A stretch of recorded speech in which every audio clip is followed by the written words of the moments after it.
Welcome to Tyler Walker Romance. You're about to dive into one of Miss Tyler's free full audiobooks. She always knows how to make you forget your life with handsome alpha male billionaire heroes and sassy strong heroines who grab love with both hands. In order for this content to be free, we have to take out the dirty details. Otherwise, we risk disrupting this platform's rules and guidelines. Buy the unabridged version of any Tyler Walker audiobook from tylerwalker.com, and with code SAVE40, you can get 40% off any digital product at checkout. Take this moment to subscribe to the channel, and remember that liking and commenting is what makes these free full audiobooks possible. Thank you for choosing to treat yourself with Miss Tyler.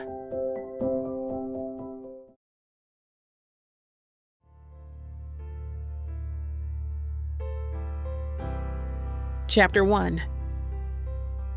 Monica.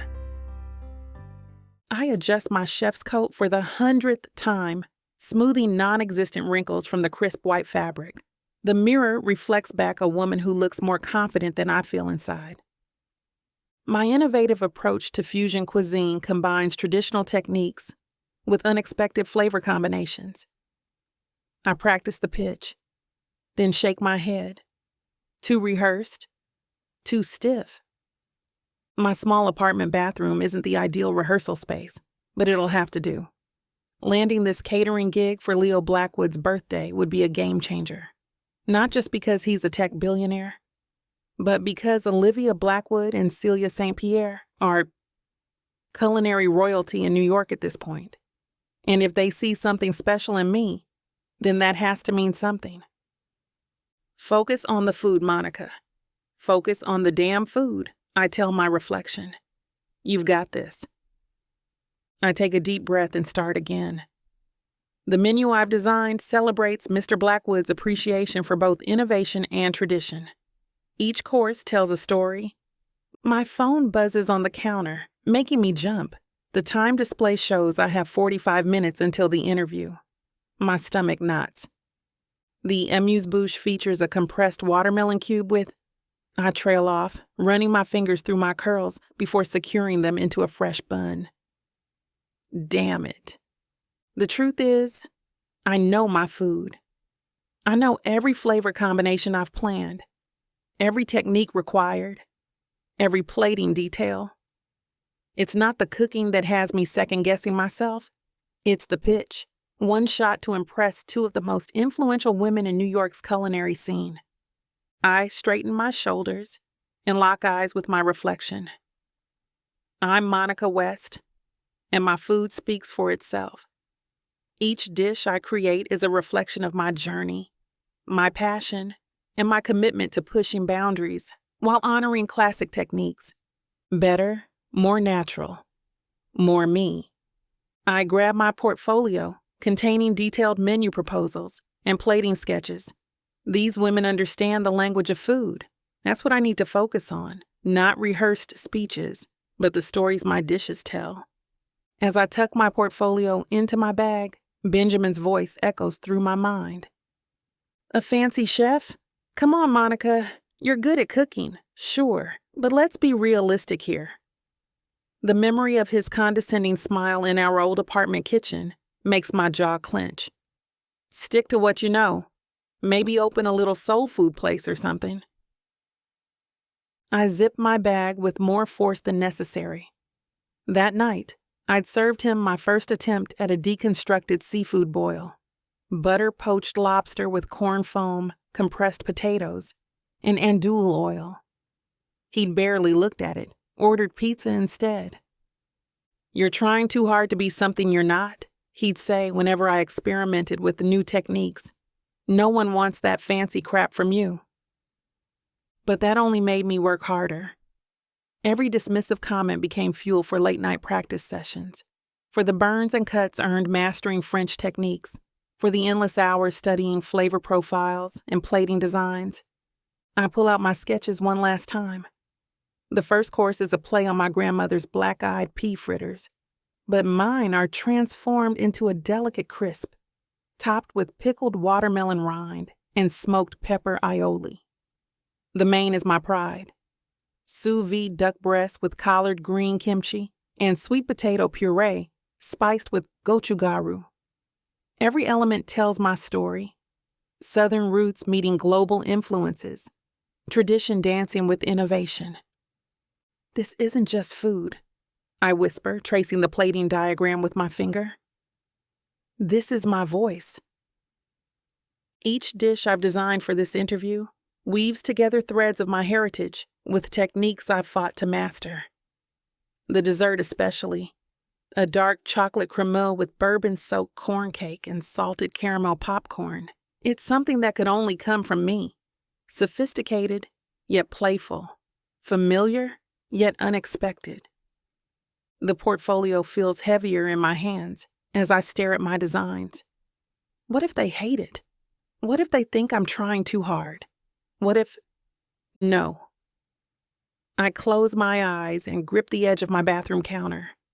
I've seen what Olivia's done with flavor fusion, turning classic techniques on their head while incorporating her heritage. And Celia? The woman practically invented a new genre of cooking with her West African Japanese fusion. They started somewhere too, I remind myself. They had their first big breaks. I flip through my portfolio again, studying the progression of courses. Each one represents hours of testing, of failed attempts, of burning myself and cutting myself and starting over until it was perfect, until it was me. Opening my eyes, I look at my reflection again. Olivia Blackwood worked her way up from line cook to head chef before she was 30, and then she amassed enough capital to start Flavor Fusion. Celia St. Pierre worked as a bartender and sous chef before she got her big break. Their stories are legendary in New York's culinary scene. I've read every interview, watched every cooking segment.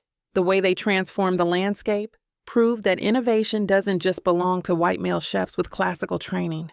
They're the reason I believed I could do this. And now they're going to critique my food. The thought sends electricity through my veins, equal parts terror and excitement. This isn't just about getting a catering gig. This is about being seen by the women who changed what's possible in a professional kitchen. I think about the articles I've saved, the Instagram posts I've studied, Olivia's signature plating style that somehow makes classic French dishes feel modern and alive, Celia's fearless combinations that shouldn't work but create something entirely new. They're not just chefs. They're artists, revolutionaries.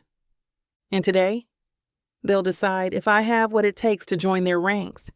I give myself one final look in the full-length mirror by my front door. The black pants are pressed crisp, no wrinkles in sight. My chef's coat gleams white against my skin, the collar perfectly starched.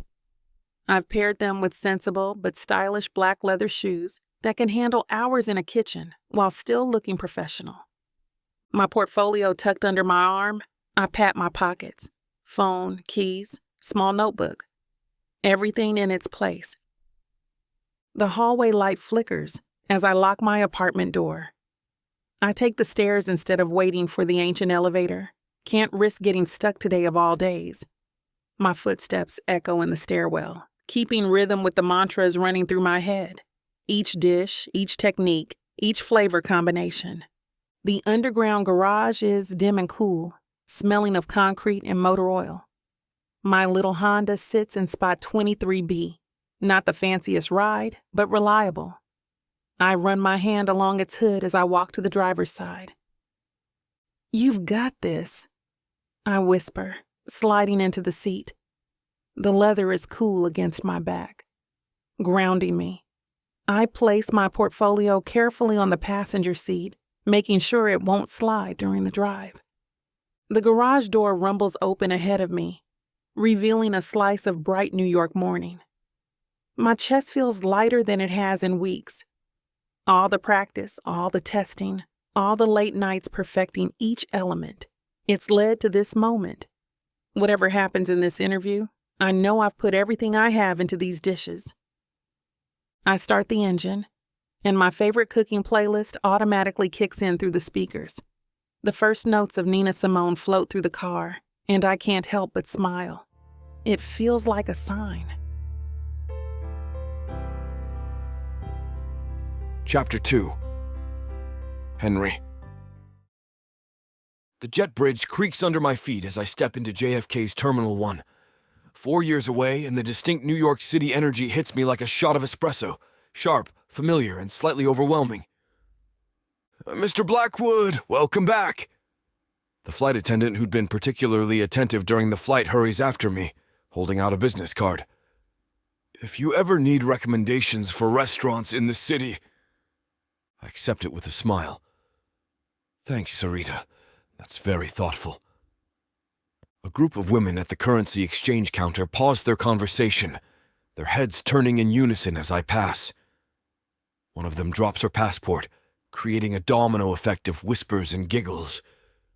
I've grown used to this reaction in Europe, but there's something distinctly American about their boldness that almost makes me smirk. Excuse me? A businesswoman steps into my path, smartphone in hand, designer heels clicking against the terminal floor. This is terribly forward, but would you mind helping me with directions? I'm trying to find the Uber pickup point. Of course. I point her toward the right exit, watching as she hangs on my every word. She lingers a moment longer than necessary, playing with her hair and shifting her weight to highlight the curve of her hip. Subtle as a freight train. You must be new to New York, I say, knowing full well she isn't. Her Manolo Blahniks and the confident way she navigates the crowd screams Manhattan native. Born and raised, actually. She winks, sliding her business card next to Sarita's in my jacket pocket without asking permission. But sometimes we locals need a little direction. Her emphasis on the last word makes her intentions crystal clear. My phone buzzes. Another message from Mother. That makes 12 since I boarded in Paris. Each one more desperate than the last, all circling around the same theme. My perpetual bachelorhood and her social calendar full of eligible daughters from New York's finest families. The latest text reads, Darling, the Ashworths are hosting dinner next Friday. Their daughter Caroline just finished her MBA at Harvard. Perfect timing, don't you think?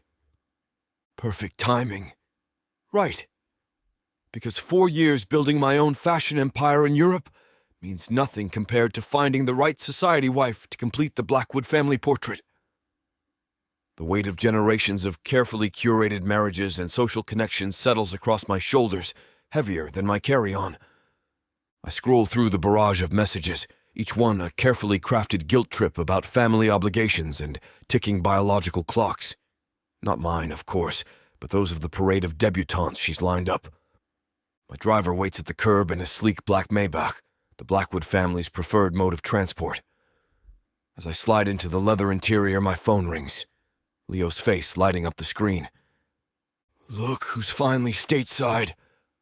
And how did you know that? I was tracking your flight, of course. Leo's deep laugh fills the car. How was the ride? Long enough to receive approximately 800 texts from Mother about potential wife candidates. Ah, the joys of being the last eligible Blackwood bachelor. Speaking of social obligations, you're coming to my birthday gala, right? I loosen my tie, watching the city blur past the tinted windows. Actually, I was thinking... Don't even try it, Henry. This isn't like ditching one of Aunt Catherine's garden parties. The whole family's coming, including that ancient great-uncle who keeps threatening to write us all out of his will. Damn. I pinched the bridge of my nose. You know, Mother's going to parade every single woman under 35 in front of me. Better you than me, though Olivia would kill anyone who tried. There's a pause, and I can picture Leo leaning back in his CEO chair at Neurotech, probably wearing that crap-eating grin. No exceptions, cousin. If I have to suffer through another round of, when are you having a second child interrogations, you can handle some matchmaking. I just got back. Can't I at least? Nope. Consider it payment for all those times I covered for you sneaking out to art galleries instead of attending board meetings. The car pulls up to Mother's Upper East Side penthouse, where tonight's welcome dinner awaits. Through the ornate windows, I catch glimpses of staff setting up the formal dining room. Mother's favorite crystal, fresh flowers, and enough place settings to suggest she's invited half of Manhattan's elite. Fine. I'll be there. I grab my bag, dreading the evening ahead. But I'm not dancing with anyone's daughter, niece, or conveniently single friend. We'll see about that. Leo chuckles. Welcome home, Henry. I end the call and stare at the imposing limestone facade of my childhood home. Same pretentious columns, same manicured topiaries, same suffocating expectations waiting behind those double oak doors. The driver helps carry my things inside while I take a deep breath of crisp autumn air. Despite Mother's overwhelming everything, a part of me has missed this city. The energy, the possibilities, the network of friends I'd left behind to carve my own path. My phone buzzes with a text from James, my old college roommate who now runs an art gallery in Chelsea. Heard you're back in town. Drinks at the Morgan tomorrow? Got some pieces you need to see. A smile tugs at my lips. At least some things haven't changed. James still knows how to tempt me with the perfect combination of art and scotch. Count me in, I text back. 7 p.m.? The front door opens before I reach it, revealing Harrison, our longtime butler, looking exactly as he did 4 years ago, down to the perfectly pressed uniform and slightly disapproving arch of his eyebrow. Welcome home, Mr. Blackwood. Good to see you, Harrison. I hand him my coat, feeling the weight of the family estate settle back onto my shoulders. How bad is it in there? Your mother has invited the Pembrokes, Astors, and Vanderbilts for dinner. He pauses, his expression perfectly neutral except for the slight twitch at the corner of his mouth. All of whom, I'm told, have daughters of marriageable age. Fantastic. I loosen my tie, already feeling like it's choking me. 4 years in Europe without this nonsense, and within 10 minutes of being home, Mother's matchmaking machine is in full swing. Any chance the wine cellar still has that 82 Bordeaux I hid behind the Merlots? Third shelf from the bottom, sir. I've taken the liberty of having it decanted. This is why Harrison has always been my favorite. The man's practically raised me, and he knows exactly when I need reinforcements. He's been more of a father figure than my actual father ever managed to be. The sound of voices drifts from the formal living room. Mother's distinctive laugh, followed by what sounds like an entire sorority's worth of feminine giggles. Christ, she's really gone all out. I'm going to need more than just one bottle to survive this ambush disguised as a welcome home dinner. But before I face the firing squad of eligible bachelorettes, I need a moment to remember why I came back. Not for Mother's matchmaking schemes, but for the chance to expand my European ventures here, to reconnect with the people who matter, to find my own balance between the Blackwood legacy and the life I want to build. Chapter 3. Monica. I push open the doors of Flavor Fusion, my portfolio clutched tight against my chest. The restaurant's modern interior gleams with polished wood and brass accents, while soft jazz music floats through the air. I suck in a shaky breath as I approach the hostess stand. I have an appointment with Olivia Blackwood and Celia St. Pierre. Right this way. The hostess leads me through the dining room toward a private area in the back. My heart pounds as we approach. This is it, my chance to prove I can handle high-profile events. Leo Blackwood's party could launch my career into the stratosphere. I smooth down my chef's coat and check that not a single curl has escaped my carefully styled bun. The private conference room door opens to reveal Olivia and Celia seated at a round table, papers spread between them. They both look up as I enter. Monica, thank you for coming. Olivia rises, extending her hand. Her presence commands attention, from her perfectly tailored dress to her confident smile. We've heard good things about your work. Thank you for considering me. I shake her hand, then Celia's. I'm excited to share my vision for Mr. Blackwood's event. Please have a seat. Celia gestures to the chair across from them. We're particularly interested in hearing how you'd handle such a high-profile gathering. I settle into the chair and open my portfolio, laying out sample menus and photos of my previous events.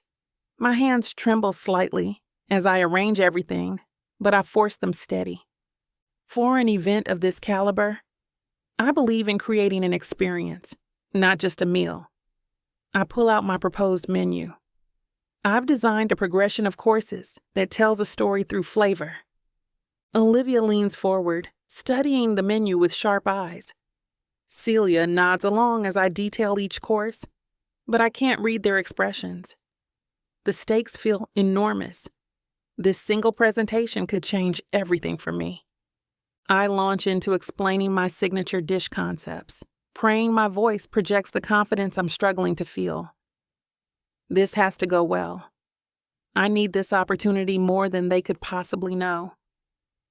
My centerpiece dish draws from a childhood memory, I explain, pulling out a photograph of my deconstructed chicken and dumplings, but reimagined through a fine dining lens. The dumplings are made with duck confit and fresh herbs, served alongside a crystal-clear chicken consommé poured tableside. Olivia picks up the photo, studying it with keen interest. The plating is stunning. Tell me more about why you chose this. My grandmother taught me to cook, starting with simple comfort foods. She always said food should tell a story. I trace the edge of my portfolio. Each element here represents part of that journey, from the traditional base to modern techniques.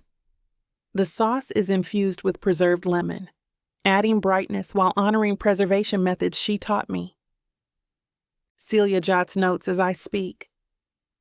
And how would you adapt this concept across a full tasting menu? Each course builds on the last, creating a narrative arc. I flip to my timeline sketches. We open with amuse-bouches that play with expectations, pimento cheese transformed into delicate spheres, country ham crafted into an airy mousse. The progression moves through reimagined Southern classics before culminating in dessert, a chocolate bourbon pecan tart with smoked vanilla ice cream. Your passion really comes through, Olivia says, leaning back. How do you see these dishes working for Leo's particular preferences? My husband can be quite picky. No kidding, Celia whispers.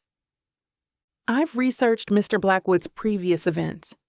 While he appreciates innovation, he values substance over pure spectacle. These dishes deliver both, grounded in tradition but elevated through technique. The tension in my shoulders eases as they continue asking questions. Their genuine interest emboldens me to elaborate on flavor combinations, plating designs, even my ideas for interactive elements. When Celia inquires about wine pairings, I launch into detailed explanations of how each course complements specific vintages. The goal is creating moments of discovery, I say, growing more animated. Every bite should reveal something new while feeling somehow familiar, like coming home to a place you've never been. Let's go back to the food for just a second. What drives you to create these particular flavor combinations? Olivia taps the menu delicately. Growing up, my grandmother's kitchen was my sanctuary. I trace the outline of the plated dish in my portfolio. She taught me that cooking isn't just about following recipes. It's about understanding how ingredients speak to each other. Like this dish here. I point to my signature seafood course. The brown butter sauce might seem simple, but the key is cooking it until it's exactly one shade away from burning. That's when the nutty notes emerge and transform the entire plate. And how do you maintain consistency with such precise timing? Celia leans forward. I developed a system at my previous restaurant. Every sauce gets color matched to a standardized photo, but more than that, it's about training your senses. The moment that butter hits the perfect point, it releases this specific aroma, like toasted hazelnuts and caramel. My grandmother used to say you have to listen to your food, I thought she was being metaphorical until I realized different ingredients actually make distinct sounds when they're ready.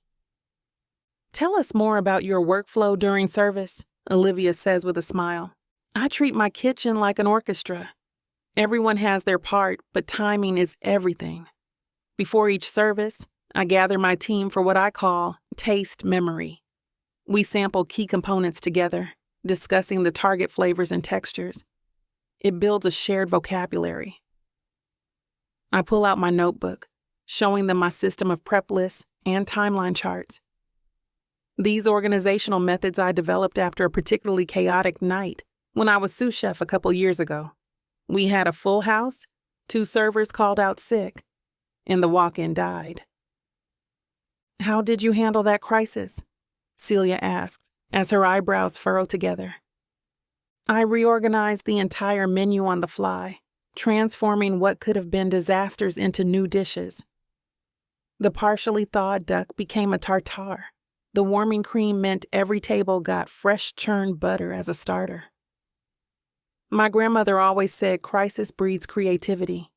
She used to tell me about the time during a hurricane when she fed 30 people with just what she had in her pantry. That taught me to see challenges as opportunities for innovation."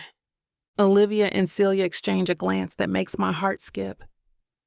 There's something in their expressions, a spark of interest, maybe even excitement, that I haven't seen in previous interviews. "Your perspective on crisis management is refreshing," Olivia says, gathering her papers. "And your dedication to maintaining standards while innovating, it's exactly what we look for." "We'll be in touch soon," Celia adds, her warm smile reaching her eyes. "You've given us a lot to consider." I pack my portfolio with steady hands, though inside I'm trembling with possibility. This feels different from other interviews where I walked away knowing I hadn't quite measured up. The way they studied my dishes, asked follow-up questions, engaged with my concepts, it all points to genuine interest. "Thank you both for your time." I stand, smoothing my chef's coat. "I look forward to hearing from you." As I walk through Flavor Fusion's dining room, my steps feel lighter. For the first time in years, I sense a real chance at breaking free away from my past, away from Benjamin's horrifying influence. No more second-guessing every decision. No more working under chefs who treat me like I'm still that uncertain girl who let someone else dim her light. Outside, the air fills my lungs with possibility. I pause on the sidewalk, tilting my face toward the sun. My grandmother always said opportunities come to those who prepare for them. I've done the work, pushed through the doubt, refined my skills. Maybe now, finally, it's my time to shine. This could be it, my chance to prove to myself and everyone else that I'm more than my past mistakes, that I'm the chef I always knew I could be. Chapter 4. Henry. I swirl the champagne in my glass, watching the bubbles dance as I strategically position myself behind a massive floral arrangement. Mother's latest dinner party is exactly what I expected. A parade of New York's elite congratulating themselves on their success while plotting their next social climb. "Henry, darling," Mother's voice carries across the room. I duck further behind the arrangement, nearly knocking over a crystal vase. "Harrison, have you seen Henry? I swear, I thought I saw him over here." I down my champagne and snag another from a passing waiter. The food remains untouched on my plate, some pretentious deconstructed dish that I don't have the appetite for. "Mr. Blackwood, your mother speaks so highly of you." A woman in her 50s corners me, her diamonds catching the light. "My daughter would love to discuss your experience in European markets." Fascinating. I scan the room for an escape route. If you'll excuse me, I need to make a call. I weave through clusters of guests, their conversations a swarm of name-dropping and passive-aggressive compliments. Someone mentions their new yacht. Another brags about their third vacation home. The artificiality of it all makes my skin crawl. Mother appears again, this time with a brunette in tow. Henry, you simply must... Sorry, Mother. Business emergency. I pull out my phone and pretend to read an urgent message. The dining room feels suffocating. These people, with their rehearsed laughs and calculated networking, represent everything I tried to escape in Europe. A waiter offers more champagne, and I grab 2 glasses this time. Through the French doors, I spot the gardens. The temptation to slip away grows stronger with each minute. Mother's matchmaking attempts have become more aggressive since my return, as if parading every eligible socialite in front of me will somehow erase 4 years of building my own life. Did you hear about the Rogers? 2 women whisper nearby. Their son married a public school teacher. They shudder as if discussing a tragedy. I loosen my tie and check my watch. The exit is 15 steps away. My driver could be here in 10 minutes. The thought of freedom beckons, promising escape from this gilded cage of expectations and superficiality. But Mother will throw a fit if she finds out that I left the party earlier than expected. So sticking around is what I'll have to do for now, even if it pains me to hear another one of those snobby conversations inside. I step into the garden, the cool night air a relief from the stifling atmosphere. The meticulously manicured hedges and stone pathways offer temporary sanctuary. Taking a deep breath, I savor the silence. There you are! Mother hurries down the stone path. I've been looking everywhere for you. I grip my champagne glass tighter. Just needed some air. Well, you'll never believe who's here. She loops her arm through mine, steering me toward a stone bench. Caroline Winston. You remember her from the club? She's just returned from finishing her MBA at Stanford. Such a lovely girl, and her family's pharmaceutical company is doing remarkably well. Mother. And the Pembrokes brought their daughter Elizabeth. She's running their foundation now. Very philanthropic. She straightens my suit and messes with my tie, her fingers lingering on the Windsor knot. You know, at your age, your father had already been married for 3 years and was running the company. Yes, I know. The champagne turns bitter on my tongue. I just want you to be happy, darling. Her perfectly manicured hand pats my cheek. And after that, unfortunate business venture in Europe. That unfortunate business venture is now worth 8 figures. Pull away from her touch. But you could do so much more here, with the right connections, the right wife. She waves toward the house. Take the Ashworth's daughter, Yale Law, impeccable family. I tune out her litany of accomplishments, watching a moth dance around the garden lights. 4 years building something of my own, proving I could succeed without the family name. She still sees it as a youthful rebellion to be corrected. The weight of generations of Blackwoods settles on my shoulders, each one following the same script of marriage, family business, country club memberships, and carefully orchestrated social circles. Henry, are you listening? Mother's voice cuts through my thoughts, sharp as a knife. Of course. I force a smile, the kind I've perfected over years of these conversations.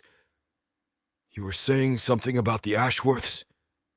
Yes, I was, actually. Their daughter is a very nice girl.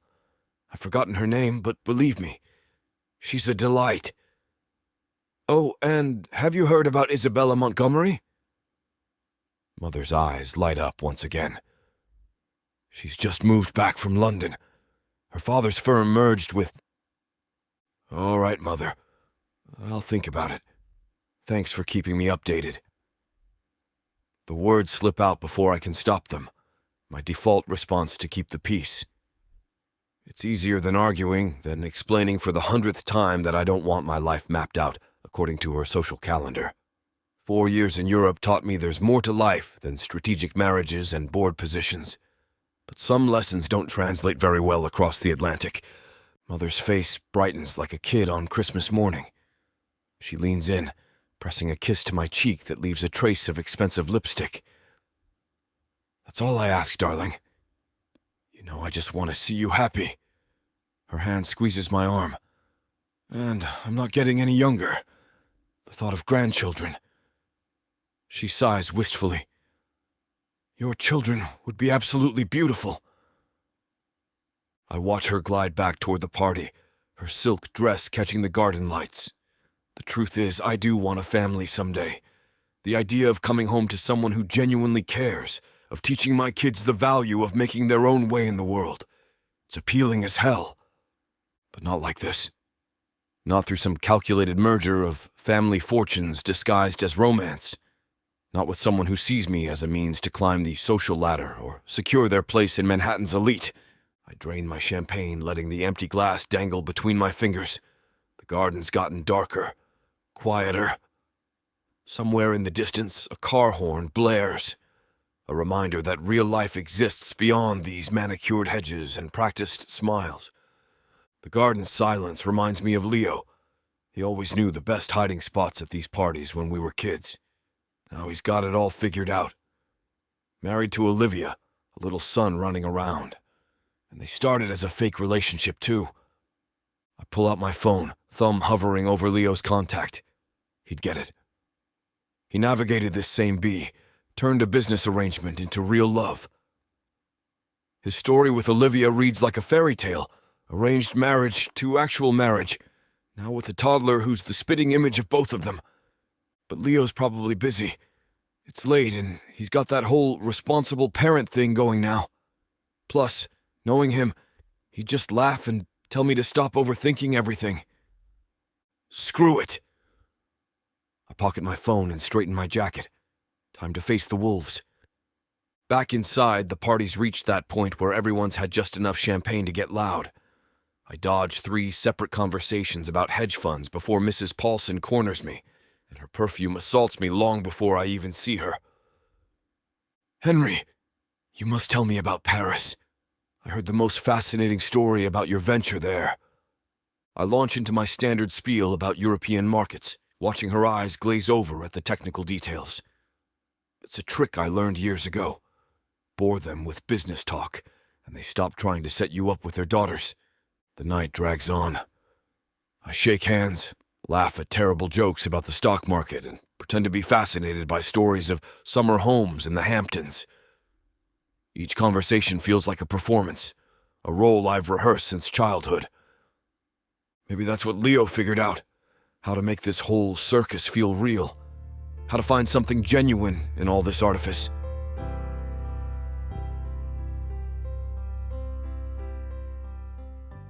You won't know what hit you, baby. I'm going to take you, break you, and make you mine. And when I'm done, you're... Now hold on just a minute. What? I got something to say. What's the meaning of this? Now you may be some fine-looking white boy. Got that right, baby. It takes hard work. And you might got the money. Fat stacks, baby, to spoil you with. But that doesn't mean I'm going to give it up to you without a fight. A fight? You want some limp wilting flowers? Go to historical romance, baby. But you want sassy and spicy strong black queens that tame their alpha male bad boys? I think our listeners do. Then you go on and look at Miss Tyla's Bougie Brides and Billionaires audio bundle. 50 hours of me whispering the most romantic things in your ears. Fake marriages, alpha male billionaires, strong black women, steamy scenes that will make your eyes roll back. And everything wrapped up in a happily ever after that will put you in an afterglow. Use code SAVE40 to get 40% off this bundle and any other digital product in Miss Tyla's store. Unabridged and uncut. Just like you? You're gonna have to find out. Tyla Walker Romances. Escape your life with sassy romance.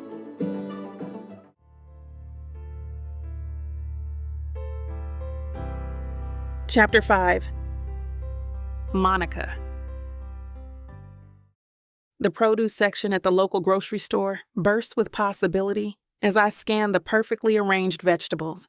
My phone buzzes with another notification, probably another detail about Leo Blackwood's upcoming birthday celebration.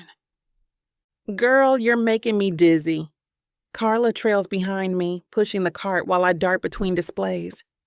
We've been here 20 minutes and your basket's still empty. This has to be perfect.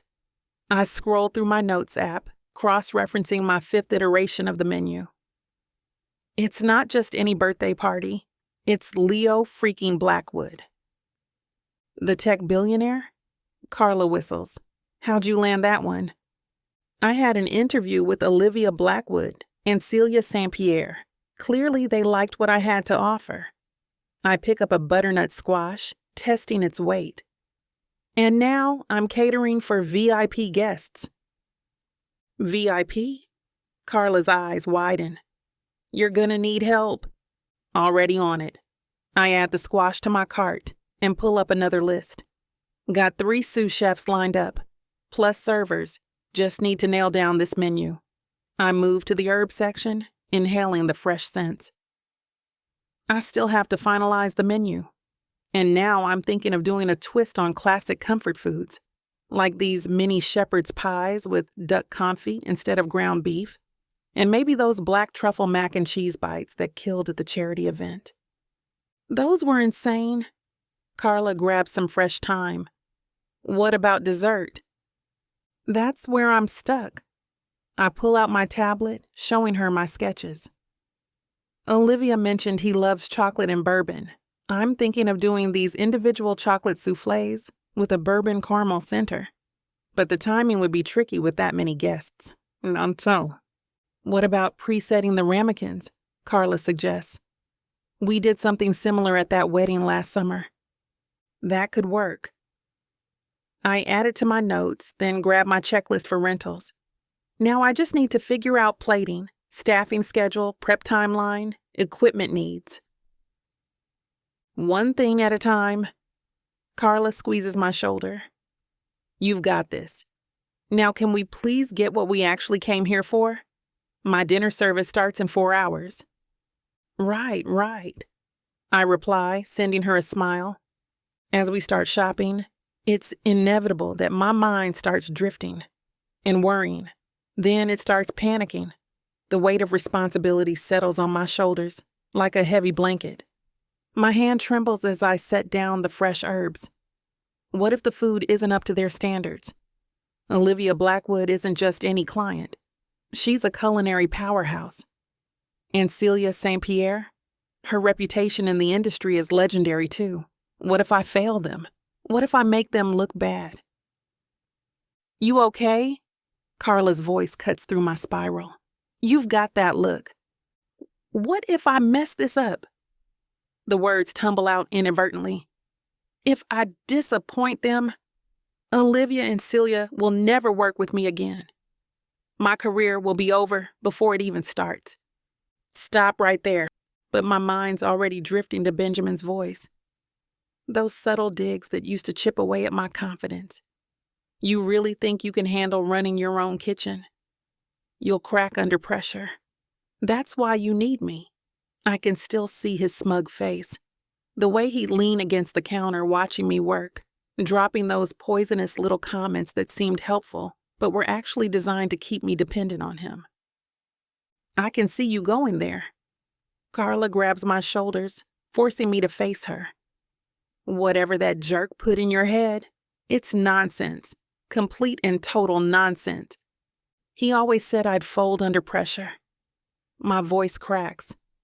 That I wasn't cut out for this level of responsibility, that I needed him to succeed. Did you fold when the power went out during that wedding reception? Carla's eyes lock with mine, fierce and unwavering. Or when half your staff called out sick at the Williams event. No, you adapted. You crushed it. You owned those disasters and turned them into triumphs while Benjamin was nowhere to be found. The memories of those triumphs push against Benjamin's echoes, fighting for space in my mind. For every doubt he planted, there's a moment where I proved him wrong, where I shined without him.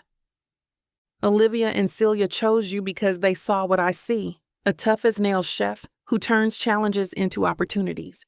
They don't make mistakes with who they hire. Carla releases my shoulders but keeps her gaze locked on mine. Benjamin couldn't handle your success, so he tried to dim your light. He wanted you dependent on him because he knew damn well you could outshine him. Don't let him win now. The produce section comes back into focus, grounding me. The vibrant colors of fresh vegetables, the earthy smell of herbs. This is my world, not his. She's right. I earned this opportunity through late nights, burnt fingers, and a refusal to give up. Benjamin's voice might still haunt me sometimes, slithering in during moments of doubt, but it doesn't get to define my future. Not anymore. Now, Carla picks up my tablet, her tone shifting to business. Tell me more about these bourbon caramel soufflés. They sound amazing, and I want to know exactly how you're planning to blow everyone's minds with them. Matter of fact, tell me about any dish you want to make. Which dish is the one you're most excited about? So I'm thinking of doing these little bites throughout the night. I pull up my sketches on the tablet, showing Carla. Starting with caviar pearls on brioche, then moving to duck confit spring rolls with plum sauce. For the mains, I want to do lamb lollipops with mint chimichurri, those black truffle mac and cheese bites, and mini lobster pot pies. My fingers swipe through the images as I envision each dish floating through the party on elegant silver trays. Then for the grand finale, those bourbon chocolate soufflés we talked about, paired with salted caramel macarons and gold-dusted truffles. That's some serious fine dining. Carla nods approvingly. Very on brand for a billionaire's party. In my mind, I can already see Leo Blackwood's guests savoring each bite, their eyes lighting up with pleasure. Olivia and Celia exchanging proud looks as the food becomes the talk of the evening. This could be my breakthrough moment, the one that puts my name on the map. But then it hits me, the familiar tightness in my chest, the voice that sounds too much like Benjamin's. You're reaching too high, playing with the big leagues when you're barely out of the minors. My hand trembles as I reach for a bunch of fresh cilantro. The leaves blur before my eyes as memories surface. Benjamin hovering over my shoulder in our old apartment kitchen, critiquing every move, every decision. No, not today. I grip the herbs tighter, inhaling their sharp, clean scent. Focus on the present, on the fresh ingredients under my fingers, on Carla's steady presence beside me. I need Thai basil, microgreens, and edible flowers. I straighten my spine, pushing my cart forward with purpose. And those specialty mushrooms from the Asian market across town. Each ingredient I select is a small victory, a step further from who I used to be. The Benjamin in my head can doubt all he wants. I've got a party to plan for and a future to build. Chapter 6. Henry. I step into the Sapphire Crown Hotel's grand ballroom, gawking at the impressive interior. The venue drips with opulence, ice sculptures, champagne fountains, and floral arrangements that mystify you. My cousin Leo stands near the center of the room, surrounded by the usual crowd of tech investors and startup founders. He spots me and breaks into a wide grin. There's my favorite cousin. Leo pulls me into a quick hug. Though you're looking more like a stranger these days. When's the last time you graced us with your presence? Happy birthday, old man. I hand him an envelope. Though I might need that gift back since you invited Mother to this shindig. Leo's eyes drift to where Olivia stands across the room, bouncing their son Thomas on her hip while chatting with some guests. Come on. You know Aunt Catherine would have had my head if I left her out. Besides, she's been oddly cheerful lately. That's what worries me. I clear my throat, scanning the room. When Mother's cheerful, she's usually plotting something. Paranoid much? Leo chuckles, taking a sip of his whiskey. Maybe she's just happy to see her son settling into the family business finally. I'm her only son, and we both know that's not it. My gaze follows a waiter carrying fresh flutes of champagne, and I fight the urge to grab two, one for each hand. 4 years in Europe wasn't long enough to forget how she operates. The Catherine Blackwood playbook hasn't changed since I was in diapers. Speaking of operating, Leo's voice trails off as he spots Olivia waving him over, Thomas squirming in her arms. Duty calls. But this conversation isn't over. I want to hear what's really got you looking like you're planning an escape route.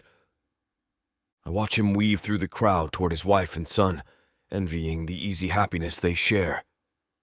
The genuine smile that crosses Leo's face when he takes his son makes something twist in my chest. The room suddenly feels smaller, stuffier, filled with too many expectations and not enough exits. The weight of Mother's gaze from across the room is practically burning a hole in my custom Italian suit. Why did I agree to come to this in the first place? Yes, to support my cousin, even if it means I'll have to endure another night of matchmaking attempts by Mother, who really can't help herself at this point. 4 goddamn years building something of my own in Europe, and I'm right back where I started, dodging debutantes and fielding questions about when I'll finally settle down and take my rightful place. I drift through clusters of fancy dresses and expensive suits, exchanging hollow pleasantries and vacant smiles. The same faces, the same conversations, who's merging with whom, which startup just got funded, whose divorce is making headlines this week. Henry, darling! Amanda Pierce, an old family friend, air kisses both my cheeks. You must tell me about Paris. I heard you were doing marvelously there. Paris, London, and Prague, actually. I take another sip of champagne, draining the glass faster than I should.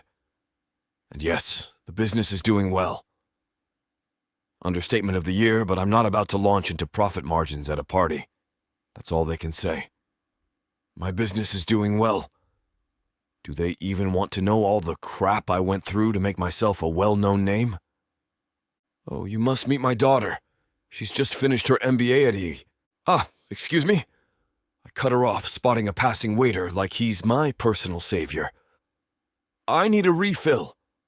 I don't, but I'd rather drink myself into oblivion than be set up with MBA Barbie. I make my way to the far corner of the ballroom where the catering staff has set up their staging area. Here, at least, there's purpose to the movement. No pretense, just people focused on their work. Something I can respect.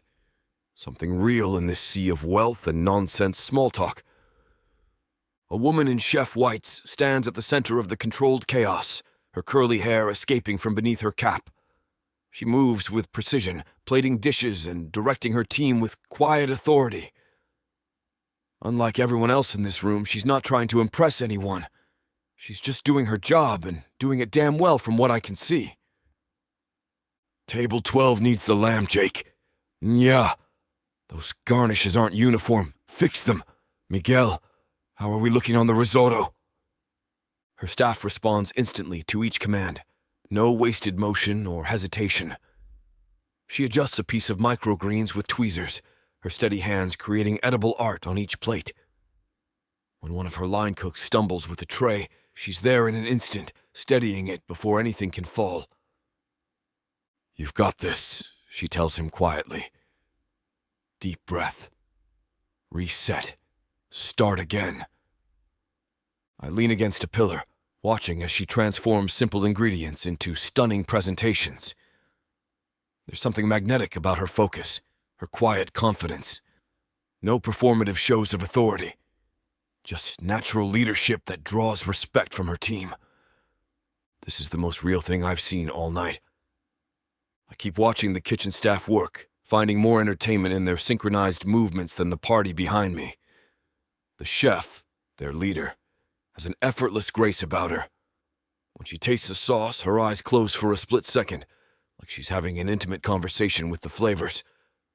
A familiar laugh cuts through the crowd.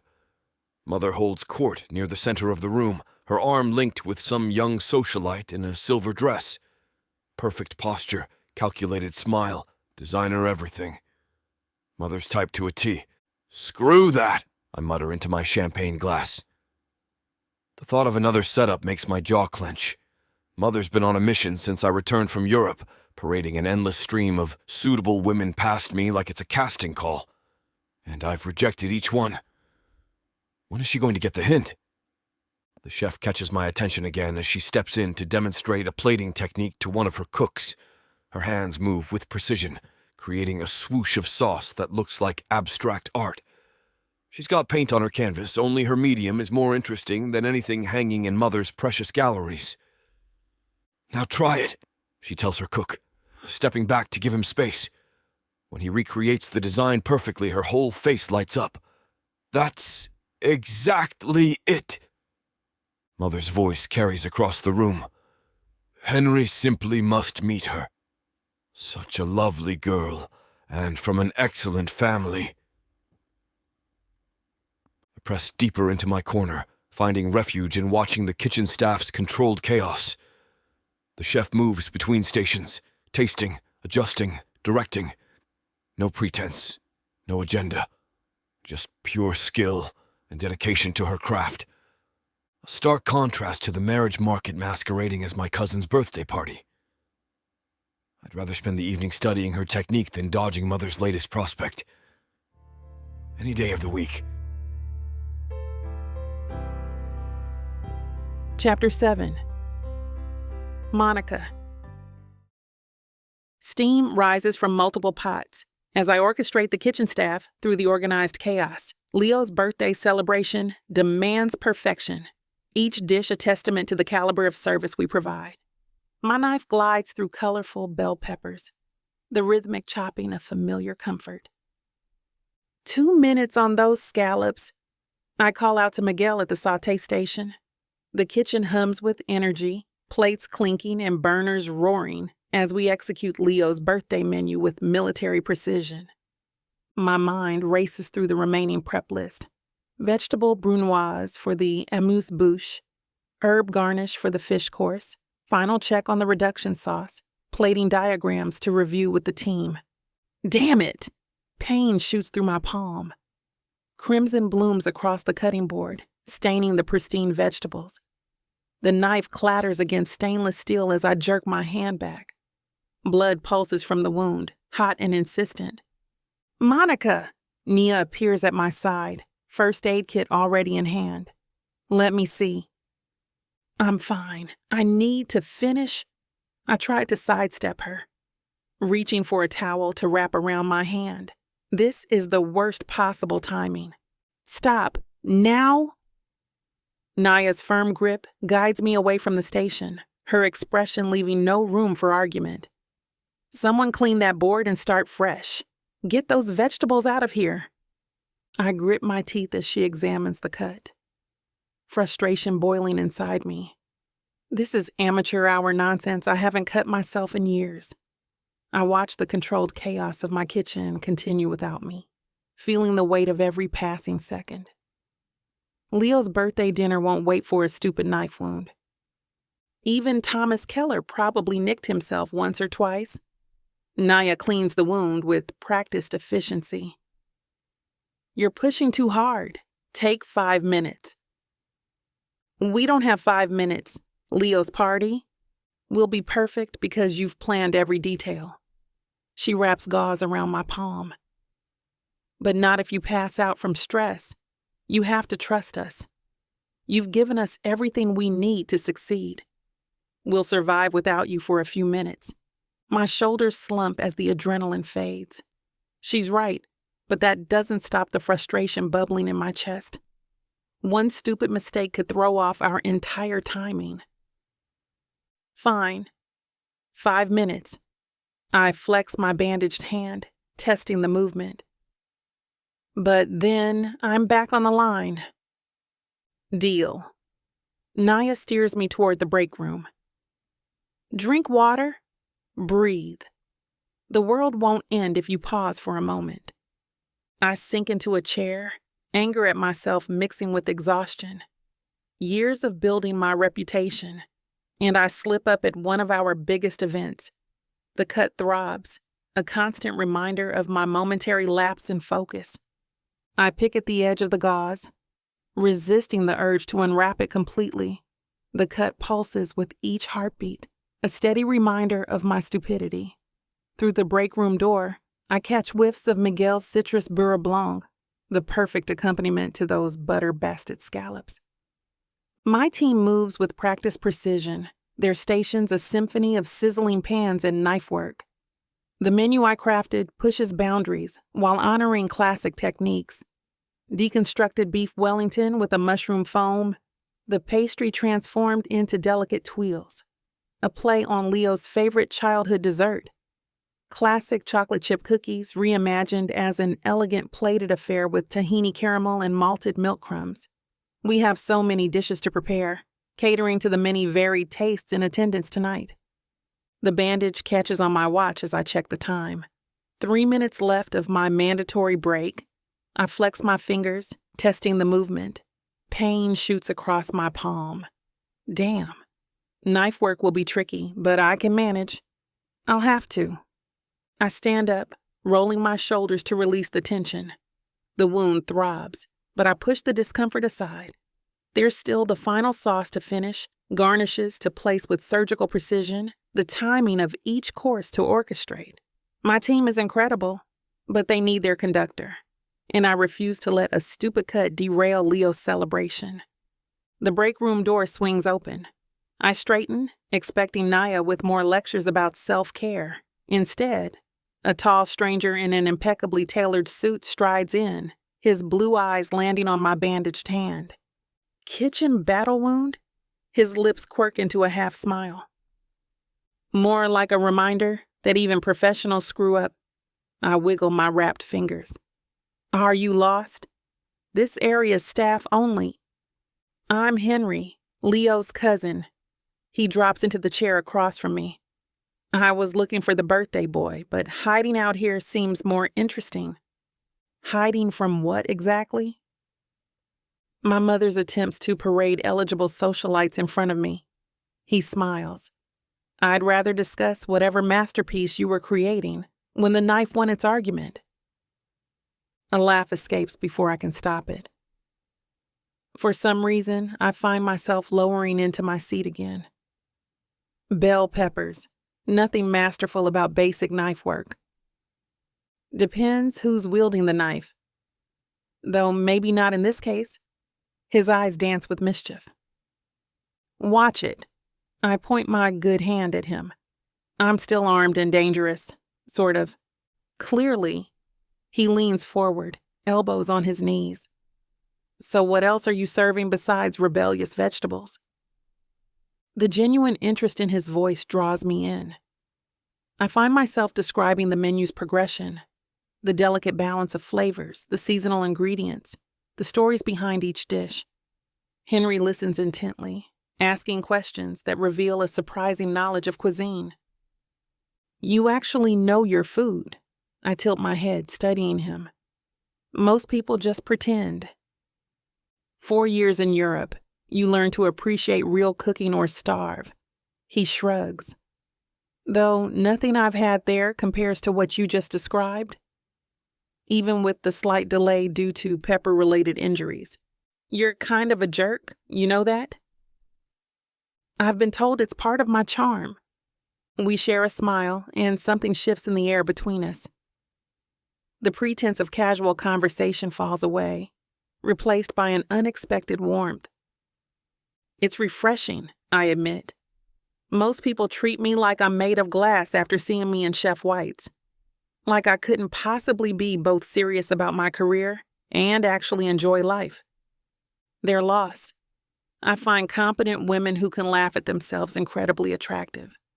His gaze holds mine, sending a flutter through my chest. The air between us crackles with possibility. Henry's blue eyes hold mine, and my breath catches. The cut on my palm forgotten, I lean forward without meaning to, drawn by an energy I can't explain. You know, Henry's voice drops lower. I should probably thank those bell peppers. Getting to meet the chef responsible for tonight's menu is worth enduring my mother's matchmaking schemes. Smooth talker, but I'm smiling, caught up in the magnetic pull between us. His hand slides across the break room table, fingers brushing mine. Electric tingles race up my arm at the contact. I prefer honest, and honestly, this is the most interesting conversation I've had all evening. I open my mouth to respond, but a shrill voice cuts through our bubble. "Henry, darling, are you here somewhere? I thought I saw you coming this way." The voice echoes from the hallway, getting closer. "The Morrisons just arrived with their lovely daughter." Damn. Henry's head drops forward. That would be Mother, professional life ruiner, and expert at terrible timing. The sound of her footsteps grows louder. Henry's fingers tighten around mine for a brief moment before he releases them. "Quick, hide me under the table." His eyes dance with mischief despite his obvious dread. "In that expensive suit? I don't think so." I bite back a laugh as footsteps approach the break room door. "Henry?" The voice is right outside now. "I know you're here somewhere." Chapter 8. Henry. The break room door swings open without warning. My mother's signature perfume fills the air before I even see her face. "Henry, darling." She glides in wearing her designer gown, diamonds glittering at her throat. Behind her trails a statuesque blonde in a red dress. Who the hell is this? This isn't the woman she was parading around early. "I've been looking everywhere for you. Mother." I get up, glancing at Monica. Her eyes widen slightly at the sudden appearance of my mother. While these two ladies are dressed to the nines, Monica is in her chef whites. I hope that isn't making her feel some type of way. I'm a bit occupied at the moment. "Oh, nonsense." Mother waves her hand dismissively. "I want you to meet Lola Sinclair. Her father runs that lovely vineyard in Napa we visited last summer." Lola extends a manicured hand. "Pleasure to meet you, Henry. Your mother's told me so much about you." I ignore her outstretched hand. "Mother, this isn't the time. I'm helping." Lola just finished her MBA at Harvard. Mother barrels on, acting as if Monica isn't even in the room. "She's taking over their international distribution next quarter." Monica starts to rise from her chair. "I should probably get back to—" "No." I catch her wrist gently, mindful of her injured hand. "Please stay." The last thing I need is to be trapped alone with my mother's latest matchmaking attempt. "Henry."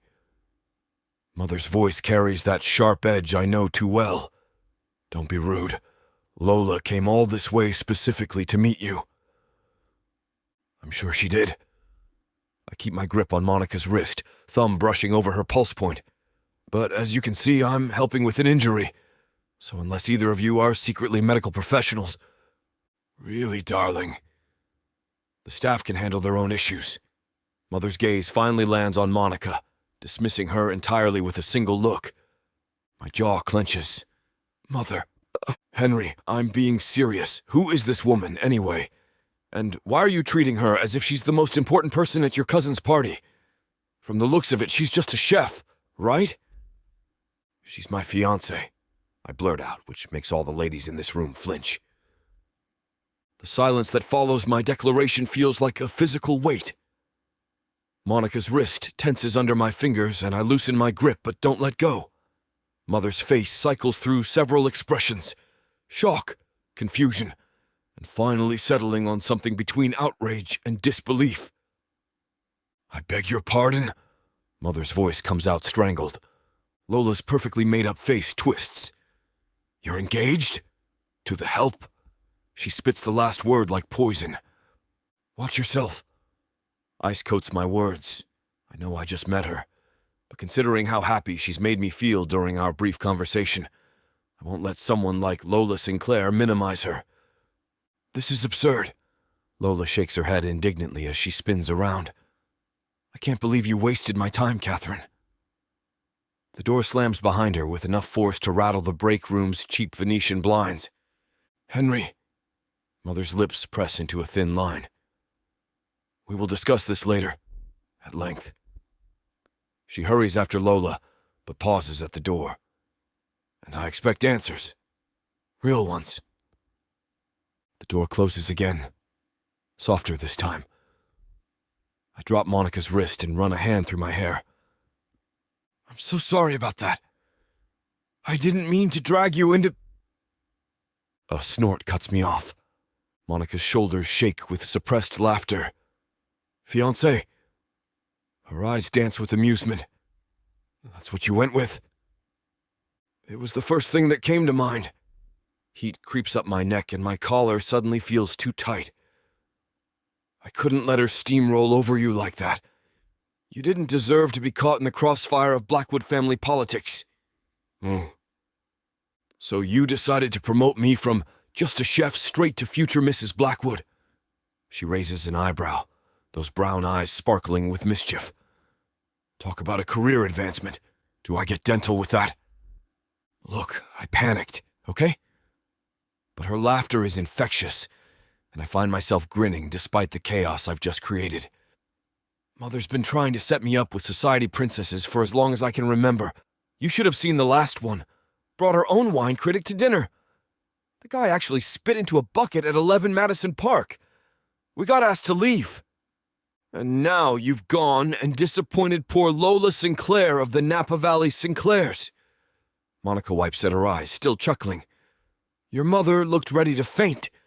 I thought she might actually clutch her pearls like in those old movies. Does this mean I should start practicing my society laugh?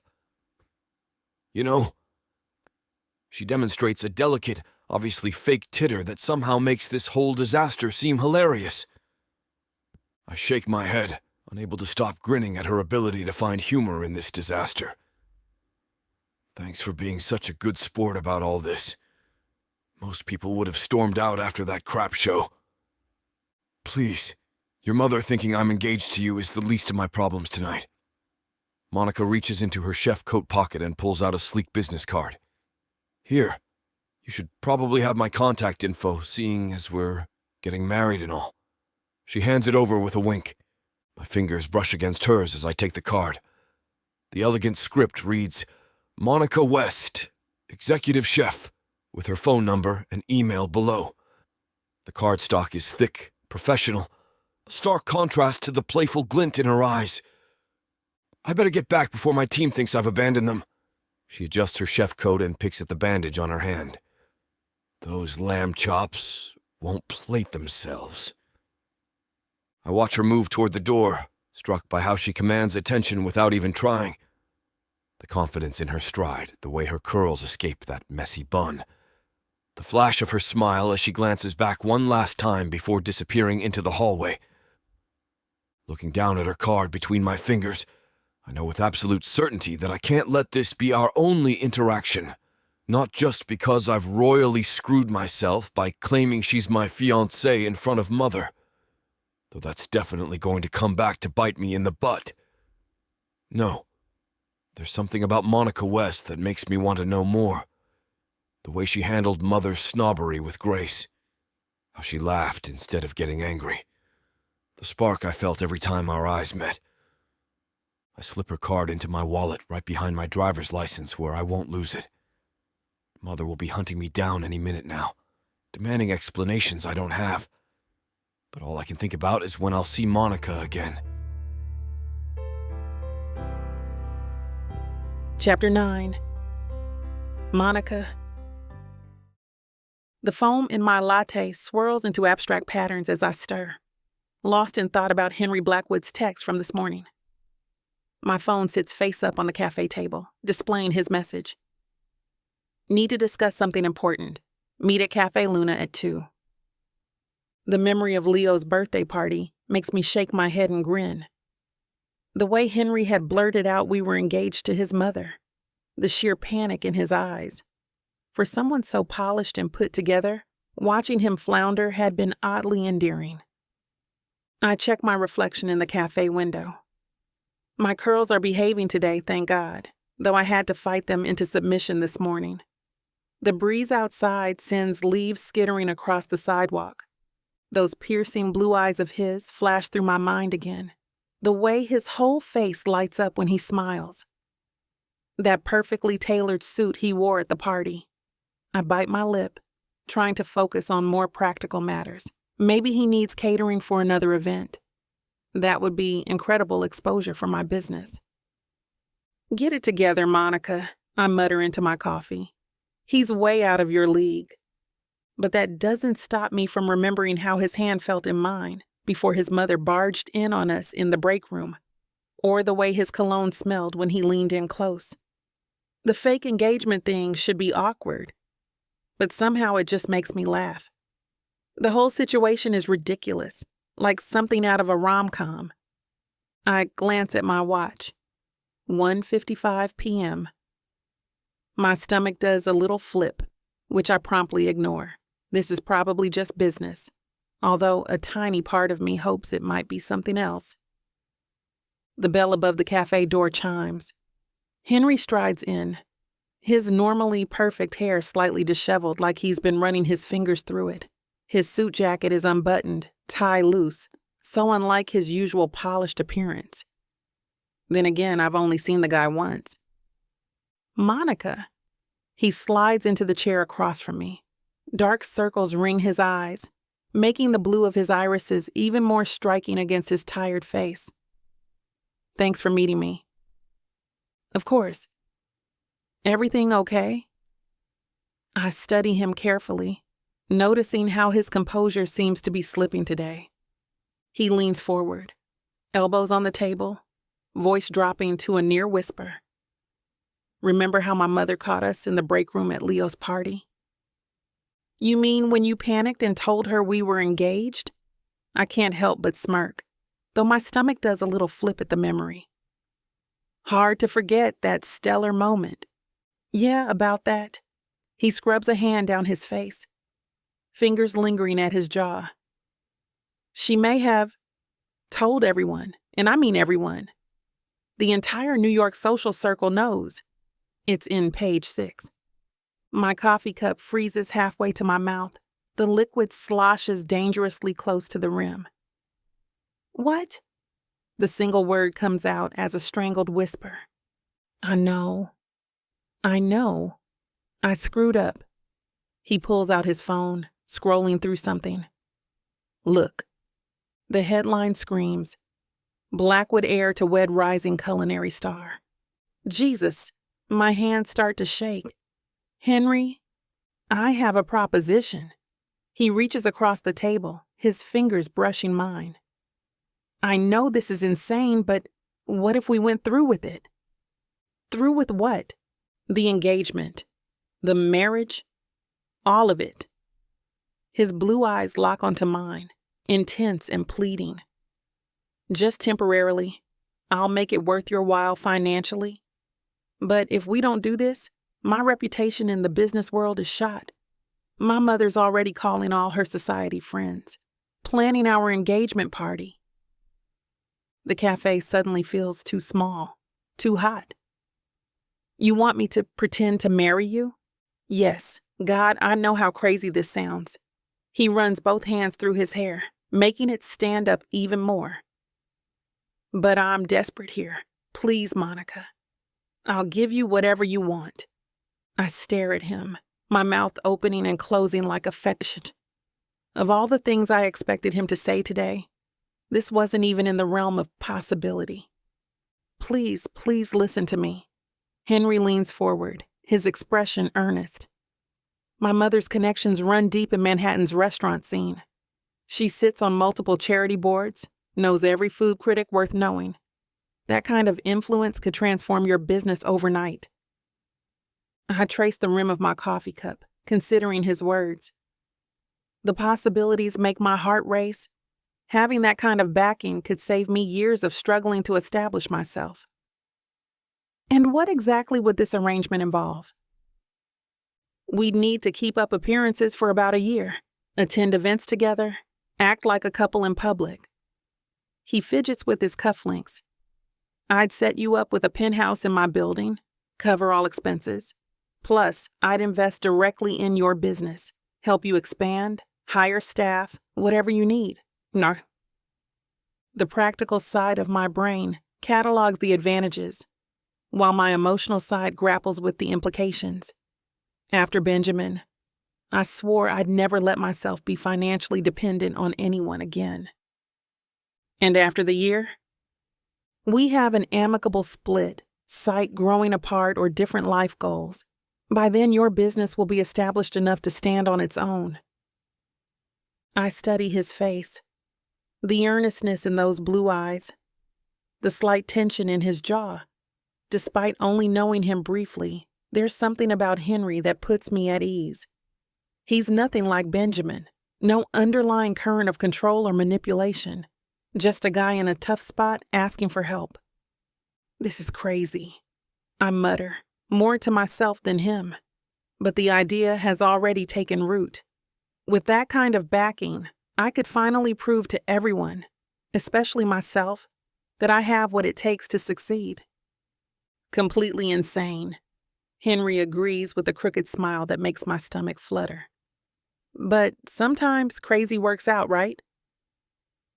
I'll think about it, I say finally, breaking the heavy silence between us. My fingers trace along my coffee cup, its warmth long faded. This isn't exactly a small decision. Henry's shoulders relax slightly. Of course. Take whatever time you need. His hand slides across the table, stopping just short of touching mine. And Monica, I want you to know, this arrangement would be completely on your terms. No pressure, no expectations. What about, I gesture vaguely between us, memories of Benjamin's possessiveness creeping in uninvited.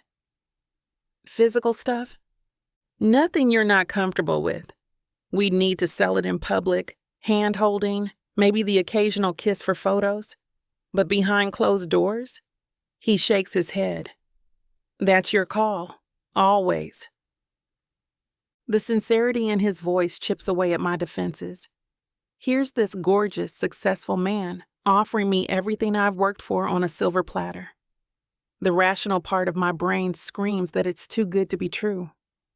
The ambitious part sees endless possibilities. And you'd really help with the business? I hate how small my voice sounds. Whatever you need. Capital, connections, equipment. He leans back.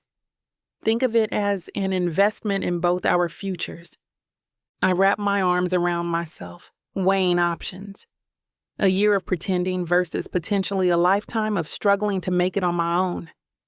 The choice should be obvious. But after Benjamin, this could change everything, I whisper half to myself.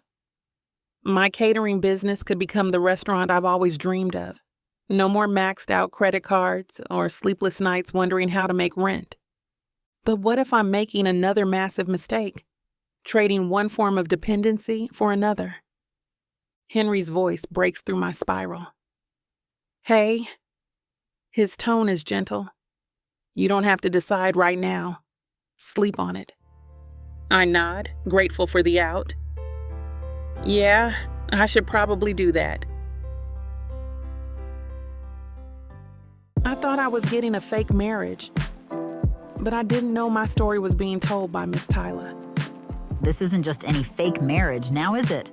No, you introduced me to the devil. Come on, girl, Jacob isn't that bad. Oh, I love Jacob. His family, on the other hand? Beggars can't be choosers, Nyla. You should be grateful I even let Jacob Stone look your way. I just wanted to save my granddaddy. Is that so bad? Why couldn't you let this be a normal fake marriage? Instead, you put me in a twisty story filled with money, betrayal, power, and lies. Let's not forget love. That's what keeps me going. But not gonna lie, Miss Tyler. This story you got me in ain't the simple fake marriage, happy ending I thought it would be. It's not. Because where would be the fun in that? Treat yourself to Say Less I Love You. Tuesdays and Thursdays. New seasons premiere every month. Or skip the wait and grab the full series bundle from TylerWalker.com. Treat yourself with Miss Tyler.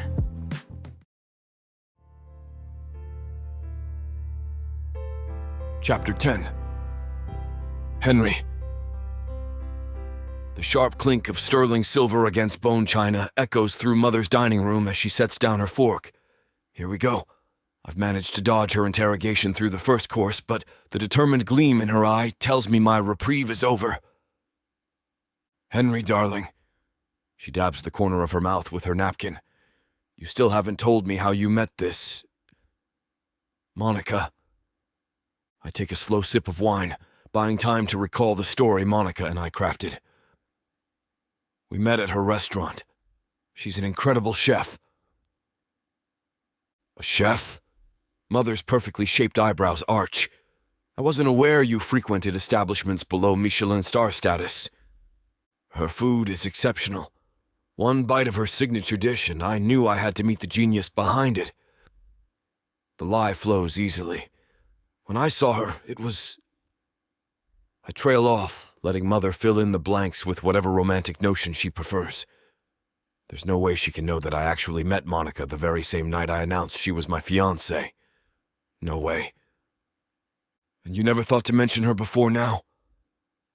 We wanted privacy, to make sure what we had was real before going public. Mother's lips purse. How convenient. And her family? What do they do? She's self-made, Mother. Worked her way up through some of the best kitchens in the city. I lean back, crossing my arms. That's what attracted me to her. Her drive, her passion. I see. Her tone suggests she doesn't see it all. And this whirlwind engagement? Surely you understand my concern, Henry. The Blackwood name carries certain expectations. I know what I want. I fix her with a steady gaze. Monica is brilliant, talented, and makes me happier than I've been in years. Isn't that what you've always wanted for me? Of course, darling. She reaches for her wine glass. But you must admit, this is all rather sudden. I had to hear about my only son's engagement at Leo's birthday party, of all places. Well, that wasn't intentional. You came looking for me. Things just happened quickly, and we went with the flow. Nothing wrong with that. And when do I get to formally meet this woman who's stolen my son's heart? Soon. I force a smile. We're both just incredibly busy right now with the restaurant and my work. Nonsense. I'm hosting a dinner party next weekend. You'll both attend.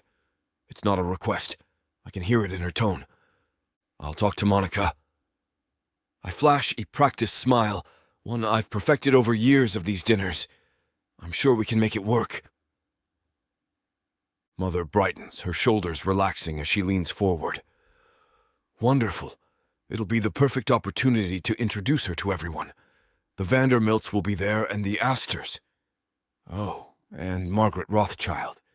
You remember her, don't you? She's been dying to meet your fiancé.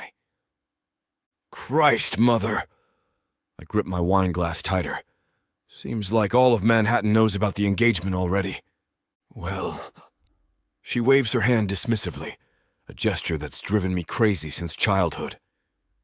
You know how these things go. One mentions it at lunch, another at bridge club. A loose tongue, as always. I drain my glass, signaling Harrison for another. Don't be dramatic, darling. People were bound to find out eventually. And really, what did you expect? My only son finally settling down. It's the talk of the season. The talk of the season, I mutter. Just perfect. What started as a quick solution to Mother's marriage ultimatum has snowballed into a social circus, and now Monica will have to face the wolves in their den. She's doing me a huge favor in accepting this charade. But what if I've just made her life 10 times worse? Besides, Mother continues, these things need proper planning. Guest list for the engagement party, venue selections, not to mention the wedding itself. Us. Let's not get ahead of ourselves. I hold up a hand. Monica and I want to take things at our own pace. Really? She scoffs. You're already engaged. The irony of her statement hits me like a punch to the gut. If she only knew how slow things really were, that Monica and I barely know each other beyond our hastily constructed cover story. Just one thing at a time, Mother. The dinner party first. And what does Monica think about children? Mother's voice cuts through my thoughts like a scalpel, precise and painful. Jesus, Mother, we haven't even set a date yet! I run a hand through my hair, fighting the urge to get up and leave the room altogether. These dinners always feel like slow torture, especially when she's prodding me like this. Well, these things need to be discussed. The Blackwood legacy can wait.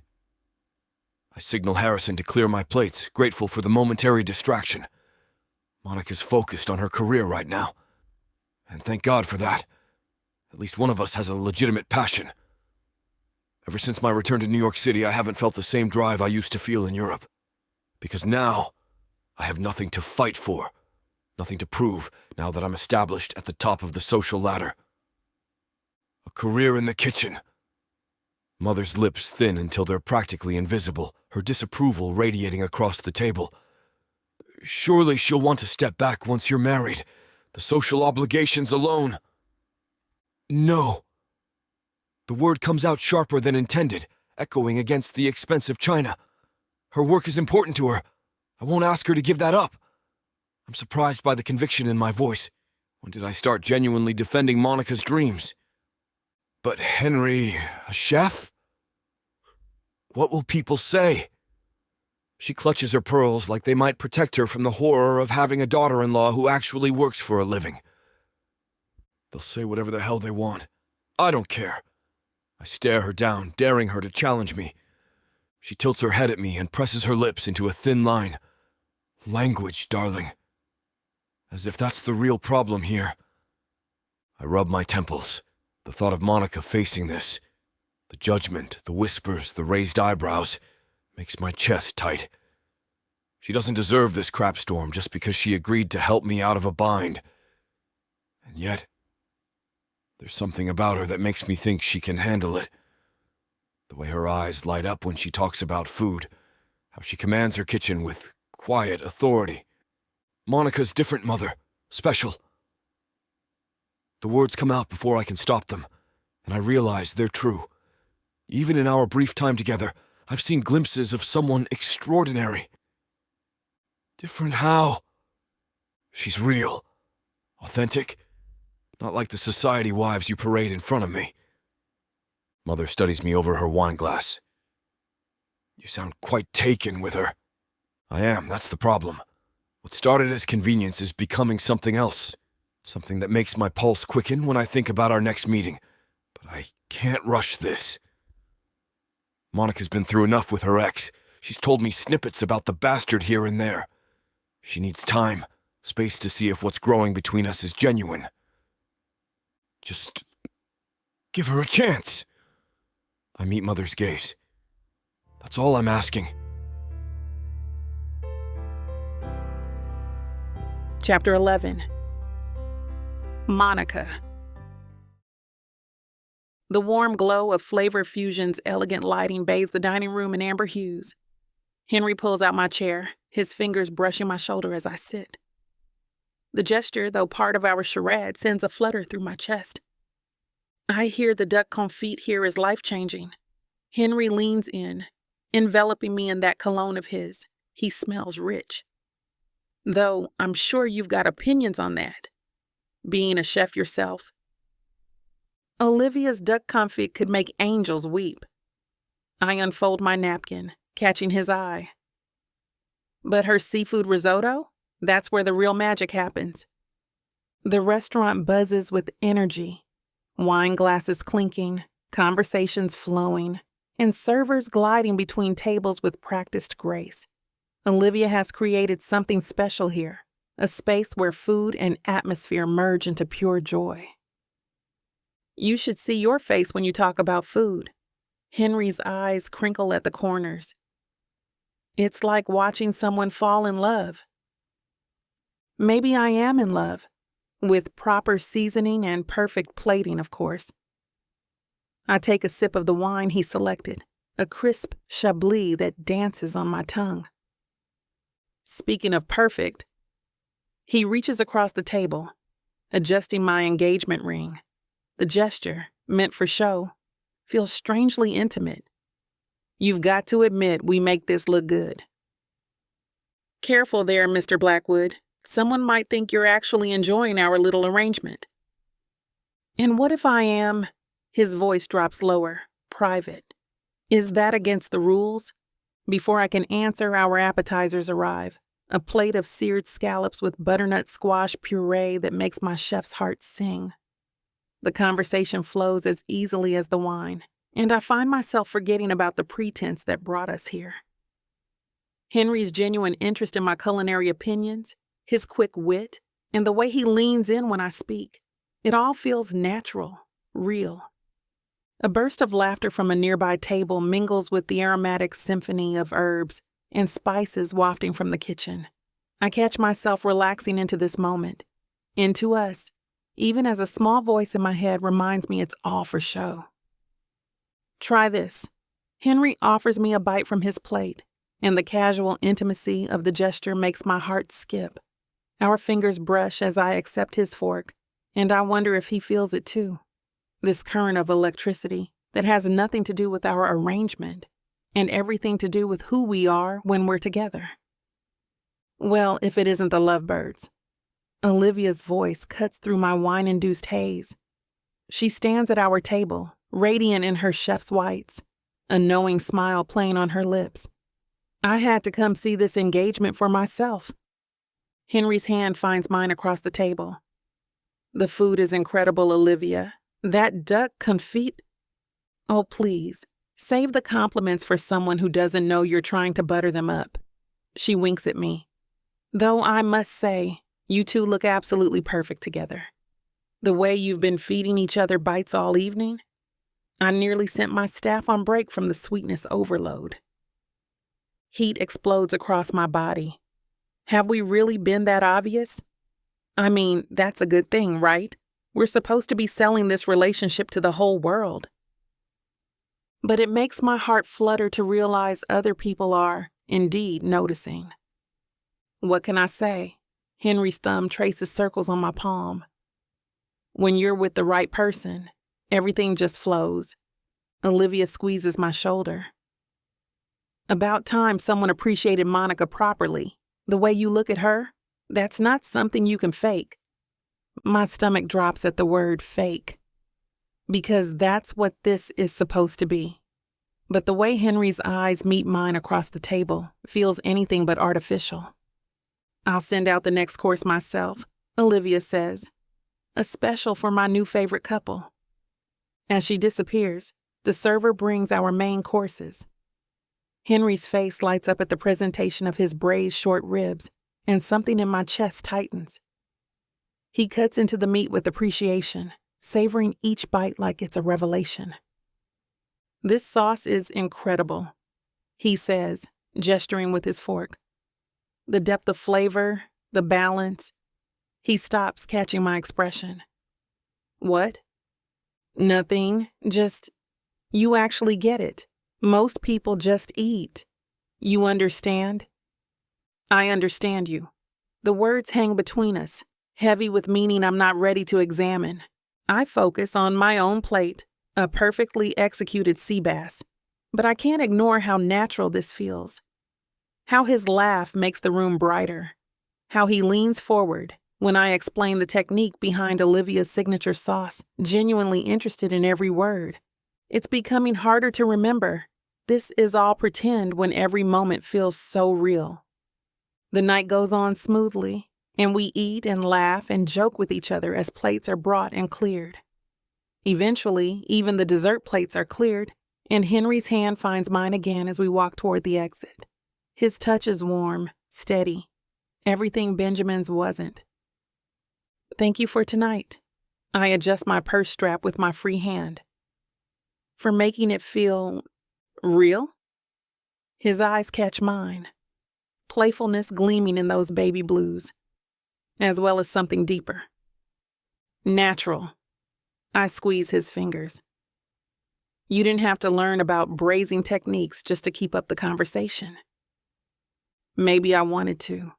He pulls me closer as we step outside, the night air cool against my warm skin. Maybe I like watching you light up when you talk about what you love. A car horn blares in the distance, and my body tenses before I can stop it. For a split second, I'm back there. Benjamin screaming, plates shattering against walls, the sound of my own heartbeat drowning out everything else. Henry must feel the change in my posture, because his arm tightens protectively around me, his warmth anchoring me to the present. "You okay?" he asks quietly, his thumb tracing gentle circles on my shoulder. I nod, forcing a smile that becomes more genuine when I look up at him. His blue eyes hold nothing but concern, no judgment, no frustration at my reaction, just patience. "Monica?" he asks gently. "Yeah, just..." The words stick in my throat. How do I explain that even this perfect evening has shadows lurking at its edges? That every time something good happens, a voice in my head whispers it's temporary? Henry steps in front of me, his expression serious. "Monica, what's going on in that head of yours?" "Nothing. Everything." I force a laugh. Just remembering that this is supposed to be pretend. But that's not it. Not really. I'm remembering Benjamin's last words to me. "You'll never find someone who understands you like I do." And even though I know it was manipulation, even though Henry proves him wrong with every genuine question and careful touch, part of me is waiting for the other shoe to drop. "Hey." Henry's thumb traces my cheekbone. "Whatever you're thinking about, whoever you're thinking about, they're not here. It's just us." I lean into his touch, trying to believe him. But I can't shake the feeling that happiness this pure comes with a price.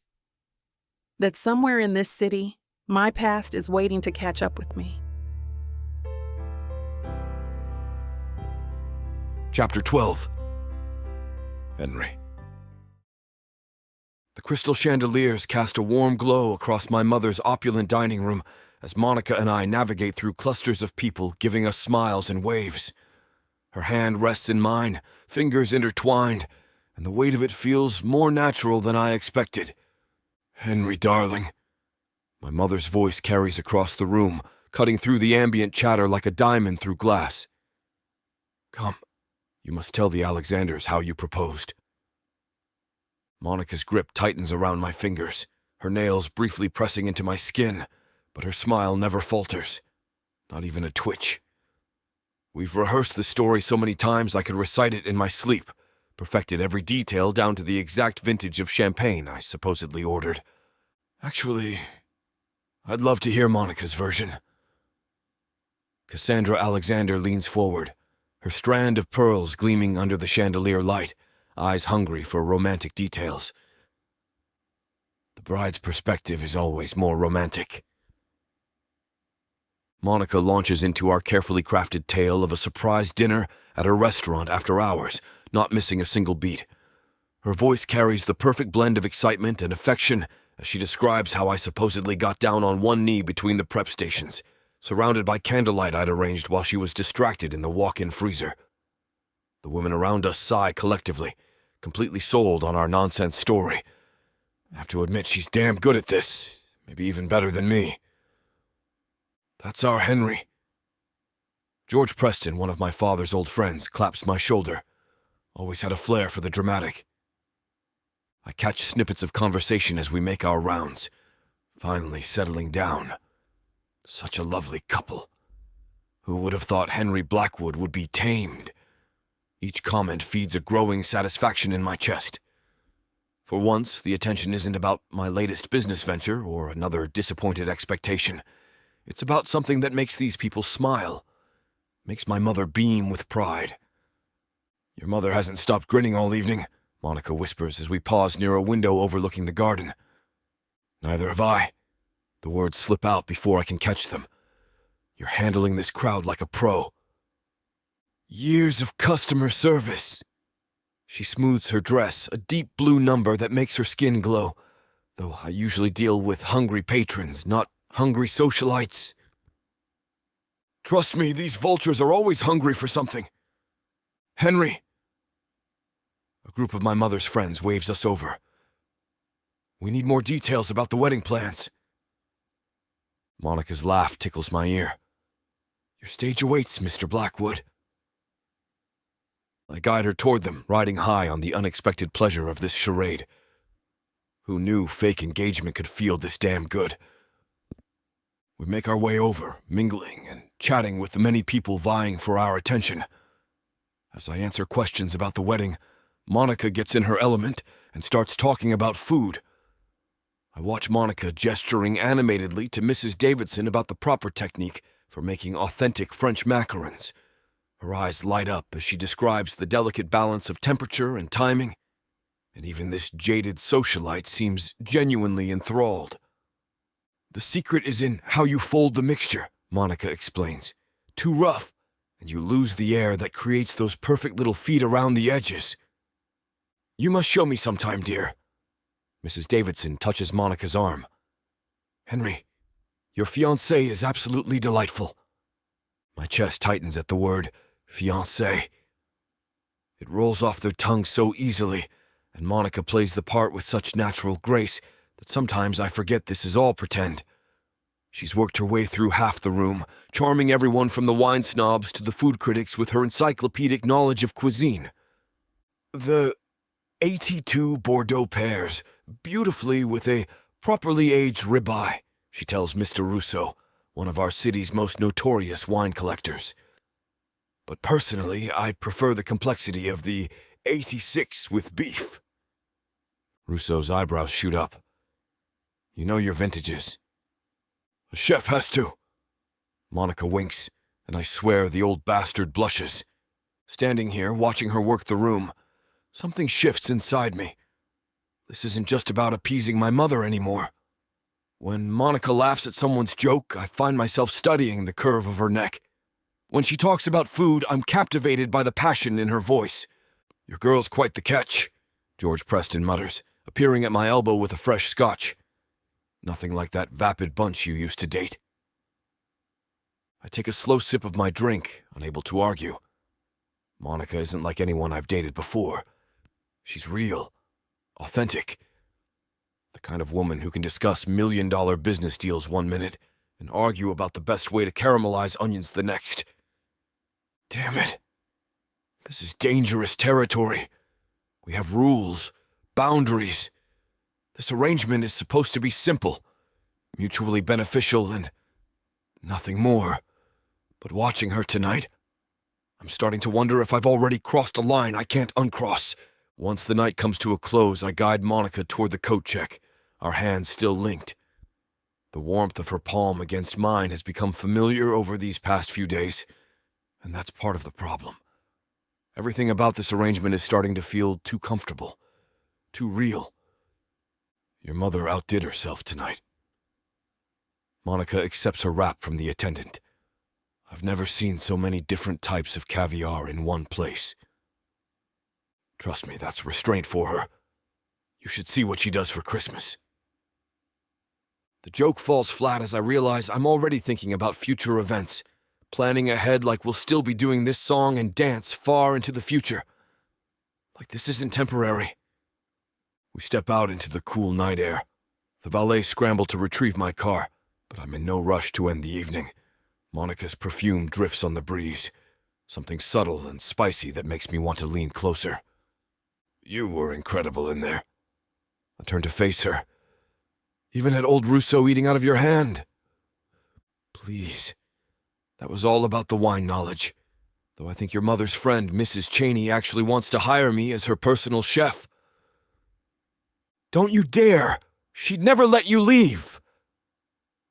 Monica laughs, and the sound hits me right in the chest. When did her laugh start affecting me like this? When did I start counting the hours between our appearances together? This was supposed to be simple. Show up at events, play the happy couple, keep my mother off my back about settling down. Instead, I find myself watching her when she's not looking, memorizing the way she moves, the expressions that cross her face. The valet pulls up with my car, and I help Monica into the passenger seat. As I round the hood to the driver's side, reality crashes down. We're not just fooling my mother and her social circle anymore. I'm fooling myself if I think I can keep treating this like a business arrangement when every touch, Every shared laugh, every goddamn moment pulls me deeper into something I never planned for. The smart move would be to end it now, before either of us gets hurt. But as I slide behind the wheel and catch her smile in the dim light, I know I'm already past that point. Chapter 13. Monica. After ducking through 3 alleyways and taking a deliberately confusing route, we've finally lost the persistent paparazzi who'd camped outside the restaurant for us. I knew getting fake engaged with Henry was going to be crazy, but some of this stuff still manages to take my breath away. That was some quick thinking back there. Henry's shoulder brushes against mine as we walk, sending a warm tingle down my arm. Using the kitchen exit. Occupational hazard? You learn all the escape routes when you work in restaurants. I toss my hair over my shoulder with a grin. That and how to dodge drunk customers on New Year's Eve. The streetlights cast a warm glow across Henry's features, softening the sharp angles of his jaw. He runs a hand through his dark hair before sinking it into his pocket. I try not to stare at how the light catches in those blue eyes of his. This is fake, remember? Just business. Speaking of occupational hazards, Henry pauses at a crosswalk, his tall frame casting a long shadow across the pavement. He hits the pedestrian button with his knuckle and turns to me with a mischievous smile. Did I ever tell you about the time I nearly got fired from my first job in Europe? No way. Mr. Perfect Businessman almost got fired. Perfect. He laughs, a deep sound that reverberates through the empty street. My father had the same misconception when he was still alive. He wanted me to take over the family business straight out of college. Instead, I screwed off to Europe for 4 years. The raw honesty in his voice makes me turn to study his face again. His blue eyes are distant, focused on some memory. My mother called every day for the first month, said I was throwing away my legacy, my responsibility. He kicks a stray pebble. But that job, working my way up from nothing, first time I felt like my own person. What happened? I accidentally sent an email criticizing our biggest client's taste to the client himself instead of my coworker. His lips quirk up. Turned out the client appreciated my honesty. Became one of our strongest partnerships. We turned down a quieter street lined with trees. Their leaves rustle overhead, creating dancing shadows on the pavement. Sometimes I wonder if I'm still that same rebellious kid, you know? Henry's voice drops lower. This whole arrangement with us, it's partly to get my mother off my back about settling down. I'm sure you figured that out by now, seeing the way she acts. She's had my whole life planned since I was born. Marriage, kids, taking over the company. The vulnerability in his admission catches me off guard. This isn't the confident, charming Henry I'm used to seeing. This is someone raw and real, fighting against golden handcuffs most people would kill for. I reach for his hand without thinking, giving it a gentle squeeze. His fingers intertwine with mine, warm and steady. Sometimes the hardest expectations to break are the ones from the people who love us, I say softly. The streetlight above us flickers, casting alternating shadows across Henry's face. We've stopped walking, though I can't remember who stopped first. His hand is still in mine, thumb tracing small circles against my skin. Monica. The way he says my name shoots electricity down my spine. He takes a step closer, and I catch the faint scent of his cologne mixed with the crisp nighttime air. My heart pounds against my ribs.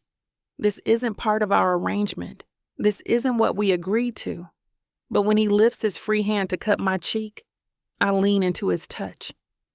Tell me if you want me to stop, Henry whispers, his breath warm against my lips.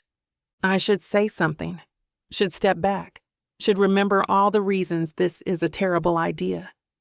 Instead, I rise on my tiptoes and close the distance between us. His lips are soft, questioning at first. Then his hand slides to the back of my neck, pulling me closer as the kiss deepens. My fingers curl into the fabric of his shirt, and for a moment, everything else fades away. The fake engagement, the press, our complicated lives. Benjamin's face flashes through my mind like a bucket of ice water. The last time I let myself fall this hard, I ended up shattered. The memory of his manipulative words, his subtle put-downs, hits me full force. I pull back, my breath coming in short gasps. Henry's eyes open slowly, concern replacing the heat in his gaze. "I'm sorry," I manage, taking a small step backward. My hand trembles as I touch my lips. I can't. "Hey." Henry's voice is gentle. He doesn't try to close the distance between us. "You don't have to explain. We can take this as slow as you need." The understanding in his tone makes my chest ache. I wrap my arms around myself, trying to rebuild the walls that his kiss just crumbled. "It's not you," I say. "I just have some history I'm still working through." "It's all right." Henry's voice stays steady, grounding. "Let's get you home." We walk in comfortable silence, our footsteps echoing off brownstones. The earlier kiss lingers between us, not awkward, just present, like a door that's been cracked open. "Actually," Henry clears his throat as we approach his building, "I wanted to show you something." The doorman tips his hat as we enter the marble lobby. Henry guides me to the elevator, pressing the button for the 15th floor instead of his penthouse. "So I've been thinking about our arrangement," he says as we ascend. "The press will expect us to live together, being engaged and all. But I know you value your independence." The elevator doors open to reveal a pristine hallway with only 2 doors. "I bought out this entire floor." Henry pulls out a key ring. "This side will be yours, if you want it. Complete privacy, separate entrance, your own kitchen. The press gets their story, you get your space." He unlocks the door, revealing a stunning apartment with vast windows overlooking the city. The kitchen gleams with professional-grade appliances that make my chef's heart skip. "Henry, this is..." My throat tightens. The gesture is thoughtful, considerate, everything Benjamin wasn't. Benjamin would have used living together as another way to control me, to know my every move. But here's Henry, offering me freedom within the constraints of our arrangement. "You don't have to decide now. You don't even have to give up your old space if you don't want to." Henry leans against the doorframe, hands in his pockets. "Just think about it. No rush." I run my fingers along the cool marble countertop, memories flooding back. Benjamin criticizing my cooking, hovering over my shoulder while I worked, making me doubt every recipe, every technique I perfected over years of training. The way he'd slowly chipped away at my confidence until I barely recognized myself in the kitchen that used to be my sanctuary. But that kiss with Henry earlier today, it felt different. Safe, electric, but not threatening. Like maybe not every connection has to end in destruction. Like maybe I could actually breathe around someone instead of constantly watching for landmines. "Thank you," I manage, turning back to Henry, trying to swallow the lump in my throat. "For understanding, for not pushing." His smile reaches his eyes, patient and warm. No pressure, no manipulation, no hidden agenda I'll discover later when it's too late. Just possibility. And damn if that isn't the most terrifying and exhilarating thing I've felt in years. Chapter 14. Henry. The crystal chandeliers cast a warm glow across Mother's dining room as scattered conversations filled the air. She's always hosting these damn dinner parties, forcing Monica and I to attend. At least Monica is always a good sport about it, saying it'll be good for our image as a couple.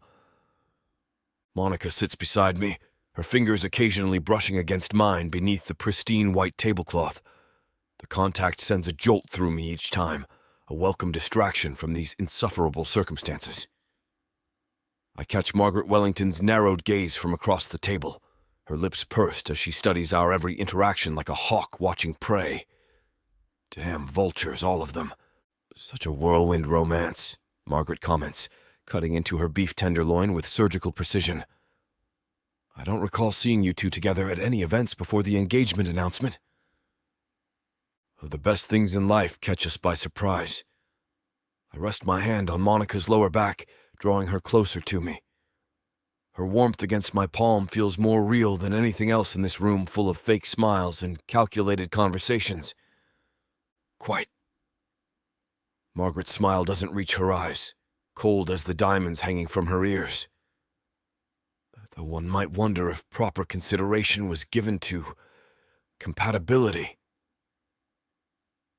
The implied criticism in her tone makes my jaw clench. These people and their judgments.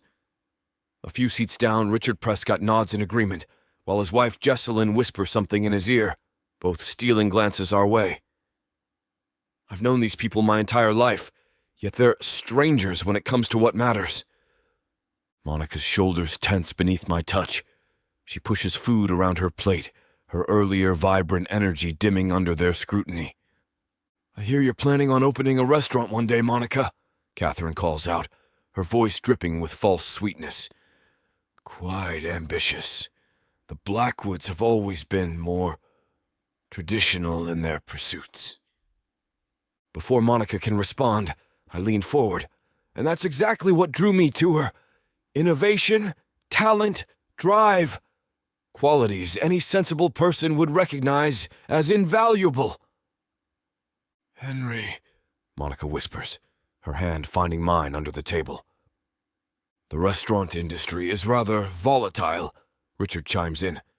Wouldn't want anything to reflect poorly on the family name. The only poor reflection here is judging someone's worth by outdated standards. My voice carries across the table, silencing nearby conversations. Monica's success in the culinary world speaks for itself. Anyone questioning our relationship might want to examine their own prejudices instead. Monica squeezes my hand, and I feel her relax slightly against me. The protective surge I feel watching her navigate these sharks in designer clothing surprises me. This might be pretend, but I'll be damned if I let anyone make her feel less than extraordinary. I push my chair back, the legs scraping against hardwood. Monica, would you care to join me in the gardens? I could use some fresh air. Of course. The relief in her voice is subtle but unmistakable. I snag 2 flutes of champagne from a passing server, and we slip through the French doors into the cool evening air. The stone path winds through perfectly manicured hedges and flower beds, another testament to Mother's obsession with appearances. Monica's curls catch the glow of the garden lights as we find a secluded spot near the small water fountain. Thank you for what you said in there. But maybe dial back the intensity. Those are your mother's friends, after all. Screw 'em. I hand her a glass. They can all go kick rocks for all I care. Been dealing with their nonsense my whole life. Her laugh rings out, genuine and unrestrained. It hits different out here, away from the suffocating politeness inside. You're terrible. She bumps her shoulder against mine. But I appreciate having someone in my corner. They don't know crap about you or what you're capable of. I take a sip of champagne. $20 says half of them couldn't boil water without burning it.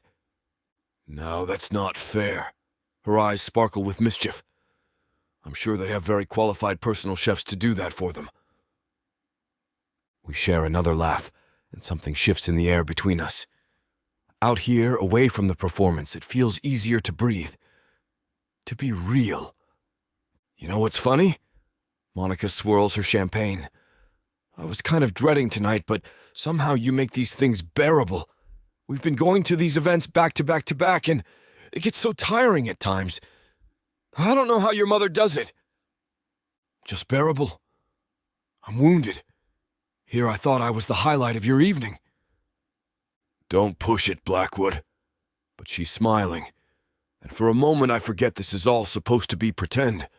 Monica falls quiet, her fingers tracing the rim of her champagne glass. The fountain's gentle trickle fills the silence between us. How do you think things will change? When we actually get married, I mean. I turn to face her, studying the way the garden lights catch in her eyes. What do you mean? Well, you want to do this quick. Get married, use the honeymoon as an escape from all. She gestures toward the house. This. But being a chef isn't exactly a 9-to-5 job. The hours are brutal, unpredictable. Not exactly fitting for a Blackwood wife, according to that crowd in there. Hey, I set my glass down on the fountain's edge. I don't give a crap what they think a Blackwood wife should be. You're a chef. A damn good one. That's who you are. Henry? No, listen. I've tasted your food. I've seen how you light up talking about new recipes, about your vision for your restaurant. Anyone trying to take that away from you can go screw themselves. Her lips quirk up. Even your mother? Especially my mother. I run a hand through my hair. Look, this whole thing might be complicated, but I won't let it derail your career. I want to see you succeed. I mean that. Monica's smile softens, genuine warmth replacing her earlier uncertainty. Thank you. That means a lot. You know, I say, trailing my thumb across my lip to wipe away the excess champagne. Being Mrs. Henry Blackwood comes with some serious perks. Private jets, connections to the best suppliers, prime real estate opportunities. Hell, you wouldn't even need to work those crazy hours if you didn't want to. Monica's laugh echoes through the garden. Right, because I'd love nothing more than to join the ladies who lunch crowd in there. She gestures toward the penthouse. My eyes are on the prize, Henry. I've worked too hard to build my reputation in this industry. The future restaurant, the expanded catering business. That's my dream. I'm not giving it up now. Good. I can't help but smile at her determination. The way her eyes light up when she talks about her ambitions. It's magnetic. I don't want you to give it up. Ever. Her eyebrows shoot up. No offense, but I half expected you to be like the rest of them in there. You know, expecting your wife to host dinner parties and attend charity galas. Please. I've had enough of that crap to last 10 lifetimes. I take another sip of champagne. Watching you crush their expectations is way more entertaining. Even if it means making you the talk of the party? She asks. People like them have a certain expectation on how life is meant to be lived, and you're breaking all the molds. I've done that my entire life, I reply easily. Doing it one more time isn't going to hurt me. Chapter 15. Monica. My hands tremble as I stand before the altar, facing Henry in his impeccable black tuxedo. The church stretches behind him, packed with New York's biggest players and his family's social circle, business associates, and what feels like half of Manhattan's upper crust. Despite his mother's objections, we've decided to get married around a month into this fake engagement, and with his level of wealth, we managed to pull together quite a beautiful ceremony in a limited amount of time. It's impressive, but I can't even relish in the moment. Not with so many unfamiliar eyes on us. I catch Olivia's encouraging smile from her spot in the front pew.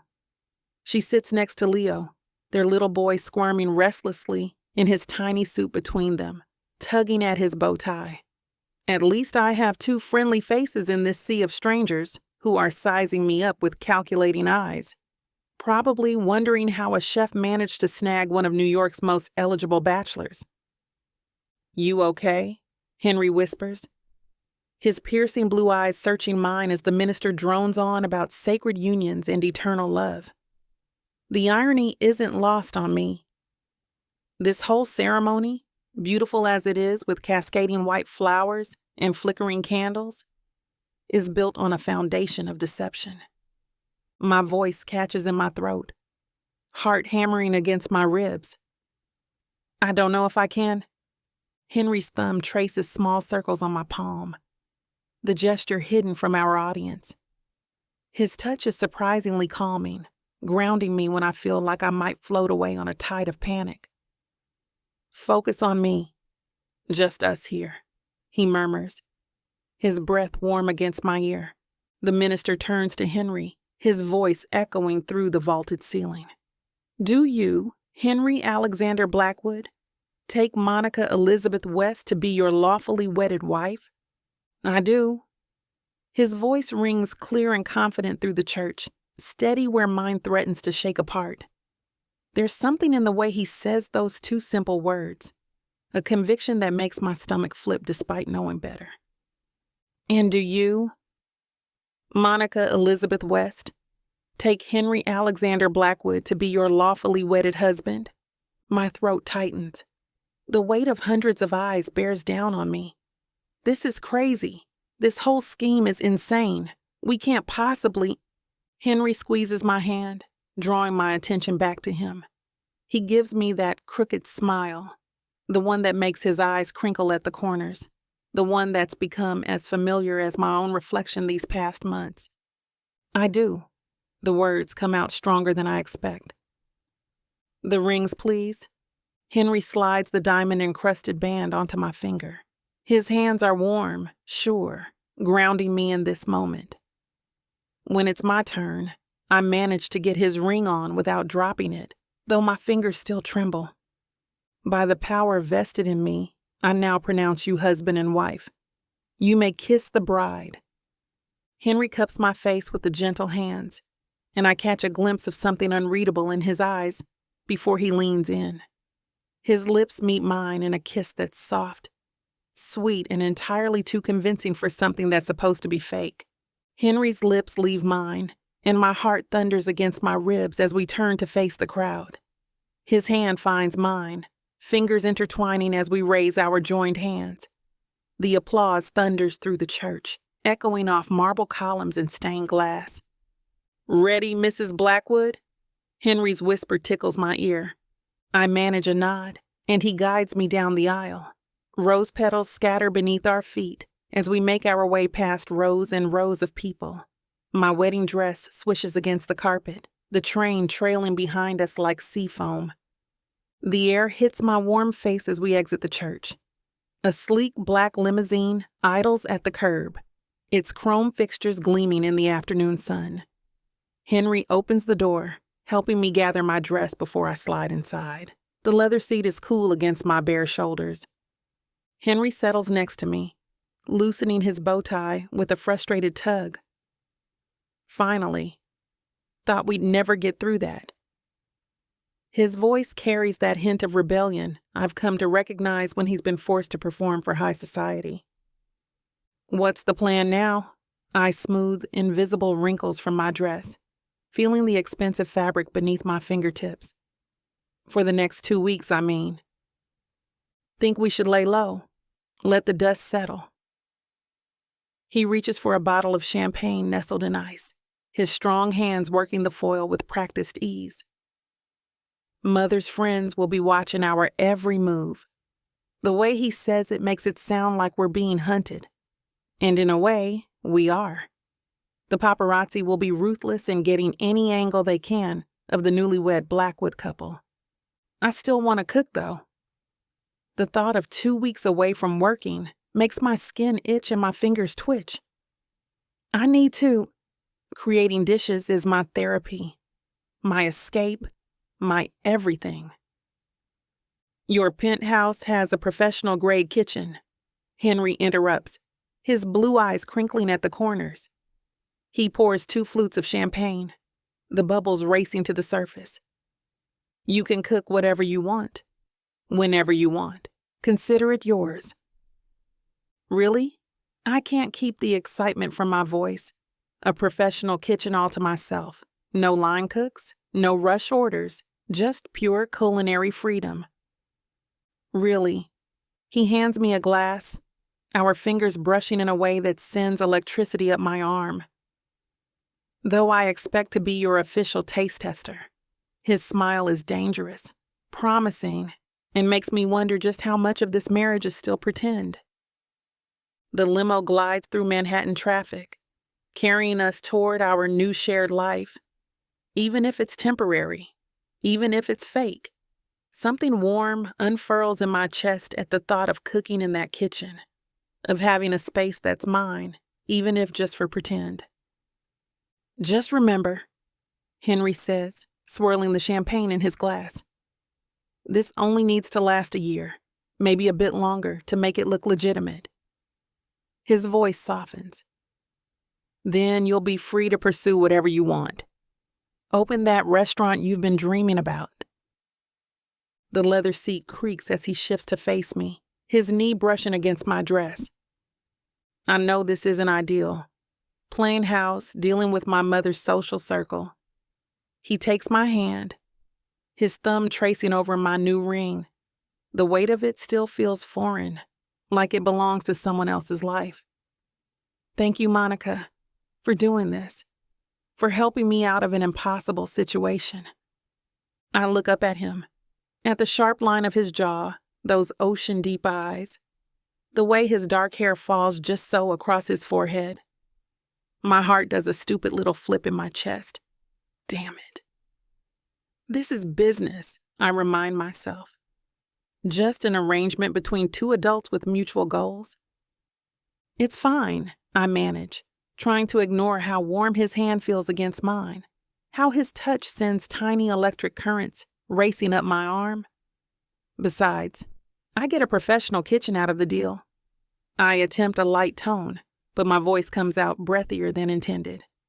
I clear my throat, attempting to regain my composure. Sub-zero fridge, 6-burner stove. That's worth playing fake wife for a year. His smile, that devastating, crooked smile, makes my stomach tighten. There's something dangerous about the way his lips curve up at one corner, something that makes me forget all the reasons this is strictly business. And I get the best chef in New York cooking just for me. I'd say that's a win-win. His voice drops lower, more intimate, as his fingers continue their maddening pattern against my skin.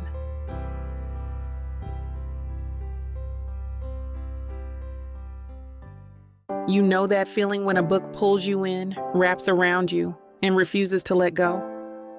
When the tension is so thick, you swear you can feel it? Welcome to 30 sinfully addictive romance audiobooks that will ruin your sleep. Wow, I wasn't ready for this. One chapter in, and I'm already hooked. Oh, you thought this was just another audiobook collection.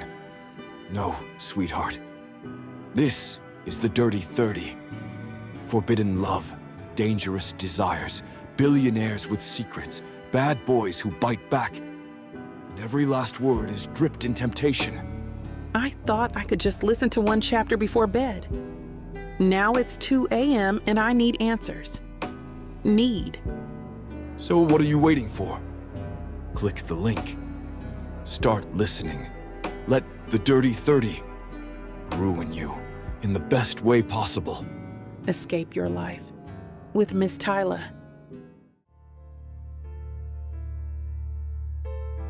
Chapter 16. Henry. I lean against the kitchen counter, mesmerized by Monica's fluid movements as she navigates her workspace. 3 pots simmer on the stove while she chops vegetables with lightning precision. The aroma of herbs and spices fills the air, making my mouth water. You know you don't have to cook enough for an army, right? I watch her add more ingredients to an already overflowing pot. Force of habit. Monica's knife hits the cutting board in quick succession. In professional kitchens, we're used to large quantities. But there's tension in her shoulders, and her movements are more rigid than usual. Something's off.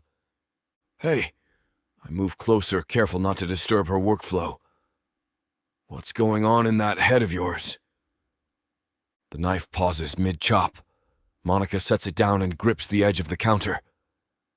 This whole situation, it's more complicated than I expected. The marriage thing? Yeah. She wipes her hands on her apron. Your mother called this morning. She wants us to attend some charity gala next week. And yesterday, my old sous chef asked about wedding photos for social media. Her voice rises slightly.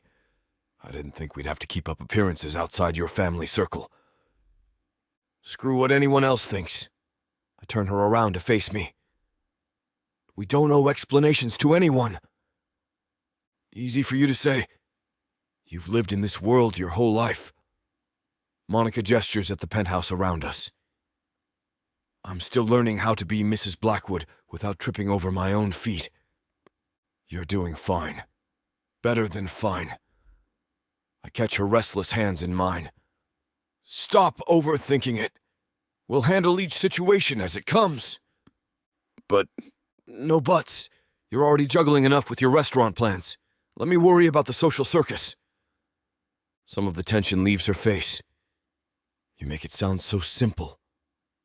Because it is. Now, what exactly are you cooking? It smells incredible. Monica's smile returns as she stirs one of the pots. I'm making coq au vin. It's a French dish. Chicken braised in wine with mushrooms and pearl onions, plus some roasted root vegetables on the side. Fancy. I lean against the counter watching her work. Any special occasion? Just felt like cooking something that takes time. She adjusts the heat under one of the pots. It's therapeutic, you know? Lets me think. The kitchen falls quiet except for the gentle bubbling of the cooking food. I take a deep breath, deciding now's as good a time as any for what's been on my mind. Listen, about this whole arrangement. Monica freezes for a split second before resuming her stirring. What about it? I want you to know I'm committed to making this work. The fake marriage, the public appearances, all of it. Henry, you don't have to. I know I don't have to. I move closer, careful not to crowd her workspace. But I want to. We've come this far, and honestly, we make a pretty good team. She sets down her wooden spoon and turns to face me. The press does seem to love us. They eat up every photo op. It's ridiculous. I lean against the counter, watching her work. That piece in the Times about the whirlwind romance between the business heir and the rising culinary star got more shares than any of our company's press releases this year. My PR team is actually jealous. It's all smoke and mirrors, though. Monica crosses her arms, her expression turning serious. You sure you want to keep this up? It's a lot to maintain. Absolutely. I don't hesitate with my answer. Besides, who else would cook me fancy French chicken?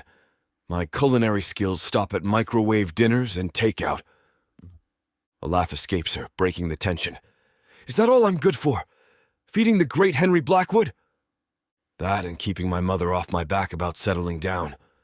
The woman was relentless before you came along. I give her a wink. I'd say you're invaluable, Mrs. Blackwood. Best fake wife a man could ask for. Monica's smile fades as she turns back to the stove, her movements becoming mechanical. I've noticed these shifts more lately. Moments where she retreats into herself, her usual warmth dimming. You okay? I step closer, giving her space but staying within reach. She stirs the pot with more force than necessary. Just thinking about my old life. She sets the spoon down. I had an ex-boyfriend named Benjamin. I think I've told you a bit about him before. And he used to tell me I'd never make it as head chef. Said I was too emotional in the kitchen. Her fingers trace along the edge of the counter. He'd critique everything. My techniques, my plating, even how I held my knife. My jaw clenches. Sounds like a real piece of work. That's putting it mildly. Monica's voice drops. He'd wait until we were alone, then pick apart every decision I made. If I got excited about a new recipe, he'd laugh and say I was being naive. When I talked about opening my own place someday, he'd remind me how many restaurants failed in their first year. Heat rises in my chest. Did he ever... No, nothing physical. She shakes her head. Just Constant criticism. Little digs that made me doubt myself. I started second-guessing everything, wondering if maybe he was right. He wasn't. The words come out sharper than intended. I know that now. Monica adjusts the temperature on one of the burners. Haven't heard from him in a while, thank God. Last I knew, he took a job at some corporate restaurant chain in Jersey. Good. Let him stay there. I resist the urge to find out which chain. You deserve better than that nonsense. She gives me a small smile. It's fine, I'm fine. Just sometimes these memories. She gestures vaguely. They sneak up on me. I want to say more, do more, but I recognize that look in her eyes. She's done talking about it for now. Instead, I reach past her to grab 2 wine glasses from the cabinet. How about we open that bottle of Bordeaux, since you're making fancy French chicken and all? Her shoulders relax slightly.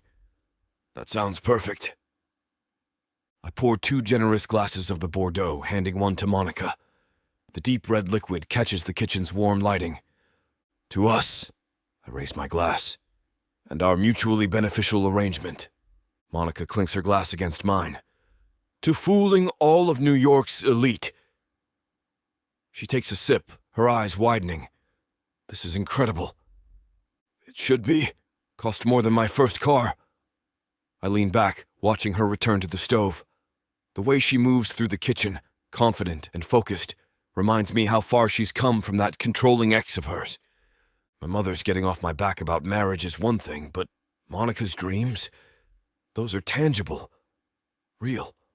The restaurant space in Soho I've been eyeing would be perfect for her vision. Exposed brick walls, high ceilings, that industrial chic vibe that's so hot right now. And with my connections to the right investors. What's that look for? Monica stirs the coq au vin, eyebrow raised. Just thinking about some business opportunities. I take another sip. You know, being Mrs. Blackwood opens a lot of doors in the restaurant world. Henry, I'm serious. You've got the talent, the vision. Now you've got the name recognition too. I set my glass down. Let me introduce you to some people. Real estate developers, restaurant groups, private investors. No strings attached. Monica pauses, wooden spoon hovering over the pot. You don't have to do that. I want to. Consider it my way of saying thanks for keeping my mother's marriage crusade at bay. I move closer, inhaling the rich aroma of wine and herbs. Plus, I get to be the first investor in what's going to be New York's next big restaurant. It's just good business. A smile tugs at her lips. You're impossible, you know that? Impossibly helpful, maybe. I refill our glasses. To your future restaurant empire. This time when we toast, her smile reaches her eyes. Chapter 17. Monica. The hustle and bustle of Wilson's Market encapsulates me as I stand in the produce section, scanning the fresh herbs. Tonight's dinner needs to be perfect. I want to show Henry my gratitude for everything he's done so far. He secured a business meeting with restaurant investors, people who are genuinely interested in hearing my vision. And when he told me the news, the smile that radiated off his face was so beautiful, so genuine. He's such an attractive man, that fake husband of mine, with his blue eyes and somewhat messy hair and muscled body that I've tried not to think too long about. My fingers brush over the fragrant basil leaves while I picture his face lighting up at the first bite of my signature pasta dish. But then, a flash of movement catches my eye 3 aisles over. My hand freezes mid-reach. That particular way of walking, the slight hunch of those shoulders. No, I'm being paranoid. Benjamin is probably nowhere near this neighborhood. I force myself to focus on selecting the ripest tomatoes, but my hands shake as I place them in the cart. Another glimpse. This time it's the back of his head. That same messy brown hair. My heart pounds against my ribs. The shopping cart suddenly feels like my only anchor to reality. Just coincidence, I whisper to myself. But my feet won't move. I should finish shopping. I should act normal. Instead, I find myself tracking his movements through gaps in the shelving. The figure turns down my aisle and my blood runs cold. Those warm brown eyes I once found so charming lock onto mine. Benjamin. Here. Now. My fingers grip the cart handle until my knuckles ache. The exit feels miles away. The other shoppers fade into blurs of color and movement. The ghost of his last words to me echoes in my head. You'll never do better than me, Monica. But I did do better. I have Henry now. The thought of Henry steadies me for a moment, but Benjamin takes a step in my direction, and panic claws up my throat. Monica, his voice carries that same false sweetness that used to make me doubt everything I knew. What a surprise seeing you here. My legs won't move. My voice won't work. All I can do is stand there, frozen, as he closes the distance between us with that smile that always meant trouble. Swallowing down the knot in my throat, I manage a forced smile as I try to look for the nearest exit. Benjamin, it's been a while. I force my voice to stay steady, professional, but my heart hammers so hard, I worry the other shoppers can hear it. My palms are sweating, leaving damp prints on the shopping cart handle. Too long. Benjamin steps closer, that familiar cologne hitting my nose, the same scent that used to make me feel safe before it became a warning sign. You look good. Success suits you. I grip my cart tighter, using it as a barrier between us. The metal digs into my fingers. Thank you. I should get going. Come on, Mo. We used to talk for hours. His pet name for me feels like acid on my skin. No one calls me that anymore. I made sure of it after we split. I've been following your career since we split, you know. Saw that write-up about your new menu concepts. Pretty impressive stuff. I appreciate that. My words come out clipped, robotic. Every cell in my body is screaming at me to run, but my feet remain rooted to the floor. Years of therapy, and I still freeze when he's near. Though I gotta say, some of those dishes, he clicks his tongue, bit ambitious. Remember when you tried that souffle at my place? Total disaster. He laughs, but the memory stings. How he'd mocked my attempts at branching out, always pushing me to stick to simple cooking. I've grown since then. I start to push my cart forward, but he shifts to block my path. Speaking of growth, marriage, huh? Henry Blackwood. The way he says Henry's name makes my skin crawl. Quite the upgrade from your humble beginnings with me, though I miss those beginnings, you know. Just us in that tiny kitchen, making basic pasta dishes. You were happier then, weren't you? More yourself? I need to go. We had something real, Monica. None of this fancy pretense. His fingers brush my cart handle, too close to my tight grip. I've been thinking about us lately, about how good we were together, before you got all these grand ideas in your head. Maybe we could grab coffee. For old time's sake. My throat constricts as memories flood back. Nights spent doubting my own judgment. Mornings waking up to criticism masked as concern. The lights of Wilson's Market suddenly feel too bright, too exposing. Benjamin, I'm not interested in coffee. The words come out stronger than I feel, or catching up, or anything else. Still so defensive? He steps closer, his cologne overwhelming. It makes me want to gag. You always did get worked up over nothing. Remember how I'd help calm you down? Get you thinking straight again? My hands shake. That's what he'd always say when I tried standing up for myself. That I was overreacting, being dramatic. And I believed him. For years I'd believed him.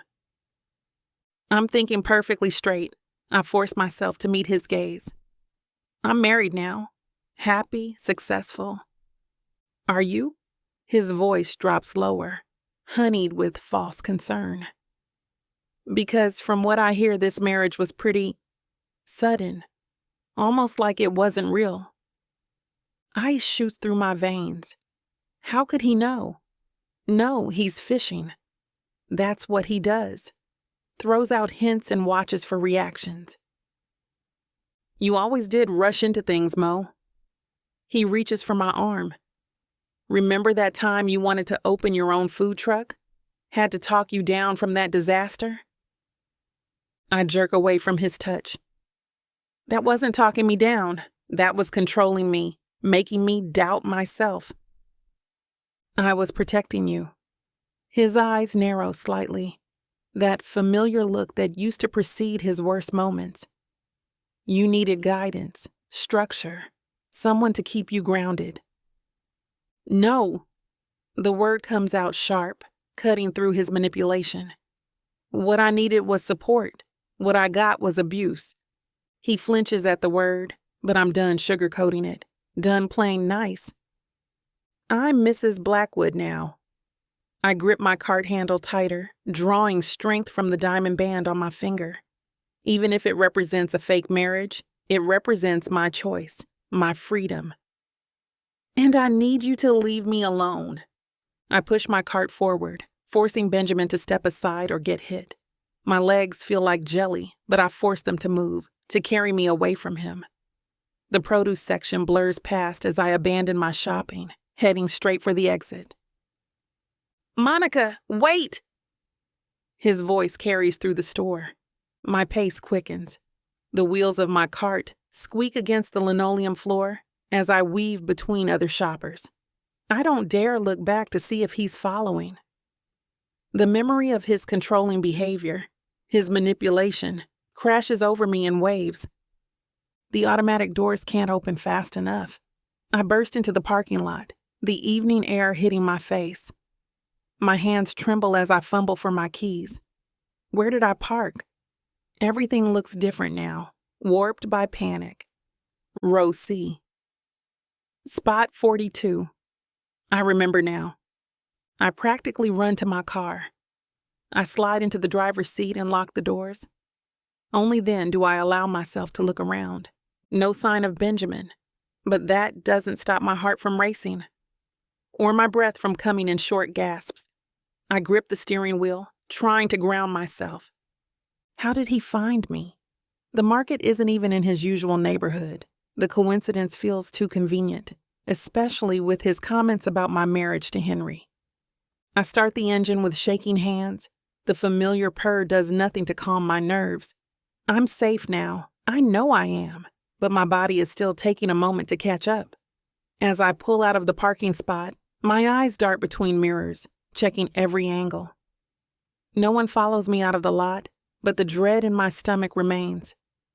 The pasta dinner I'd planned for Henry will have to wait. Right now, I just need to get home. Need to feel safe again. But Benjamin's words echo in my head, poisoning what should have been a simple grocery run with doubt and fear. Chapter 18. Henry. I rip off my tie as I step out of the elevator onto Monica's floor, my briefcase heavy after a long day of meetings. The scent of her cooking usually greets me, but tonight the penthouse is silent and dark. Strange. Monica? My voice echoes through the space as I set down my briefcase and shrug off my suit jacket. A shape moves on the couch, backlit by the city lights streaming through the windows. Monica sits curled up, a wine glass dangling from her fingers. Hey. Her voice comes out soft, distant. I cross the room and crouch beside her. What's going on? Why are you sitting here in the dark? Just thinking. She takes another sip of wine. How are the meetings? Screw the meetings. I reach for the lamp, but she catches my wrist. Don't. I like it dark right now. The city twinkles behind her like scattered diamonds, but her expression remains hidden in shadow. My chest tightens. This isn't like her at all. Monica's usually a force of nature, filling every room with her energy. Talk to me. I settle onto the couch beside her. What's got you drinking alone in the dark? Nothing really. Just one of those days, you know. She swirls the wine in her glass. Sometimes I wonder if I'm actually good enough for any of this. Any of what? This life. Being Mrs. Blackwood. Running my own restaurant. She lets out a hollow laugh. Sometimes I feel like I'm just playing pretend and eventually everyone's going to figure it out. I shift closer, my arm brushing against hers. The vulnerability in her voice hits me like a punch to the gut. Monica. I lower myself down to her level, kneeling down next to her. What happened? Something has you acting this way, and I want to know what. Monica draws a shaky breath. I wanted to make you that pasta dish you mentioned last week, the one with the fresh herbs and cherry tomatoes. My heart clenches at the tremor in her voice. But when I got to the store, she sets down her wine glass with an unsteady hand. Benjamin was there. He just appeared in the produce section while I was picking out some ingredients. My jaw tightens at his name, that piece of crap. He started talking about how much he missed me, how we should try again. Her voice cracks, and he said a bunch of other things, trying to make me reminisce about the past. But I was so frozen and scared. My fingers dig into my thighs as I fight to keep my expression neutral, but inside I'm seething. The thought of him anywhere near her makes me want to hunt him down. I just couldn't move or think. Monica wraps her arms around herself, like I was that same scared girl again, that I just left everything there and ran.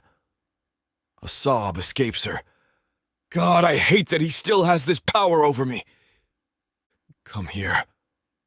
I pull her into my arms and she collapses against my chest. Her tears soak through my shirt as I hold her close, one hand stroking her back while the other cradles her head. I've got you, I murmur into her hair. The need to protect her, to shield her from everything that's hurt her, surges through me. But beneath that protective instinct burns something darker, a possessive rage I've never felt before. The idea of Benjamin trying to worm his way back into her life makes me want to tear him apart. Monica's fingers clutch my shirt as she cries, and I tighten my hold on her. I won't let that bastard anywhere near her again. Let me handle Benjamin. I pull back just enough to look at her face, though the darkness still masks her features. One conversation with me and he'll never bother you again. Monica stiffens in my arms. No. Please, Henry. Her hand grips my forearm. You don't know what he's capable of. He's ruthless when he feels threatened. I bite back a harsh laugh. If she only knew the things I'm capable of, the connections I have. Benjamin would be nothing more than an inconvenient memory. But her fear is real, and the last thing she needs is more conflict in her life. Okay. I brush my thumb across her cheek, wiping away tears. We'll stay clear of him, but you're not alone in this anymore. Thank you. She exhales, her body relaxing against mine. And forget about cooking tonight. That pasta dish can wait. I reach for my phone. Let me order in. What sounds good? You don't have to. I want to! I scroll through my contacts. How about that Ethiopian place you love? We could get the whole spread. Injera, Doro Wat, all of it. And that spicy lentil dish you always finish before I get a bite. A small laugh escapes her. Mr. Watt. That's the one. I press a kiss to her temple. Plus some of those honey wine cocktails they do. And sambusas. You can never have too many sambusas. That actually sounds perfect. I make the call, ordering enough food to feed a small army. When I hang up, Monica's curled closer, her head resting on my shoulder. The tension from earlier has begun to fade from her muscles. After I'm done placing the order, I set my phone down on the coffee table, settling back into the cushions. Monica shifts with me, staying close, her head still resting against my shoulder. The city lights paint abstract patterns across the floor, and her warmth seeps into my side. I've held countless business meetings, navigated thorny negotiations, dealt with ruthless competitors, but nothing has ever hit me like seeing her break down tonight. The urge to shield her from harm pulses through my veins, fierce and instinctive. Her breathing has steadied now, matching the slow rise and fall of my chest. One of her curls brushes against my neck, soft as silk. When was the last time I felt this content, this connected to someone? Monica lets out a small sigh, her body melting further into mine. My arm tightens around her shoulders reflexively. She's done so much for me. Agreed to this whole charade, dealt with my family's expectations, become the kind of friend I never knew I needed. Someone who calls me on my nonsense, but still has my back. Someone who makes me laugh without trying. But there's something else now. Something that stirs when she's this close. The delicate scent of her shampoo fills my lungs. Her fingers absently play with a button on my shirt. Each point of contact sends electricity skating across my skin. Damn it. I shouldn't be thinking about her like this. She's vulnerable right now, dealing with her stupid ex trying to worm his way back in. The last thing she needs is me complicating things by developing whatever this is. And yet, the way she fits against me feels right in a way I can't explain. Like we've done this 1,000 times before. Like we could stay here forever, wrapped in darkness and each other's warmth. I close my eyes, trying to sort through the tangle of protectiveness and attraction and genuine affection coursing through me. When did this fake marriage start feeling so real? Chapter 19. Monica. The early morning sun barely peeks over the horizon as I make my way down the quiet street toward Taste of Heaven. The familiar route brings a smile to my face, back to my sanctuary of sizzling pans and aromatic spices after taking time off to deal with this whole fake marriage situation. My steps falter as I approach the restaurant's entrance. Something's wrong. Shards of glass glitter on the sidewalk like deadly confetti. My heart pounds as I rush forward, keys jingling in my trembling hands. No, no, no. The front window is completely shattered, jagged pieces still clinging to the frame. I unlock the door with shaking fingers and step inside. The crunch of glass under my shoes echoes through the empty dining room. Red spray paint mars the cream-colored walls. Crude words and symbols that make my blood boil. Chef? Luis, one of our line cooks, appears from the kitchen. His face is ashen. I just got here and found this. Ramona, our hostess, emerges from the back, phone pressed to her ear. Police are on their way. Jesus, look at the display case. My gaze follows her gesture to the antique cabinet, where we showcase our specialty desserts. The glass front is spiderwebbed with cracks, pieces missing where someone took what looks like a bat to it. Inside, our carefully crafted pastries lie in ruins. Who would do this? My voice comes out hoarse as I survey the destruction. Years of building this place's reputation, creating a space where people come to celebrate life's moments, and some jerk decides to destroy it in one night. Emmanuel, our sous chef, kneels by a pile of broken plates. Found this by the register. He holds up a brick with a paper wrapped around it. I snatch it from his hands, unfurling the note. My stomach drops as I read the hateful message scrawled in messy handwriting. The sound of approaching sirens fills the air as I stand amid the wreckage of my workplace, fury and fear warring inside me. This isn't just random vandalism. Someone targeted us specifically. My hands crumple the note as memories of Benjamin's past outbursts flash through my mind. The way he'd throw things when angry, how he'd leave threatening messages after our breakup. This has his fingerprints all over it. The senseless destruction, the need to hurt what matters to me. I straighten my spine. Like hell, I'm letting him or anyone else destroy what I've built. Over the past few days, Henry has been reassuring me that I'm much stronger than I used to be, and I shouldn't have to tolerate Benjamin's nonsense anymore. All right, team, listen up.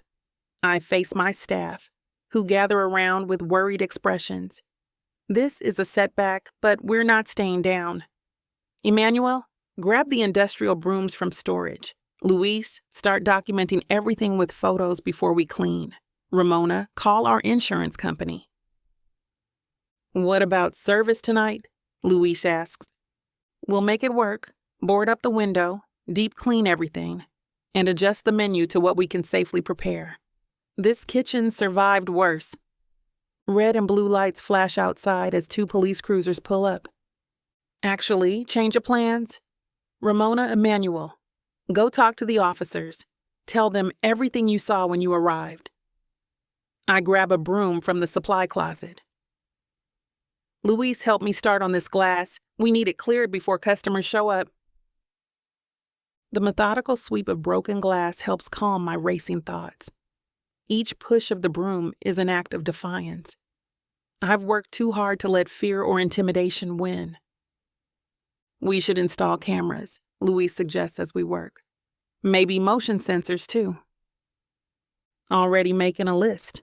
I nod toward my phone on the counter, where I've been typing notes between sweeping. Adding reinforced glass for the windows and display cases. Time to upgrade security across the board. The pile of glittering shards grows as we clean, like a twisted monument to someone's hatred.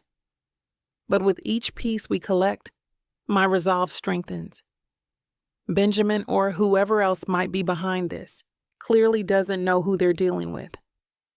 My phone buzzes in my pocket as I'm directing the cleanup crew.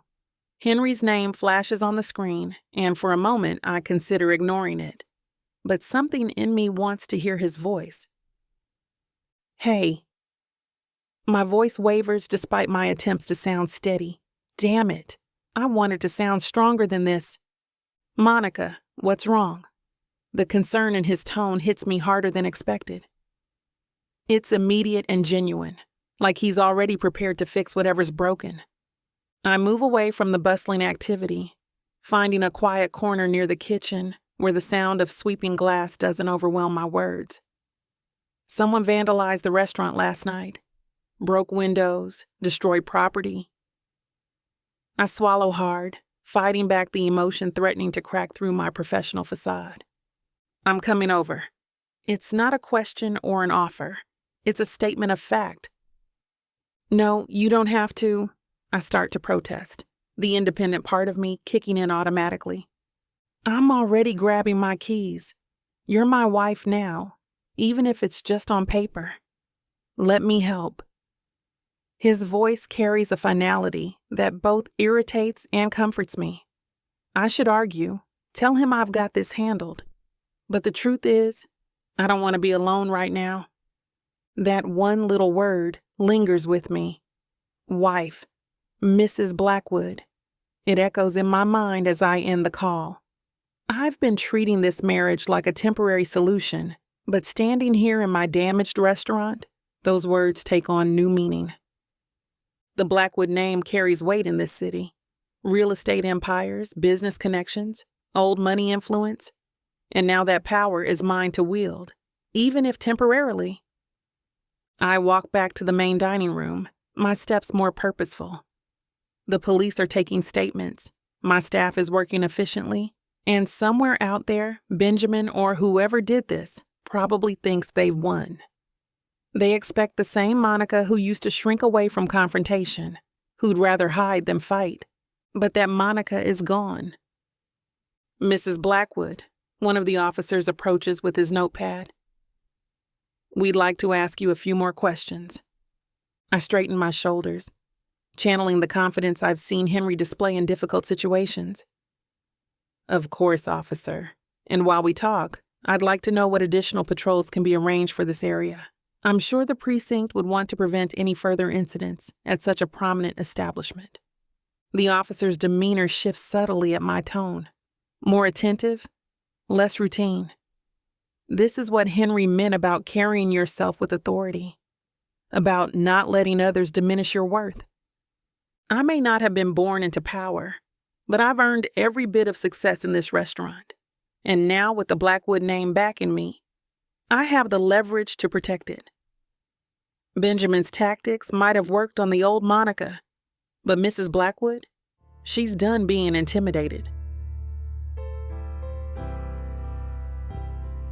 Chapter 20. Henry. I trace my fingers along the rim of my Scotch glass, staring at the thick manila folder Detective Martinez just dropped off. The comprehensive dossier on Benjamin Jensen sits heavy in front of me, a testament to what money and connections can accomplish in just a few days. Everything you need to know is in there, Mr. Blackwood. Background checks, financial records, employment history, criminal records. If there was dirt to find, I found it. Criminal records? My attention snaps to the detective's weathered face. Nothing major yet, but there's a pattern of complaints from previous employers and a restraining order from another ex-girlfriend that was later dropped. Martinez points to specific tabs in the folder. I've organized it chronologically. Pay special attention to the last few years. I flip through the pages, my jaw clenching tighter with each revelation. Benjamin's history unfolds like a roadmap of red flags, jobs left under suspicious circumstances, unpaid debts, and a string of toxic relationships. This incident here. Martinez leans over, pointing to a police report. Bar fight 3 years ago. He claimed self-defense, but witnesses said he was the aggressor. Charges were dropped when the other guy refused to press charges. The more I read, the clearer the picture becomes. Benjamin isn't just Monica's troubled ex. He's a ticking time bomb. His bank statements show irregular deposits, suggesting under-the-table work. Multiple addresses in the past year hint at instability. What about his current whereabouts? That's where it gets interesting. Martinez pulls out recent surveillance photos. He's been spotted near Taste of Heaven 3 times this week alone, always during off hours. Never goes in, just watches. My blood runs cold.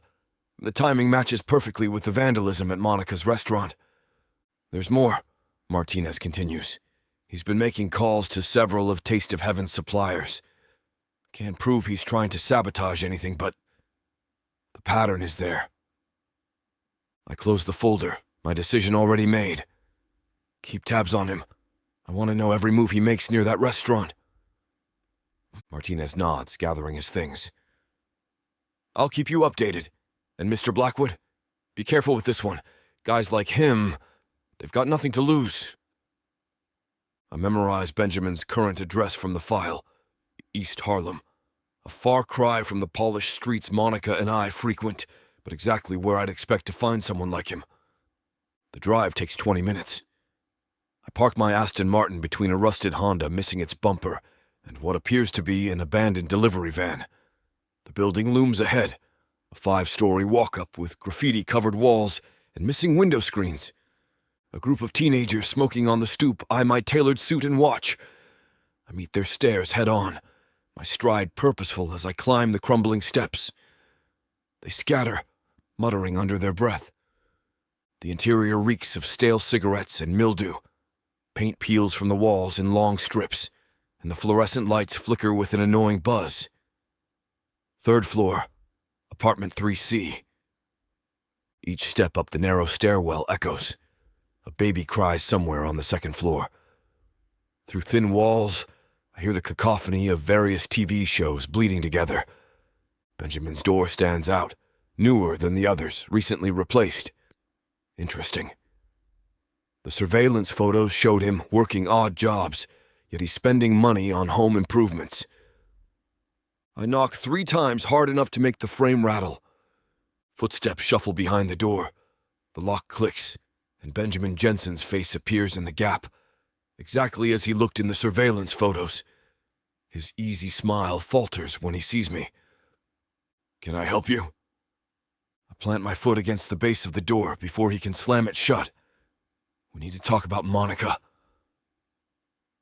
His expression shifts, that earlier hesitation morphing into something darker. The hell you want with my girl? She's not your girl. She's my wife. I step forward, forcing him to back up into his apartment. And you're going to stay away from her restaurant. Benjamin laughs, a hollow sound that echoes off the bare walls. Or what? You're going to try to buy me off like you bought her? He spreads his arms wide. Look around, rich boy. I got nothing to lose. That's where you're wrong. My voice drops lower. You've got plenty to lose.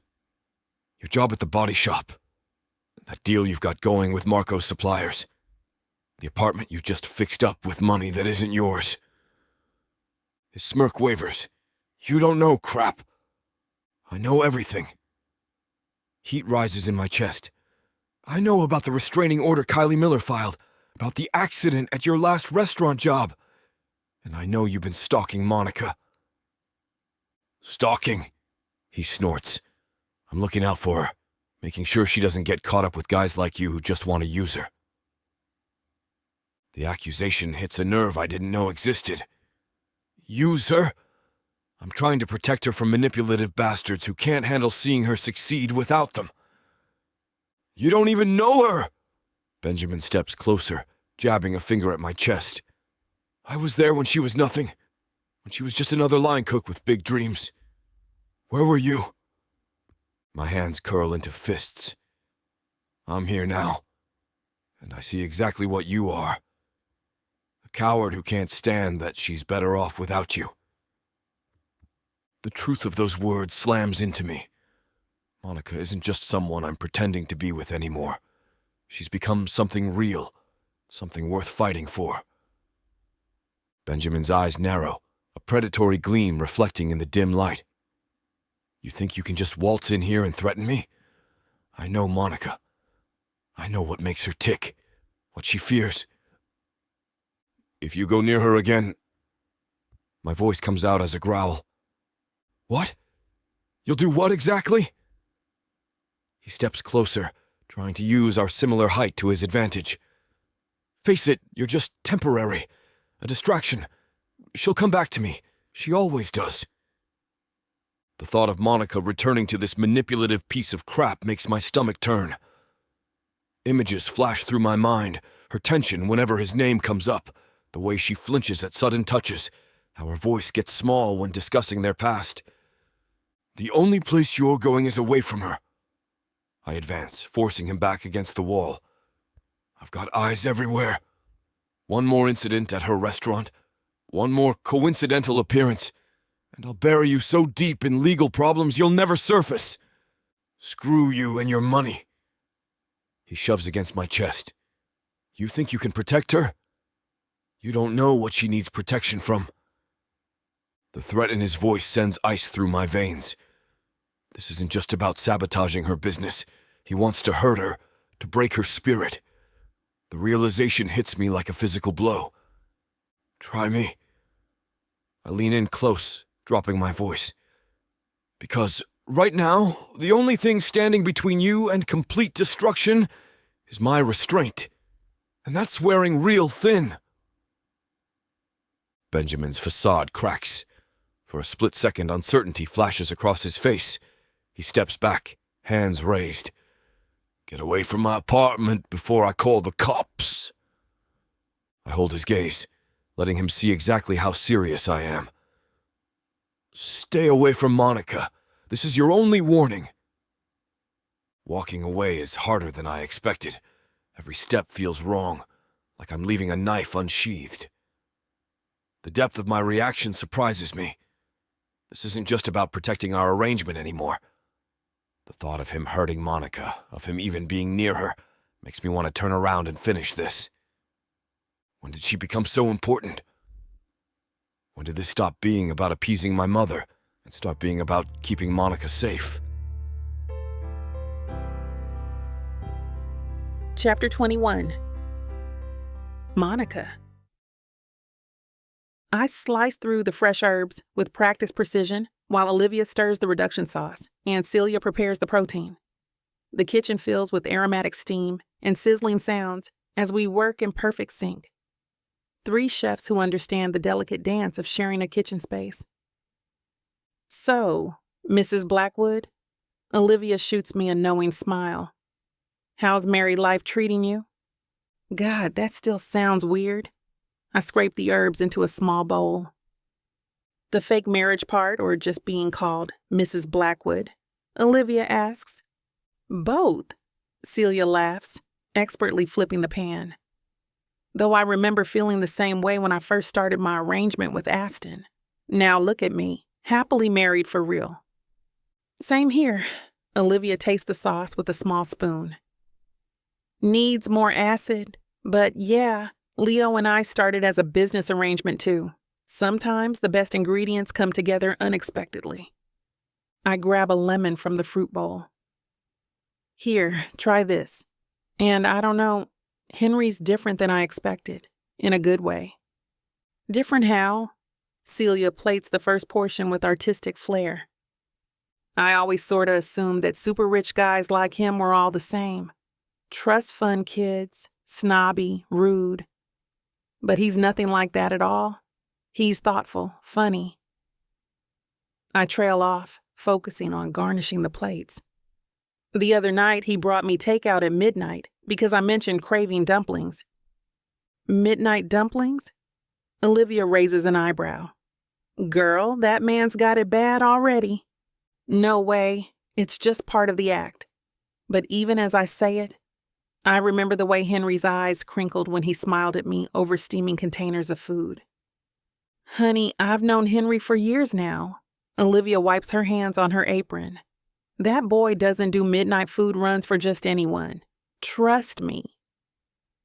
The thing about fake marriages, Celia adds, is sometimes they show you what's real before you're ready to see it yourself. I concentrate on plating, trying to ignore how my heart speeds up at their words. Can we focus on this reduction sauce instead of my love life? Fine, Olivia laughs. But don't think you're getting off that easy. Pass me those microgreens. This plate needs height. On it, chef, I reply playfully, getting to work on plating as Celia and Olivia watch my technique. Speaking of height, Olivia gestures to my plating with her chin. How tall is Henry anyway? 6'2"? 6'3", I correct automatically, then catch myself as both women exchange knowing looks. What? It's a normal thing to notice about someone you live with. Celia pours more wine into our glasses. Sure it is, just like noticing how his shoulders fill out those suits, right? Or how blue his eyes are, Olivia adds with a smirk. I grab my wine glass. You two are crazy in imagining things. We finish the last touches on our collaborative dish, a fusion of French and Southern comfort food that would make any food critic weep. The aromas of herbs, butter, and perfectly seared meat fill the kitchen. To friendship, Olivia raises her glass. Into arrangements that turn into something more.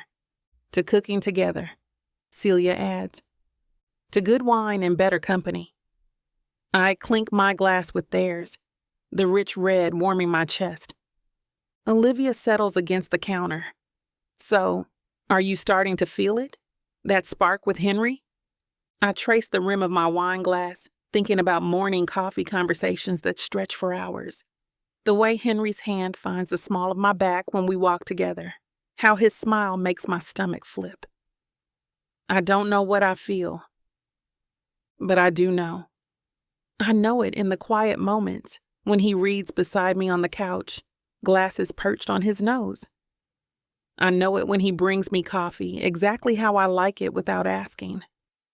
I know it in the way my skin tingles whenever he's close. Your face says otherwise. Celia's voice is gentle.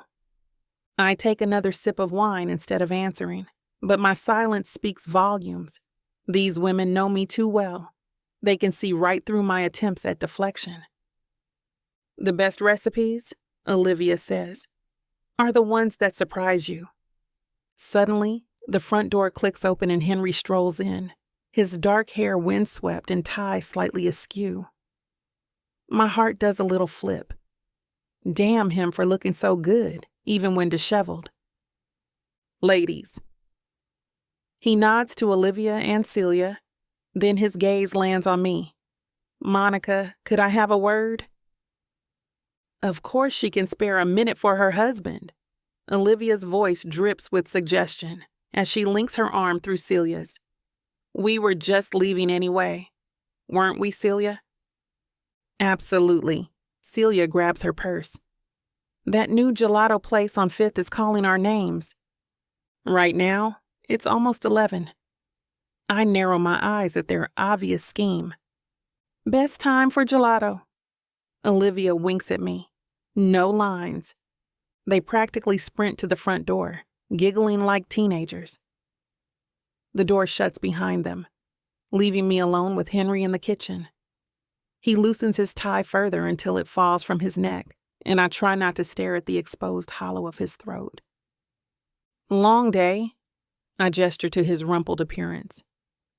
You could say that. He runs a hand through his hair, making it even messier. The motion draws attention to his rolled-up sleeves and forearms.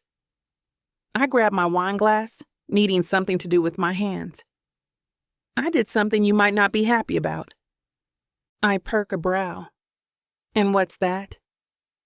I confronted Benjamin. The wine glass nearly slips from my fingers. You what? I paid him a visit at his apartment in East Harlem. Henry's jaw tightens. After what he did to your restaurant? How did you even know about that? A private detective who owed me a quick favor. Henry's hands clench into fists. I couldn't just stand by while he tried to destroy everything you've built. I set down my glass before I actually drop it. Henry, I can handle Benjamin. You shouldn't have to. He steps closer, his presence filling my space. You're not alone. Not anymore. But this isn't your battle to fight. My voice comes out softer than intended. Henry's fingers brush my arm, leaving trails of electricity in their wake. Maybe I want it to be. Why? Because I care about you, Monica. His blue eyes lock onto mine with an intensity that steals my breath. More than I should. More than this arrangement calls for. My heart pounds against my ribs as he moves closer still. His hand slides up to cut my face, thumb tracing my cheekbone. You don't have to protect me, I whisper. I know I don't have to. His other hand finds my waist, drawing me near until barely an inch separates us. I want to. The kitchen suddenly feels too small, too warm. Henry's cologne wraps around me, and I'm not sure I can resist these touches anymore. His thumb continues its gentle path across my skin, and I find myself leaning into his touch. Benjamin can't hurt you anymore, Henry murmurs. I won't let him. The fierce protectiveness in his voice makes my knees weak. This isn't just about our arrangement anymore. Hasn't been for a while if I'm honest with myself. The way Henry looks at me now, like I'm something precious he wants to shelter from harm, tells me he feels it too.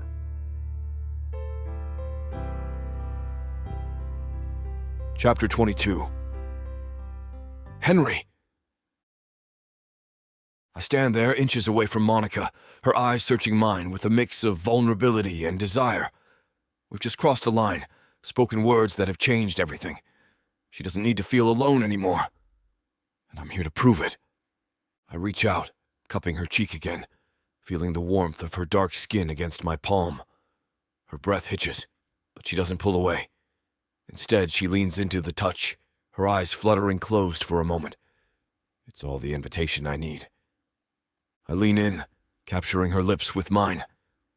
The kiss is gentle at first, a question whispered into the tiny space between us. But when she opens up to me, deepening the kiss, it turns into something else entirely. A promise, a vow. She tastes like honey and spice, probably a result of the dish she just cooked. Her hands find their way to my chest, gripping my shirt, pulling me closer. I oblige, wrapping my arms around her, feeling her body press against mine. The kitchen counter digs into my back, but I barely notice. All my focus is on her, on the way her body fits perfectly against mine. on the soft sound she makes as I trail kisses down her neck. I pull away just enough to look into her eyes. They're dark, pupils blown wide with desire. "Tell me to stop, Monica," I murmur, my voice ragged. "Tell me to stop, and I will." She shakes her head, a small smile playing on her lips. "Don't stop, Henry." That's all I need to hear. I scoop her up, her legs wrapping around my waist, and carry her to the couch. I lower her down gently, never breaking the kiss. She pulls me down with her, her hands exploring my body, sending shivers down my spine. I guide her hands above her head, pinning them there with one of mine. Her back arches, pressing her closer to me. I can feel her heart racing, matching the rhythm of my own. "You're sure about this?" I ask one last time. She nods, her eyes never leaving mine. "I'm sure, Henry. I want you." And with that, I let go of all restraint, giving in to the desire that's been building between us for weeks. I hate to put a stop to a good time, but it looks like we've hit this platform's limit for spiciness. This platform's got some rules we have to play by if we want to keep giving you these stories for free. And trust me, this scene isn't something you want to miss. While we can't get into all the details here, you can still dive into the full, uncut version at tylerwalker.com. Miss Tyler has an entire collection of unabridged audiobooks and ebooks waiting for you. And the best part? You can treat yourself with 40% off when you use the code SAVE40. That's right. You'll save on any digital product, even bundles that are already discounted. Miss Tyler would never let anyone feel the kind of disappointment you must be feeling right now. So why wait? Treat yourself with Miss Tyler. "That was intense," she murmurs, her voice soft and satisfied. I can't help but smile, my fingers tracing idle patterns on her skin. "Intense is good," I reply, my voice low and filled with satisfaction. I can feel her smile against my neck, her body relaxed and sated beneath me. At this moment, everything feels right. Everything feels perfect, and I don't want to be anywhere else but here, with her. Chapter 23. Monica. I lean back in my chair, watching Henry sip his bourbon across the table. The restaurant hums with quiet conversation and the clink of silverware against fine china. Something about the warm candlelight catching in his eyes makes me feel safe. "This place is incredible," I say, running my finger along the rim of my wine glass, though I'm definitely critiquing every dish in my head. Henry laughs. "Professional hazard." "Absolutely. Can't help it." I take a sip of my Cabernet. My first cooking job was at this tiny bistro in Queens. The chef was this terrifying French guy who'd throw entire pans across the kitchen if you overcooked the fish. "Did you duck?" "Got real good at it." I smile, remembering. But he taught me how to make the most perfect hollandaise. Said I had the touch for delicate sauces. Henry leans forward, genuinely interested. "When did you know you wanted to cook?" "I was 8. My grandmother let me help with Sunday dinner. I made the cornbread all by myself." The memory warms me. It was terrible, dry as the Sahara, but everyone ate it anyway. "That's love." It was. I pause, swirling my wine. I didn't always have people who believed in my cooking dreams. Henry's expression shifts, a subtle tightening around his eyes. He reaches across the table, his fingers brushing mine. "Their loss." I set down my wine glass, the words suddenly tumbling out before I can stop them. I don't want him to think that I was some naive girl who fell in love with an abusive jerk against my better judgment. Things weren't bad at first? Not at all. In fact, I truly believe that I loved that bastard at one point with my whole soul. Benjamin wasn't always cruel. My voice sounds strange to my own ears, When we first met, he was charming, attentive. He'd surprise me with little gifts, cookie magazines, a special whisk I'd mentioned wanting. Henry's eyes stay fixed on mine, patient and steady. It started small. I'd spend hours perfecting a new recipe, and he'd taste it and say something like, "It's good, but maybe stick to the basics." Or he'd laugh when I talked about opening my own place someday. I'd trace a pattern on the tablecloth. Called it my cute little hobby. He never really believed in me, and I realized that it's because he wanted to keep me grounded at his level. He hasn't accomplished much in life, so he didn't like seeing me do things that elevated me above him, if that makes sense. The memory still stings, like salt in a wound that never fully healed. Remember that Queen's Bistro I talked about? Well, I was really excited about it at first, like over the moon about it, but then he showed up during one of my shifts. Said he wanted to surprise me, but he'd just stand there watching, making me nervous. My boss noticed, started giving me fewer hours after that, which absolutely gutted me. Henry's jaw tightens, but he remained silent, letting me speak. If I stayed late at work, he'd accuse me of sleeping with the sous chef. If I wore makeup, I was trying too hard. If I didn't, I was letting myself go. I take a shaky breath. Once, I made dinner for his birthday, spent the entire day on this elaborate meal. He took one bite, pushed his plate away, and ordered pizza. My fingers curl into my palm. The worst part? I started believing him, that I wasn't good enough, that my dreams were stupid. I look up at Henry. We'd have these explosive fights, and somehow they always ended with me apologizing. For everything, for nothing. I reach for my wine, needing something to do with my hands. After we broke up, I couldn't cook for a few months. Just couldn't find the joy in it anymore. That's what scares me the most about him showing up again. Not what he might do to the restaurant, but what he might take from me. Again. I watch Henry's face as I speak, searching for signs of judgment or pity. His expression shifts from concern to something deeper, a genuine empathy that makes my chest tighten. His eyes never leave mine. Even as I stumble through the ugliest parts of my past, I feel naked, exposed, yet somehow at ease. When I finally fall silent, Henry reaches across the table and takes my hand. His touch is warm, steady. Monica. The way he says my name makes me look up. Thank you for telling me. I swallow hard. I don't want you thinking I'm some kind of victim or that I'm damaged goods. Is that what you think I see? His thumb traces circles on my palm. Because what I see is someone incredibly strong, someone who didn't let that jerk steal her passion. A knot forms in my throat. He almost did, but he didn't. Henry leans forward, his pretty blue eyes transfixing me. You know what amazes me about you? You could have given up. You could have believed all that nonsense he fed you.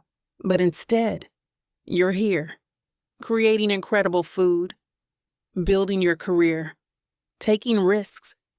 I feel my eyes burning with unshed tears. Sometimes I still hear his voice in my head. Then we'll just have to be louder. Henry's smile is gentle but fierce. You're the most fascinating person I've ever met, Monica. And I've traveled all over the world, met all kinds of people. I laugh softly, blinking back tears. Now you're just saying that. I'm not. His eyes hold mine, unflinching. The way your mind works when you talk about food. It's like watching someone speak a language they were born knowing. You light up. It's beautiful. The word beautiful hangs between us, and for once I don't question it. I don't look for the hidden agenda or the eventual disappointment. I just let myself believe him. I take another bite of my perfectly seared scallop, savoring the buttery texture while watching Henry across the table. Something has shifted between us tonight. The air feels different, charged with honesty and understanding. "You have to try this," Henry says, offering me a bite of his steak. Without thinking, I lean forward and accept it from his fork. The gesture feels intimate, domestic even. Something a real couple would do. "That's incredible," I murmur, letting the flavors bloom on my tongue. The chef nailed the temperature. Henry smiles, and it reaches his eyes in a way that makes my chest tighten. "I've been meaning to ask, what's your signature dish? The one that feels most like you?" "My jerk chicken with mango habanero salsa." I smile, thinking about it. It's spicy but sweet, complex but comforting. Takes time to get right. "Like you," he says softly. The candlelight flickers between us, casting shadows that dance across his face. I realize with startling clarity that this, whatever this is between us, feels more genuine than anything I've experienced before. Even though our marriage is built on convenience and mutual benefit, the connection growing between us is undeniably real. "This is weird, isn't it?" I gesture between us. "All of this started as this elaborate lie, but sitting here with you now feels like the most honest thing in my life." Henry sets down his fork, his expression serious. Maybe that's because it is. I take a sip of wine to steady myself. I keep waiting for the other shoe to drop, for you to reveal some hidden agenda, or for me to mess everything up. What if there is no other shoe? Henry reaches across the table, his fingers brushing mine. What if this is just us, figuring things out together? I look at our hands, his larger one covering mine. Mrs. Blackwood. The name still feels foreign on my tongue, but the way Henry looks at me, like I'm something precious and worth protecting, it feels like home.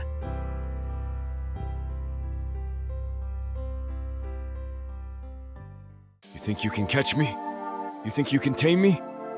Oh, I know I can. And you know it too, baby. I gotta tell you, you're not the first to try. But don't worry, baby. I'll be the last. With sass like that, maybe I'll be the one that needs to tame you. Let's cut to the chase, big boy. What you selling me? Your appetite is big AF. I have just the thing that'll satisfy you. Oh, really? And what's that? Over 120 hours of romance audiobooks. Brought to you by Tyler Walker Romances in the Big AF Audio Bundle. 120 hours? That sounds amazing. Your knees won't work afterwards if I do my job right. Don't make promises you can't keep. Well, I can keep this promise. Because these audiobooks are unabridged with all the spicy scenes that will make you put your earbuds on. You know, Tyler can get freaky because she marked the bundle down by 69% for a limited time. I can't wait to take this bundle for a ride. Visit tylerwalker.com and get this audio bundle. Just don't start listening if you're going to be cooking dinner. Because you might just forget to feed your family. TylerWalker.com. Escape your life with Tyler.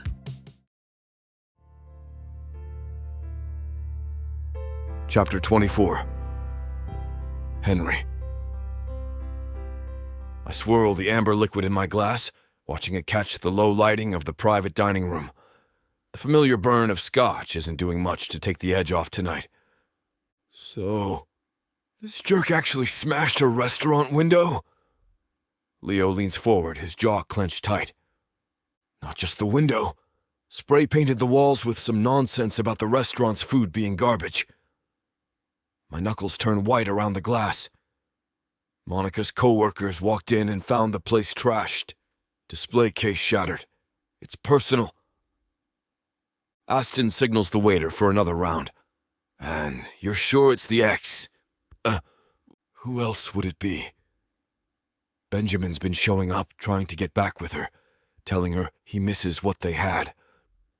I down the rest of my scotch in one gulp. What they had was him tearing her down every chance he got. Told her she'd never make it as a chef. Called her dreams stupid. Classic manipulative crap. Leo's expression darkens. And now he's escalating. I confronted him at his apartment. I accept the fresh glass from the waiter. Warned him to back off. He just smirked like it was all a game. Sue the life out of this guy, Leo says, slamming his glass down. I've got lawyers who take this case pro bono. Destruction of property, harassment, stalking. We'll bury him. Leo's right. Aston nods.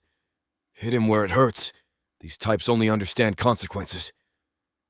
Monica's hesitant to escalate things. She's worried it'll make him worse. And what happens when vandalism isn't enough anymore? Leo asks. This pattern doesn't just stop. Trust me, I've seen it before. I run a hand through my hair. That's what keeps me up at night. She finally told me everything. How he'd twist arguments to make her feel crazy. How he'd get jealous if she talked to other guys. Damn, she couldn't even hang out with friends without him accusing her of something. You care about her, Aston says. It's not a question. Yeah, I don't bother denying it. A lot more than I expected to. Then protect her, Leo says. Document everything. Security cameras, restraining order, the works. You're stepping into murky territory with this fake marriage, Henry, Aston says, eyeing me over his drink. Sounds like it's becoming real for you. I shift in my seat, uncomfortable with how easily he's reading me. It's complicated. Is it? Aston raises an eyebrow. Are you falling in love with Monica? The question hits like a punch to the gut. I take another sip of scotch, buying time while my thoughts race. Love is a strong word, I finally say, my voice rougher than I intended. We started this as an arrangement, mutually beneficial. I needed my mother off my back, and she needed financial stability. Well, now you're just using that to distract us from the real crap going on, Leo cuts in. You confronted her psycho ex. You're losing sleep worrying about her safety. You're sitting here with us instead of at some model's penthouse. You must be heading down that path. I stare at the ice melting in my glass. I care about her, a lot, more than I've cared about anyone in a long time. That's what we're saying. Aston leans forward. This stopped being fake the moment you decided to step between her and danger. Trust me. I think Leo and I are the only dudes in this entire city who know exactly what you're going through right now. Look, Leo says, his tone softening slightly. I've known you since we were kids. You don't do this, get involved in other people's messes. You keep things casual, surface level. Monica's different, I admit. The words feel raw coming out of my throat. She's been through hell with this jerk, and she's still standing. Still fighting for her dreams. She's talented as hell, but she doesn't even see it because he spent years convincing her she wasn't good enough. And now, Aston asks, now I want to be the one who reminds her how incredible she is. I run a hand through my hair. Every damn day if I have to. Leo exchanges a knowing look with Aston. Sounds an awful lot like love to me, cousin. I don't have a comeback for that. Maybe because I'm afraid he's right. The waiter brings our entrees, and I welcome the distraction. The conversation shifts to safer territory as we dig into our steaks, but not for long. You know, Leo says between bites, Olivia and I started as a business arrangement too. I raise an eyebrow. You don't need to tell me that story, Leo. It's already gone down as a legend. What Monica and I have is a bit different. Yeah. You needed to get your mother off your back. But it's a fake marriage all the same, is it not? Leo counters. Point is, I didn't expect to fall for her. But here we are, years later with a kid. Aston nods, cutting into his rye-bye. Celia and I weren't much different. Started as a stunt because I got accused of having an affair with one of my dad's investors' wives. Crazy crap. My dad wanted to rip my head off for that, and it wasn't even my fault. And now you're disgustingly in love, I mutter. Exactly. Aston points his fork at me. So don't act like you're special because your fake relationship is turning real. It's practically a tradition at this point. I can't help but laugh at that. A screwed up tradition. But it works. Leo shrugs. Sometimes the best relationships start when you're not looking for one. I push food around my plate, appetite fading. Monica's still dealing with a lot. Benjamin's not just an ex, he's a threat. She's only just started to open up about what she went through. So? Leo challenges. You think she needs to be completely healed before she can be with someone? No, but nothing, Aston interrupts. That's not how life works. People don't heal in isolation, then emerge perfect and ready for love. They heal while living, while connecting. Since when has Aston St. Pierre ever sounded so wise? I ask with a smirk. I must be dreaming. He shrugs. You missed out on a lot while you were over there in Europe, Blackwood. I take a long sip of water, letting his words sink in. And what if I make it worse? What if I push too hard when she's not ready? That's the risk with any relationship, Leo says quietly. But from what you've told us, she's strong as hell. Give her some credit. He's right. Monica's resilience is what drew me to her in the first place. Benjamin complicates things, I admit. As long as he's lurking around, she can't fully move forward. So help her deal with him, Aston says simply. Not by fighting her battles, but by standing beside her while she fights them herself. I nod slowly, considering their advice. Maybe it's not about waiting for the perfect moment, but about being there through the imperfect ones. Chapter 25. Monica. I wipe my brow with the back of my wrist as I survey the kitchen at Taste of Heaven. The rhythmic chopping of knives against cutting boards and the sizzle of pans create a symphony that normally soothes my soul. Today's special is a fusion dish featuring Caribbean-inspired flavors, and I'm determined to make it perfect. Monica, can you taste this sauce? Nia calls from across the kitchen. Coming. I move toward her station when my phone buzzes in my pocket. Probably Henry checking in. A smile tugs at my lips as I pull it out, but instead, it's an unknown number. My thumb hovers over the notification. I shouldn't open it. I know better. But some morbid curiosity, or maybe just habit, makes me tap. The images load and my stomach plummets. Photos of us. Intimate photos I'd forgotten existed. From back when I thought his possessiveness was passion. When I mistook control for care. Remember these, baby? Still have plenty more. Thought your new husband might enjoy seeing what he's getting? The kitchen suddenly feels too hot. Too loud. My chest tightens as memories flood back. Benjamin's hands gripping my wrists too tight.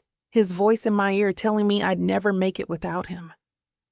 Monica, you okay? Nia's voice seems distant. I grip the edge of the stainless steel counter, feeling the cool metal against my palms. No, I won't let him do this again. Won't let him pull me back into that dark place where I'm small and afraid. My fingers tremble as I type, delete these immediately. This is harassment. His response comes quickly. Don't be like that. We had good times. Henry's just a rebound. The familiar rush of panic rises in my throat. But something else rises with it. Rage. Pure, clarifying rage. This isn't about Henry. It's about you refusing to accept that I've moved on. Delete these photos or I'll contact the police. I set my phone face down on the counter and take a deep breath. The kitchen comes back into focus. Naya's concerned face. The scent of caramelizing onions. The weight of the chef's knife in my hand. It's nothing, I tell her, forcing steadiness into my voice. Just an unwelcome blast from the past. My phone buzzes again, but I don't check it. Benjamin doesn't control me anymore. I pick up my knife and return to my station. My hands are still shaking, but I keep chopping. I can't focus on the knife in my hand. The blade trembles against the cutting board as Benjamin's message echoes in my mind.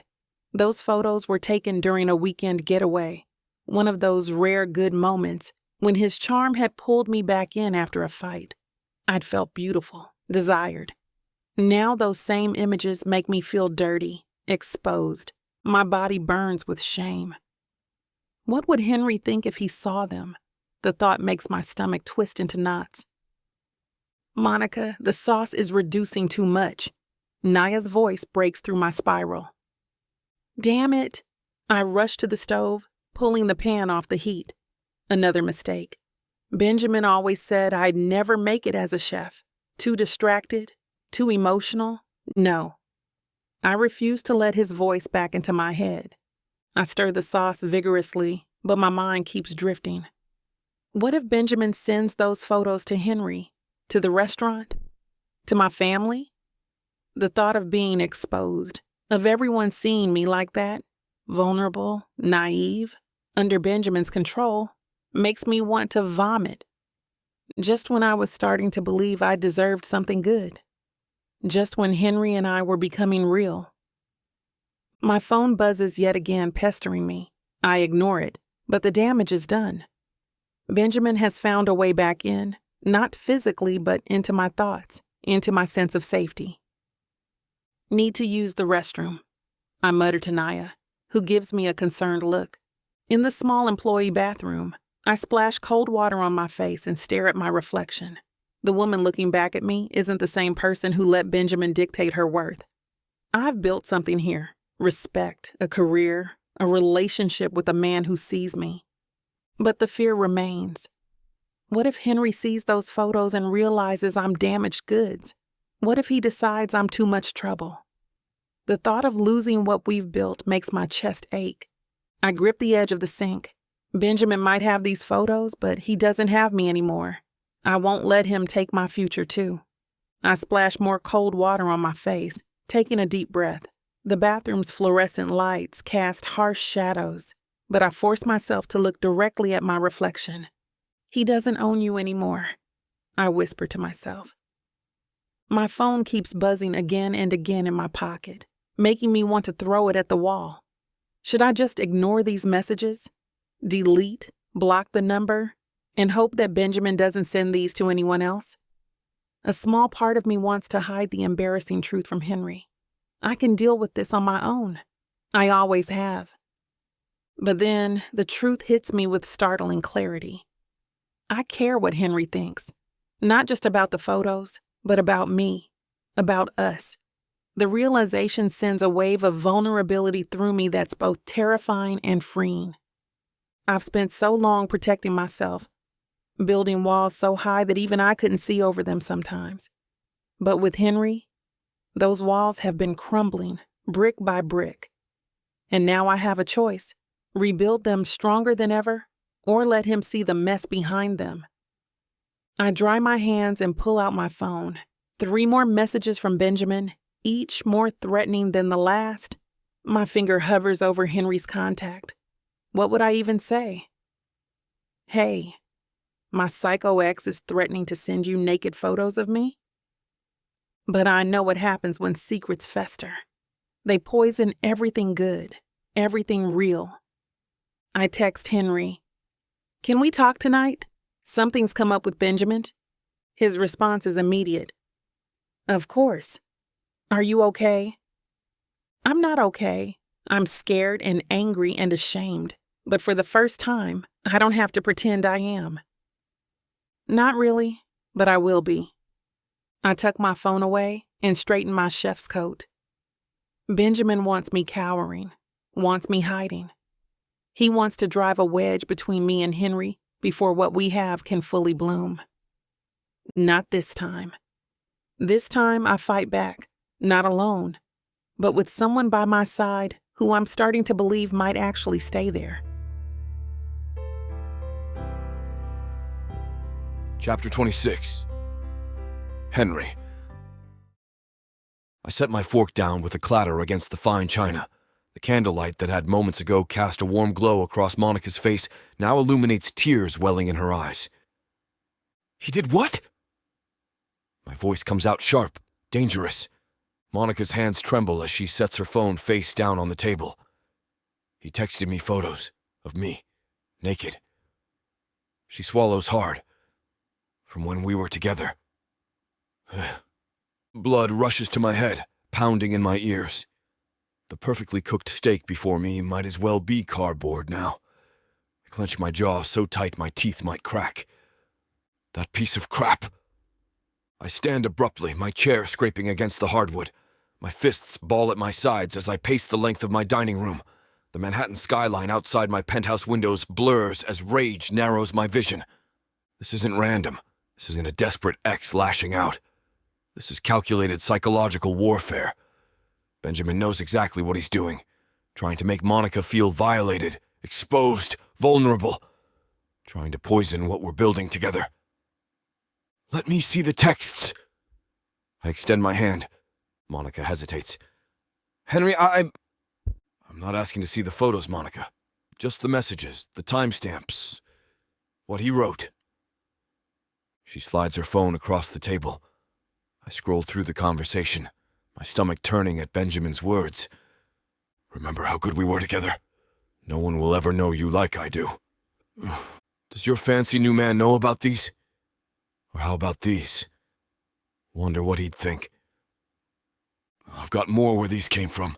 Call me. Each message designed to burrow under her skin, to make her doubt herself, to question us. My knuckles turn white around the phone. This ends now. I hand her phone back, my mind racing through options. This isn't just harassment, Monica. This is criminal. It's revenge porn. I take a deep breath, trying to steady myself. The last thing Monica needs is to deal with my rage when she's the one who's been violated. I move back to her side, kneeling beside her chair. I'm sorry this happened to you, but I need you to know something. I take her hands in mine. This isn't about you. This is about him trying to control you. He's scared because he knows he's losing his power over you. I pace the room, rage still coursing through my veins. The sight of Monica's face, the mix of shame and fear, has awakened something primal in me. A possessiveness I've never felt before. I want to kill him, I mutter more to myself than to her. But violence isn't the answer. Not when there are smarter ways to destroy a man like Benjamin. I could bury this jack-off and I wouldn't even have to lift a finger. Just make a few calculated calls. I stop pacing and look at Monica. Really look at her. This incredible woman who's fought her way through hell to build something beautiful, who creates art on a plate, who makes me laugh, who kisses me like she means it, and this piece of crap thinks he can take that away from us? No, I say aloud, my voice steady now. He doesn't get to do this. I pull my phone from my pocket and dial. Josiah? It's Henry. I need you to meet me tomorrow morning, 8 sharp, and bring the digital forensics guy you used for the Harrington case. I hang up and turn to Monica. That was my lawyer, one of the best in the city for cases like this. Jealousy still burns in my chest, but it's transforming into something more useful. Determination. I've spent my life watching my father handle threats to our family with calculated precision. Time to put those lessons to use. Here's what's going to happen, I tell her, sitting back down and taking her hands in mine. We're going to document everything. The vandalism at your restaurant, these texts, the photos, all of it. We'll get a restraining order first thing tomorrow. I squeeze her hands gently. And then we're going to make him regret the day he ever thought he could threaten what's mine. The possessiveness in my voice surprises even me. But it's true. Somewhere between our fake engagement and right now, Monica has become mine. And I've become hers, not as property, but as something far more valuable, as choice. I watch Monica's face carefully as she processes what I've just said. Her eyes dart away, a flicker of doubt crossing her features. Henry, I appreciate what you're doing, but... She pulls her hands back slightly. This is my problem. I don't want you getting caught up in my mess. I don't want you getting in trouble over me. Your mess? I shake my head, moving closer. Monica, look at me. When she finally meets my gaze, I see fear there. Not just of Benjamin, but of something else. Of letting me in completely. We're married now, I say firmly. The words feel right, even though our arrangement started as pretense. Mrs. Blackwood, remember? That ring on your finger is powerful. It represents the arrangement we have, the bond we share, even if it wasn't made out of love. That remark stings a little bit. Her eyes drop to the diamond on her hand, and I place my palm over hers. Whatever happens to you happens to me. If someone attacks you, they attack me. That's how this works. But you didn't sign up for this, she whispers. For a psycho ex who won't let go. The hell I didn't. I lift her chin with my finger. I signed up for you, all of you. The incredible chef, the woman who makes me laugh, and yes, the woman with the baggage too. I'm not running from this. I can see she's torn, wanting to protect me from her past while desperately needing support. Benjamin's counting on you feeling isolated, I continue. He wants you to handle this alone because he knows you're stronger with people in your corner, with me in your corner. Her shoulders relax slightly as the truth of my words sinks in. I don't want him to hurt you, she admits. And I don't want him to hurt you, I counter. The difference is, I have resources he can only dream of. Let me use them. I take her face in my hands, my thumbs gently wiping away a tear that's escaped. We're in this together, not because we have to be, but because I choose to be. Because I catch myself, the word love hovering dangerously on my lips. Not yet. Because I care about you, more than I thought possible. I see Monica's eyes flicker with something. Uncertainty, maybe guilt, as she pulls back slightly. I didn't think our fake marriage would get this far, she admits quietly. This isn't what you signed up for, dealing with my crazy ex threats, revenge porn. She shakes her head. It was supposed to be simple.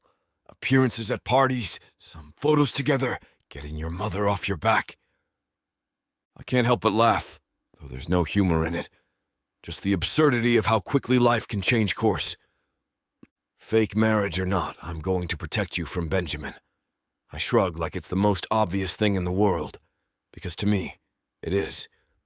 The certificate might be real, but whether we fell into this for convenience doesn't change what I'm willing to do now. I move closer, taking her hands in mine again.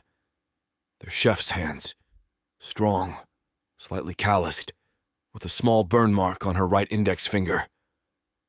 Hands that create beautiful things. Hands that deserve better than to shake with fear. Look, I don't give a crap how we got here. The fact is, we're here now, and I don't let people I care about face threats alone. Her eyes meet mine, searching. You really mean that, don't you? Damn right I do. I squeeze her hands. Benjamin's playing a game he can't win. He thinks he can intimidate you, scare you back to him. But he's not just dealing with you anymore, he's dealing with us. I feel her fingers tighten around mine. Something shifts between us, the pretense falling away, replaced by something more solid, more real. So what do we do? She asks, her voice stronger now. We fight. We document everything. And we show this punk that the woman he tried to tear down is now surrounded by people who won't let that happen again. Chapter 27. Monica. I sit next to Henry on my living room couch, our thighs almost touching as we face my laptop. On screen, Josiah Carter, Henry's lawyer, speaks in a measured tone that somehow managed to be both calming and authoritative. His silver-framed glasses catch the light each time he leans forward to emphasize a point. So what we're dealing with here is a clear case of harassment, intimidation, and now distribution of intimate images without consent. Josiah taps his pen against a legal pad. Mrs. Blackwood, I understand how difficult this must be, but I need you to walk me through the timeline of events. Mrs. Blackwood. The name still feels foreign on my skin. I glance at Henry, who gives me a reassuring nod. It started with him showing up in my life again. He was trying to intimidate me and belittle my marriage. My voice comes out steadier than I expect. When I rejected his advances, my restaurant was vandalized soon afterwards. And yesterday, the photos. Henry's hand finds mine, his thumb tracing circles on my palm. The simple gesture grounds me, but also sends a fresh wave of guilt crashing through my chest. This man is fighting my battles, using his resources, his connections, all for someone who isn't even really his wife. I've saved everything, I continue. The texts, photos of the damage to the restaurant. I even have security footage from that day. Josiah nods approvingly. Excellent. Documentation is crucial. Now, has he made any direct threats? Not in those words, but the message is clear. He wants to ruin what I've built. And what I've built with Monica, Henry adds, his voice taking on that hard edge I've come to recognize when Benjamin is the topic. This piece of crap needs to understand he can't just... Henry, Josiah interrupts. I appreciate your passion, but let's stay focused on building our case. I squeeze Henry's hand, feeling the tension in his fingers. He's angry for me, protective of me. The realization sends warmth spreading through my chest, followed immediately by that persistent, nagging guilt. What can we do? I ask Josiah. We file for a restraining order immediately, then we pursue charges for the vandalism and revenge porn. New York has strong laws against non-consensual pornography. Josiah shuffles some papers. With the evidence you've collected, we have a solid foundation. I nod, but my mind drifts to Henry beside me, who's moved mountains to help me face my past, a past that has nothing to do with him, a past he could have easily walked away from. He doesn't have to do this for me. He doesn't have to do any of this. He could have just let me be. I'm his fake wife. But he's moving mountains to help me deal with Benjamin, and for that I'm grateful. As Josiah continues outlining the legal strategy, I feel a strange calm settling over me. For years, Benjamin had this power, this ability to make me feel small, to make me question my worth. Now we're mapping out a plan to legally keep him away from me. From us. The restraining order will be the first step, Josiah explains. It establishes a legal boundary he can't cross without consequences. Then we'll pursue charges for the vandalism and the non-consensual sharing of intimate images. How long will this take? I ask, my voice steadier than I expected. The temporary restraining order can be issued quickly, within days. The permanent order will require a hearing, but with your evidence, I'm confident. The criminal charges may take longer, but they send a clear message. Henry's hand remains firmly wrapped around mine, his presence solid and unwavering. I never imagined having someone fight alongside me like this. It's strange how quickly our lives have become entangled. What started as a convenient arrangement has evolved into something I can't quite define. What about my safety in the meantime? The question slips out before I can stop it. Document everything, Josiah says firmly. Any contact, any sightings, anything suspicious. We'll include provisions in the restraining order about your workplace and home. Home. The word hits differently now. We've got you covered, Monica, Henry says, his voice low, certain, and undeniably sexy. You're not facing this alone anymore. I nod, trying to swallow past the lump in my throat. This fake marriage has become the most real relationship I've had in years. Henry knows more about my demons than anyone, and instead of running, he's standing firm. The irony isn't lost on me. We entered this arrangement to solve Henry's family problems, but now we're knee-deep in mine. My past and our uncertain present have collided, creating something neither of us planned for. As our meeting with Josiah draws to a close, I meet Henry's gaze. Something shifts inside me, a new determination, replacing the fear that's been my constant companion since Benjamin reappeared in my life. Thank you, Josiah, Henry says, closing the laptop. We appreciate you making time for this on such short notice. I'll get the paperwork for the restraining order filed first thing tomorrow. Josiah replies. In the meantime, continue to document everything and send the evidence my way. And Monica, try to stay somewhere safe if possible. She's staying with me, Henry says with absolute certainty, not even glancing my way for confirmation. After we end the call, the penthouse falls quiet. Henry runs a hand through his hair, his jaw tight with tension. I realize I've been holding my breath and let it out slowly. Henry, my voice catches. There's so much I want to say, so many conflicting emotions swirling inside me. Instead of speaking, I close the distance between us and wrap my arms around him, burying my face against his chest. His heartbeat is strong and steady beneath my cheek. He hesitates for just a moment before his arms encircle me, one hand cradling the back of my head. Thank you, I whisper against his shirt. For everything. For not walking away when this got complicated. For fighting for me. His arms tighten around me, strong and secure. I'm not going anywhere, Monica. Not now. Not ever. I pull back just enough to look up at him, needing him to understand what this means to me. I'm not used to having someone in my corner like this. It's new territory for me. My voice wavers slightly as memories of Benjamin's constant undermining flash through my mind. For me too, he admits, his eyes never leaving mine. There's a vulnerability there I rarely see. But we're figuring it out together, one day at a time.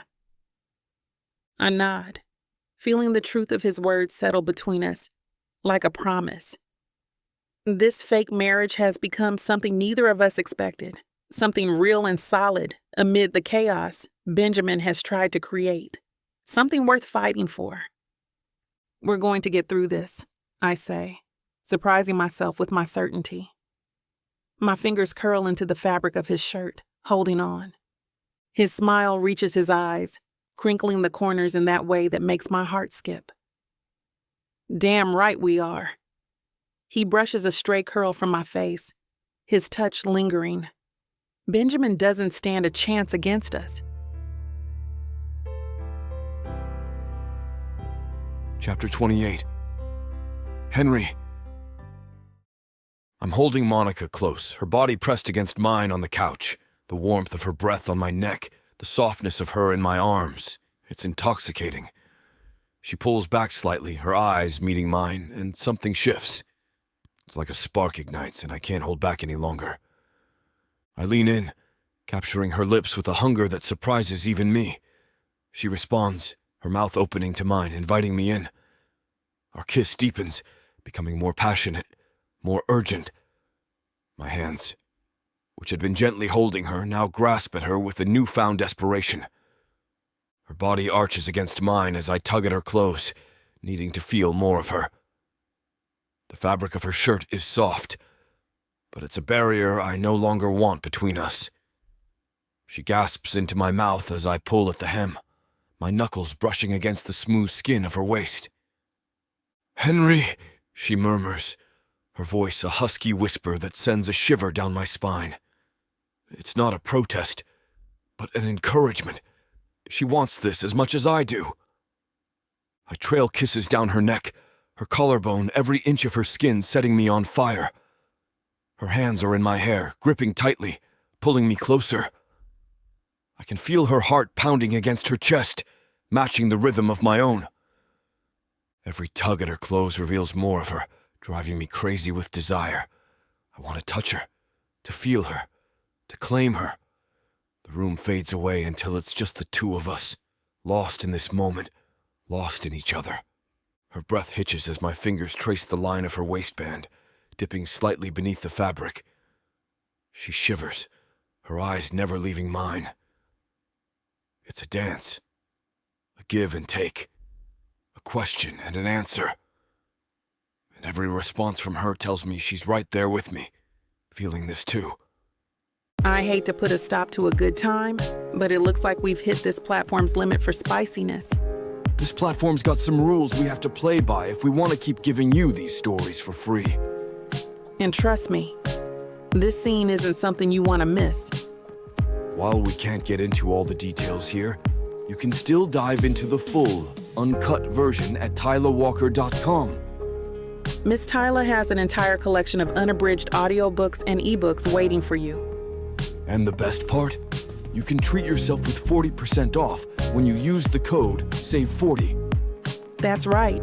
You'll save on any digital product, even bundles that are already discounted. Miss Tyler would never let anyone feel the kind of disappointment you must be feeling right now. So why wait? Treat yourself with Miss Tyler. Thank you, she whispers, her voice soft, barely audible. I can feel her breath against my ear, the warmth of it sending a shiver down my spine. For what? I ask, my voice gentle. She smiles, a small, tender smile that tugs at my heart. For everything. For this. For being you. Her words hit me like a punch to the gut. I'm not used to this, to someone thanking me for just being me. It's always been about what I can do, what I can provide. But Monica, she sees me.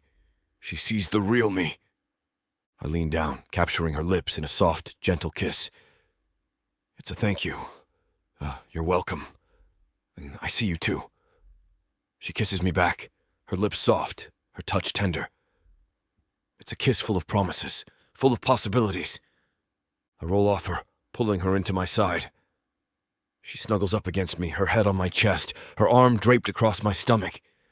I can feel her breath, the rise and fall of her chest, the beat of her heart. It's intimate, personal. It's real.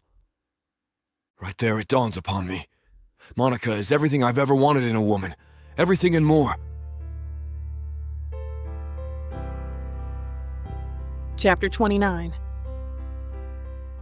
Monica. I slump into my car seat, legs aching after a 12-hour shift at Taste of Heaven. The kitchen was in absolute chaos tonight. 2 servers called in sick, and we had a surprise visit from a food critic. My feet are screaming for mercy, but somehow I can't stop smiling, because I'm going to see Henry. Get it together, Monica, I mutter, flipping down the sun visor to check my reflection in the tiny mirror. Jesus, my hair's a disaster. Frizzy curls escaping in every direction from what used to be a neat bun.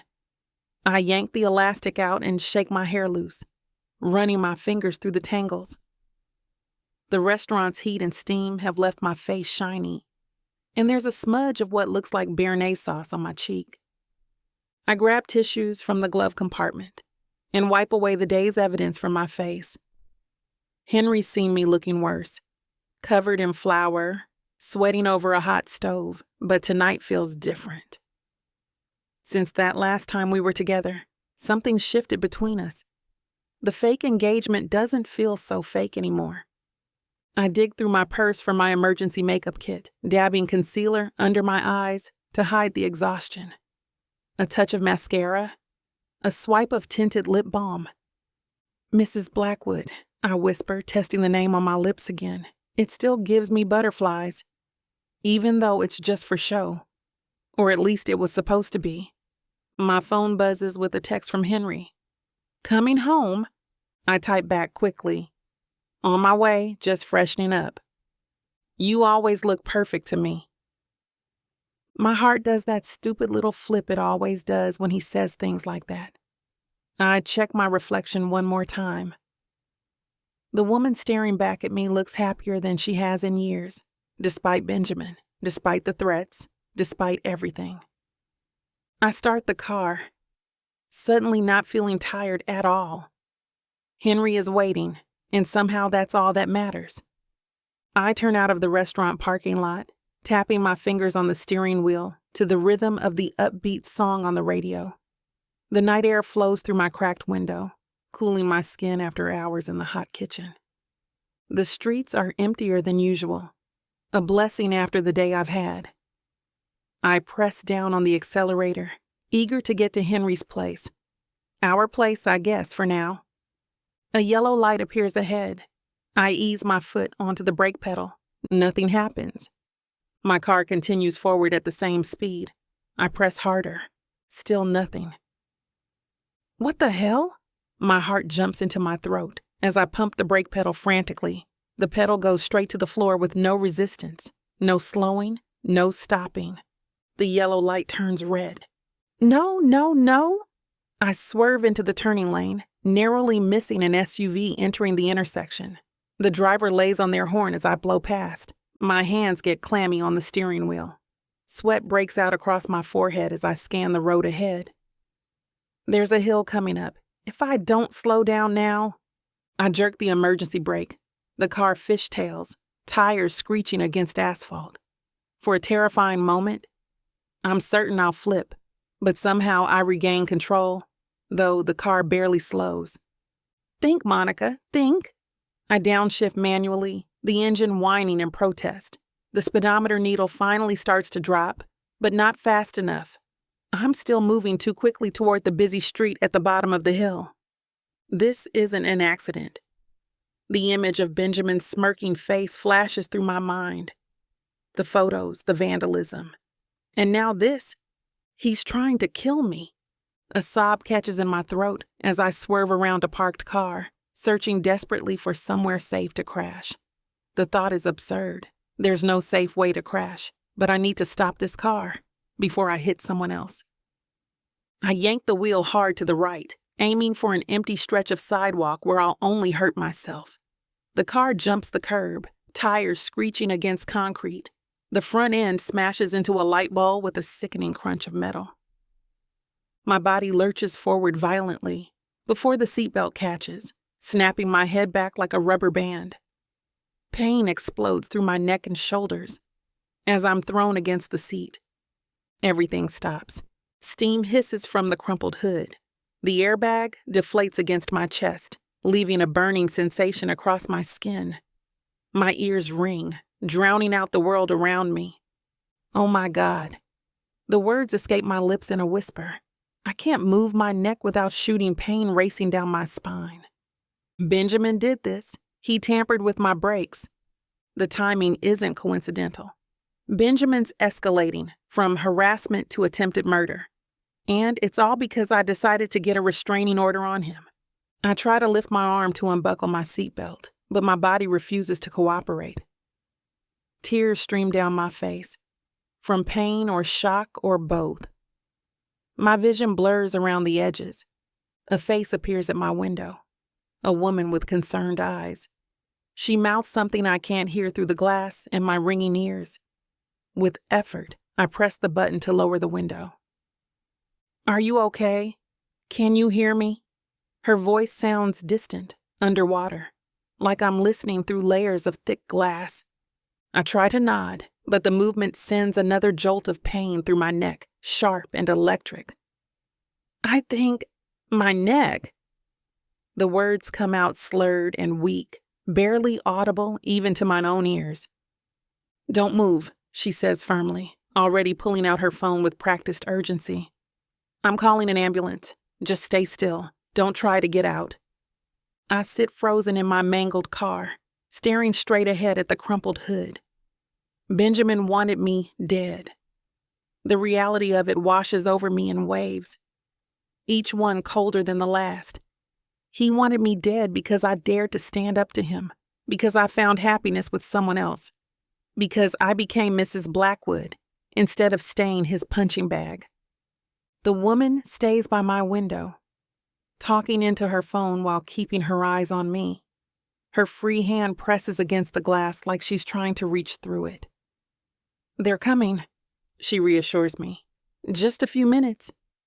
Hang in there, honey.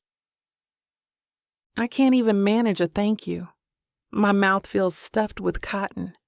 I just sit there, stunned, as sirens wail in the distance, growing louder with each passing second. The taste of fear is metallic in my mouth, mixing with what I realize must be blood from where I bit my lip during impact. What the hell? Is this really my life right now?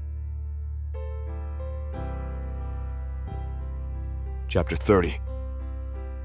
Henry. I stare at the pasta sauce splattered across the kitchen counter, a casualty of my attempt at making Monica's favorite dish. The recipe seemed simple enough: garlic, tomatoes, basil, but somehow I've managed to turn it into a crime scene. Damn it. I wipe my hands on a dish towel and check my watch again. She should have been home an hour ago. I grab my phone, no messages. This isn't like her. Monica's always punctual, especially when food is involved. Even my crappy cooking. I pour myself a whiskey, trying to ignore the knot forming in my gut. The pasta's gone cold, congealing into a sad, sticky mess, just like my attempt at being domestic. My phone buzzes against the marble countertop. Finally. But it's not Monica's name on the screen. It's an unknown number. Henry Blackwood speaking. Mr. Blackwood, this is Mercy General Hospital calling about your wife, Monica Blackwood. The glass slips from my hand, shattering on the floor. My whole body goes cold. What happened? Is she okay? My voice sounds foreign, like it's coming from someone else. Your wife was brought into the emergency room following a car accident. She's currently being treated. I'm on my way. I hang up before they can say another word. My mind races with horrific possibilities as I grab my keys, nearly tripping over the broken glass. The elevator feels like it's moving in slow motion. I slam my palm against the wall. Come on, damn it! In the garage, I jump into my car, hands shaking so badly I can barely get the key in the ignition. Traffic laws become suggestions as I weave through the city streets, running red lights, cutting off other drivers. All I can think about is Monica, her laugh, the way she rolls her eyes when I say something ridiculous, how she fits perfectly against me when we sleep. The thought of losing her, of never seeing her smile again, is unbearable. This isn't just some arrangement anymore. This isn't fake. I love her. I really love her. And I might never get the chance to tell her. I grip the steering wheel so tight my knuckles turn white, my mind racing faster than the speedometer as I weave between cars on the road. And then suddenly, the thought hits me. Benjamin. Benjamin, that psychopath. Is he involved somehow? Did he do something to Monica to make her crash her car? Son of a gun! I slam my palm against the wheel. Son of a goddamn gun! Red lights blur past as I blow through intersections. A horn blares as I cut off some SUV, but I barely register it. All I can see is Monica's face. All I can think about is what that bastard might have done to her. This isn't just harassment anymore. This isn't just intimidation. If Benjamin tampered with her brakes, this is attempted murder. My stomach lurches at the thought. I've been playing this all wrong, treating Benjamin like some annoying ex when he's actually a predator. I should have taken this more seriously. I should have done more than hire a lawyer and make threats.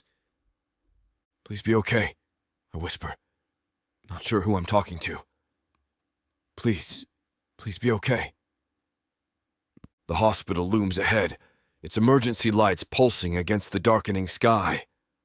I screech into the parking lot, tires protesting as I take the turn too fast. I spot an empty space and slam on the brakes, nearly hitting the concrete barrier. I don't even remember turning off the engine. 1 second I'm in the car, the next I'm sprinting across the parking lot, dodging ambulances and tired hospital staff heading to their cars. My heart pounds in my throat as I burst through the sliding doors into the ER waiting room. The antiseptic smell hits me like a wall. Sterile, clinical, terrifying. People look up from their phones and magazines, startled by my entrance, but I don't care how I look. Monica Blackwood! I gasp at the reception desk, struggling to catch my breath. My wife! Where is she? Is she okay? The receptionist's fingers click against her keyboard, each tap like a hammer to my skull. I grip the edge of the counter, fighting the urge to reach across and shake the answers out of her. Mrs. Blackwood is in room 307, she says, glancing up. 3rd floor. Take a left when you exit the elevator. She's been treated for her injuries and is stable. Stable. The word should comfort me, but it doesn't. Stable could mean anything. Stable could mean she's barely hanging on. Damn, I should have been there for her. What happened to her? How bad is it? I demand, leaning over the counter. My voice comes out sharper than intended, but I can't bring myself to care. This is Monica we're talking about. The doctor can give you those details, sir. She hands me a visitor badge, unfazed by my intensity. Just follow the signs to the elevators. I mumble thanks and take off across the waiting room, dodging a kid playing with toy trucks on the floor. My heart hammers against my ribs like it's trying to escape. The elevator feels like a coffin as it climbs, my reflection in the metal doors looking like a ghost, pale, haunted. I don't recognize the desperate man staring back at me. My mind keeps cycling through worst-case scenarios. What if she's unconscious? What if there's permanent damage? What if this is just the beginning of Benjamin's revenge? The doors slide open with a cheerful ding that feels obscene given the circumstances. I follow the signs, my footsteps echoing in the quiet hallway. Each room I pass contains someone's nightmare, curtains drawn, machines beeping, lives hanging in balance. 301, 303, 305. I stop outside 307, my hand frozen on the door handle. There's a pit in my stomach so deep I might never climb out. What will I find on the other side? Will she blame me for not protecting her? Will she even be awake? I take a deep breath and push the door open. The room is dim, lit only by the glow of monitors and the slice of hallway light cutting across the floor. The steady beep of machines provides a rhythm to my racing heart as I step inside. Monica! My voice comes out as a whisper. Chapter 31. Monica. I open my eyes to see Henry walking in, his face a mix of concern and relief. My vision still a little blurry from the tears I didn't realize were falling. The antiseptic smell of the hospital room fills my nostrils, making this nightmare all too real. Hey, I manage, my voice raspy and small. The pain medication has dulled most of the physical pain, but can't touch the rage and humiliation burning inside me. Henry crosses the room in 3 quick strides, his presence immediately making the sterile space feel safer. He reaches out, his thumb gently wiping away a tear tracking down my cheek. "You okay?" he asks. I almost laugh. Am I okay? My ankle's wrapped in a cast. My car's totaled, and my psycho ex just tried to kill me. But looking at Henry's face, those blue eyes clouded with worry, I can't bring myself to be sarcastic. "I'm alive," I say instead. "The doctor says it's just a fractured ankle. Could have been a lot worse if I hadn't." My voice breaks as I remember the split-second decision to swerve into that sidewalk rather than barrel through the intersection when my brakes failed. Henry pulls a chair close to my bed, sitting down and taking my hand in his. His fingers are warm against my cold ones. "That jerk is done," he says, jaw tight. "I've already called Josiah." I squeeze his hand, anchoring myself to his strength. I should have taken it more seriously. The texts, the restaurant. I just didn't think he'd actually... "Don't," Henry cuts me off. "This isn't on you. None of it." A nurse bustles in to check my vitals, and I fall silent, watching Henry's face. There's something different there now, a hardness I haven't seen before. It should scare me, this intensity, but instead it makes me feel protected in a way I haven't felt in years. When we're alone again, I whisper, "I'm sorry you got dragged into my mess." I stare at our intertwined hands, feeling the warmth of Henry's fingers against mine. My body aches, but it's the familiar ache in my chest that threatens to swallow me whole. "You shouldn't have to deal with this," I say, pulling my hand away. This is exactly what I was afraid of. Henry leans forward. "Monica, no, listen to me." I shift against the hospital pillows, wincing at the pain shooting through my ankle. Benjamin isn't going to stop. This isn't just texts or vandalism anymore. He tried to kill me, Henry. Deep down, I knew that there was this dangerous side of him, the one that will stop at nothing to tear me down with him now that I've moved on. The words hang in the air between us, heavy and undeniable.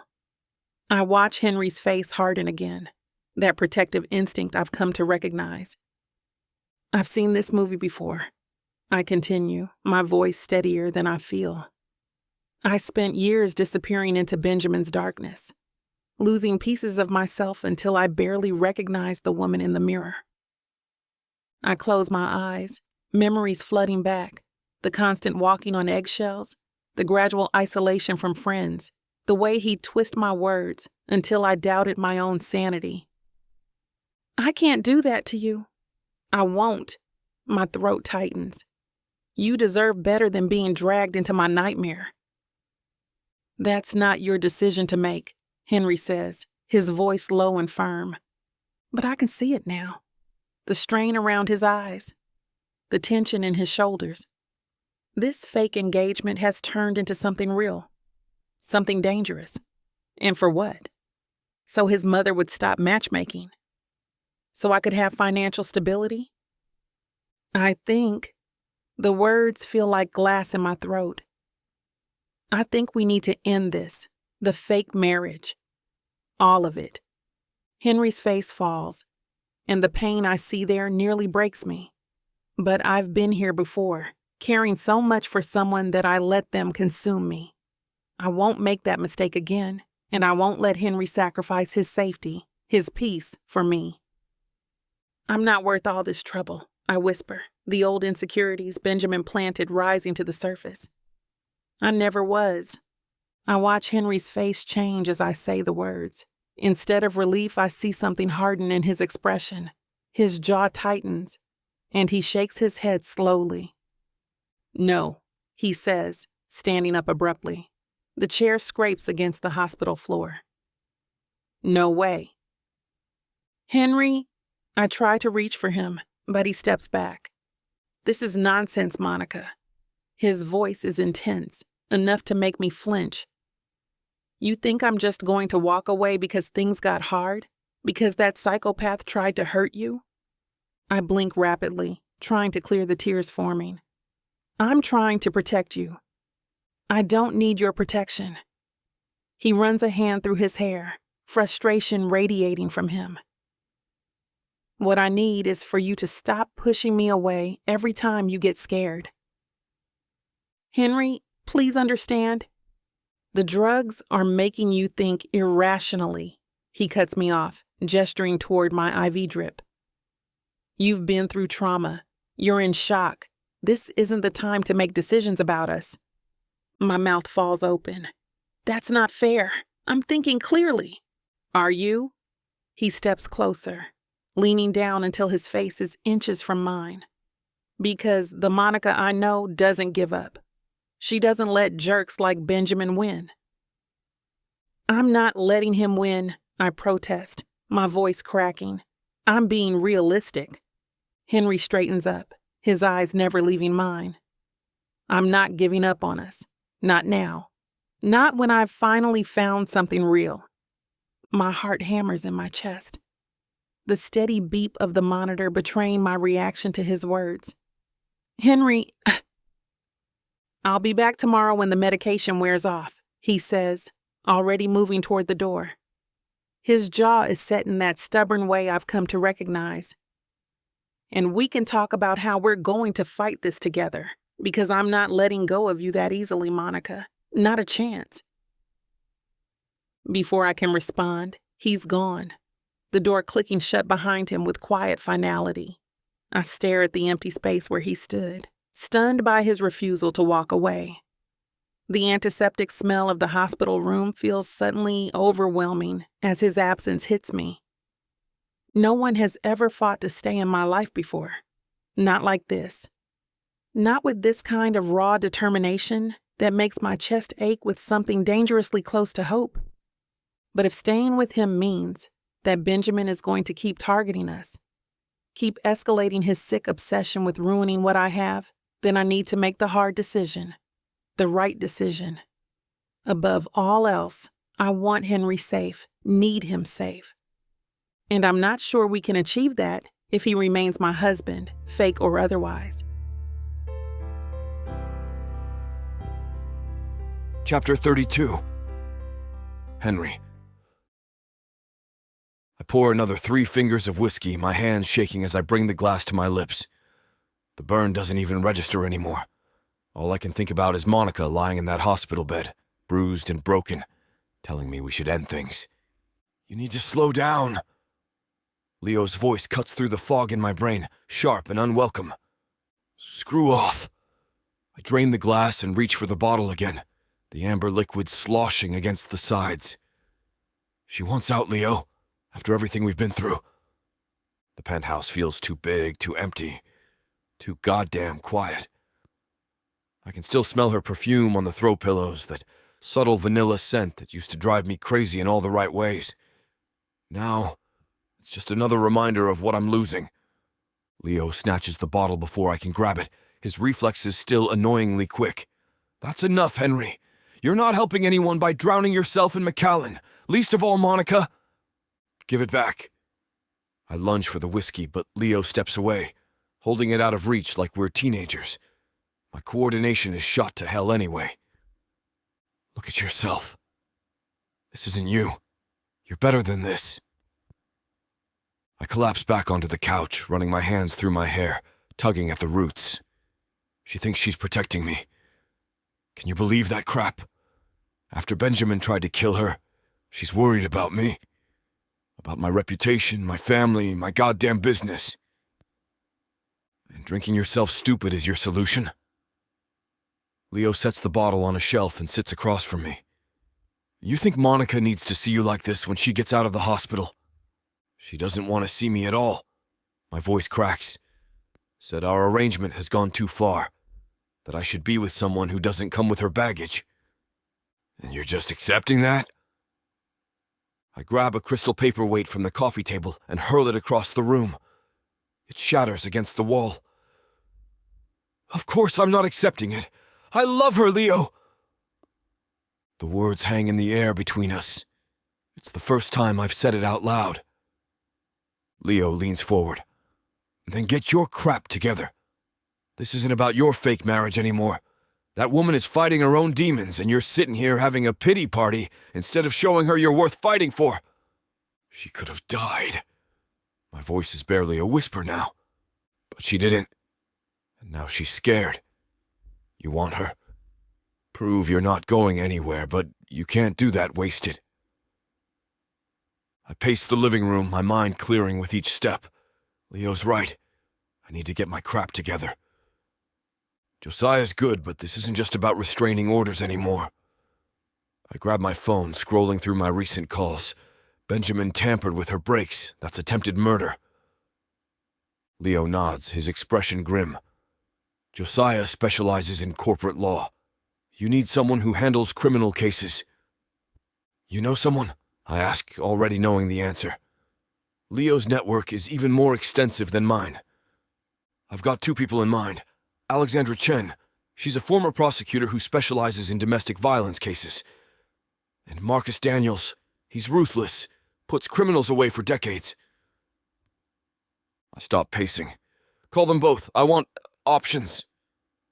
Already texted them. Leo shows me his phone screen. They'll meet us tomorrow morning. What about evidence? The police took photos of the brake lines, but... I can have my security team document everything, Leo interrupts. They can work with the NYPD, get surveillance footage from nearby buildings, interview witnesses. Benjamin's not walking away from this. I sink into the armchair, my head in my hands. I should have done more after the restaurant vandalism. I knew he was escalating. You couldn't have predicted this, Leo says firmly. But now we know what he's capable of. We're not just protecting Monica's reputation anymore. We're protecting her life. I need to see her. The thought of Monica alone in that hospital room, thinking she needs to push me away, makes my chest ache. Tomorrow, after we meet with the lawyers. Leo's tone brooks no argument. You need to show up with a plan, not just promises. She needs to know you're handling this. Henry, we're going to nail this bastard to the wall. He's not just messing with Monica anymore, he's messing with family. Family. The word hits differently now, because that's what Monica is to me. Not a convenient arrangement, not a business deal. Family. Mine. I want him in prison, I say, my voice steady for the first time tonight. For a very long time. Trust me, Leo says, his eyes cold.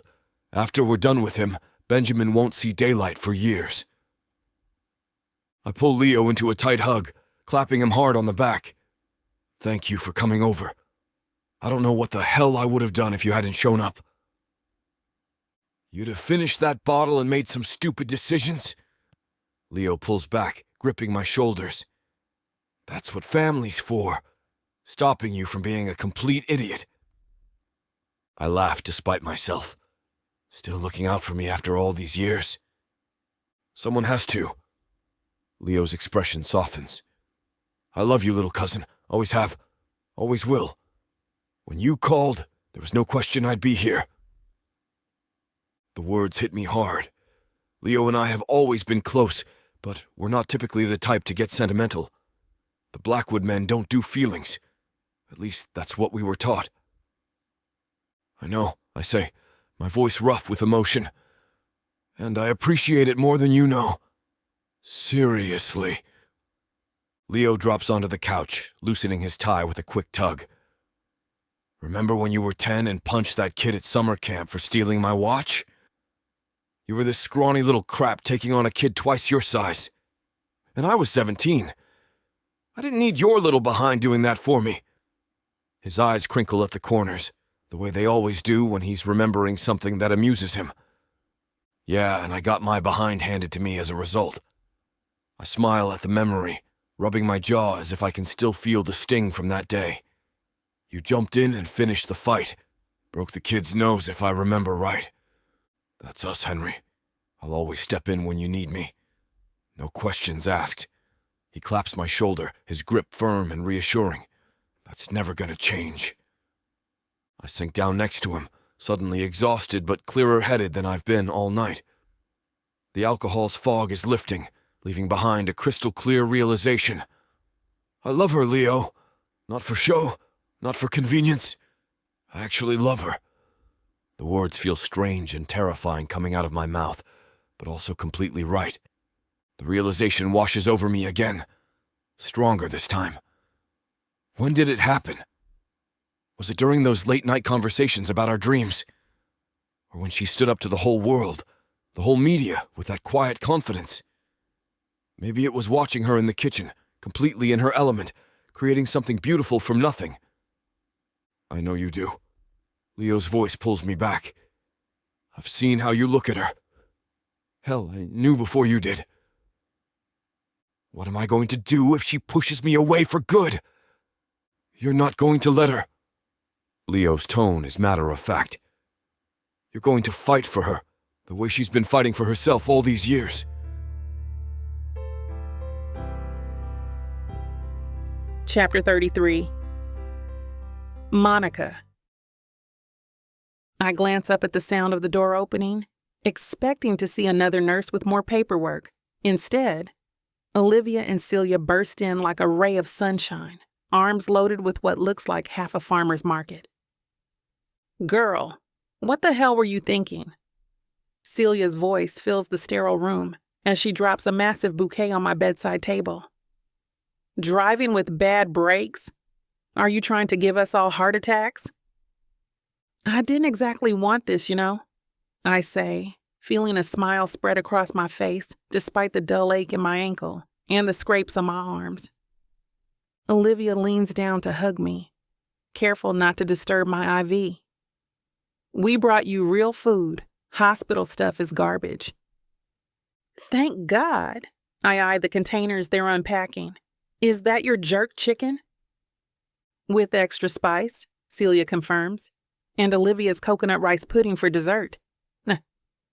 The smell of proper seasoning hits my nostrils, and suddenly I'm ravenous. As they pull up chairs on either side of my bed, The stark hospital room transforms into something warmer, filled with their energy. "We all miss you, and we're glad that you're okay," Olivia says, spooning food onto a plate. "Everyone at Taste of Heaven signed you a card for when you get back to work. No rush, though. Take all the time you need." I take a bite of the jerk chicken, letting the familiar spices warm me from the inside. These women have been more than culinary colleagues. They've become my family. The thought brings a lump to my throat. "Okay, what's going on in that head of yours?" Celia asks, leaning forward. "And don't say nothing. Your face is doing that thing it does when you're overthinking." I set my fork down. "Is it that obvious?" "Transparent as hell," Olivia confirms. "I'm scared." The words tumble out before I can stop them. Benjamin's escalating, and now Henry's caught in the middle of my mess. I keep thinking maybe I should just... I trail off, unable to finish the thought. "Should just what? Push Henry away?" Celia's eyes narrow. "That's exactly why I'm freaking out. Henry doesn't deserve this. He signed up for a fake engagement, not a psycho ex trying to kill me." My voice cracks. What if Benjamin hurts him too? I couldn't live with myself. Olivia reaches for my hand. "Monica, you've told us a bit about your past relationship with Benjamin. And to me, it seems like you've spent years believing you had to handle everything alone. That's Benjamin's voice in your head, not yours." "I know, but..."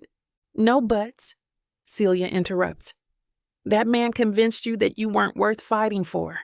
And now you've got someone who thinks you are, and you're ready to run?" Tears well up in my eyes. I don't know how to do this. I don't know how to let someone in without waiting for everything to fall apart. "By trusting yourself first," Olivia says softly.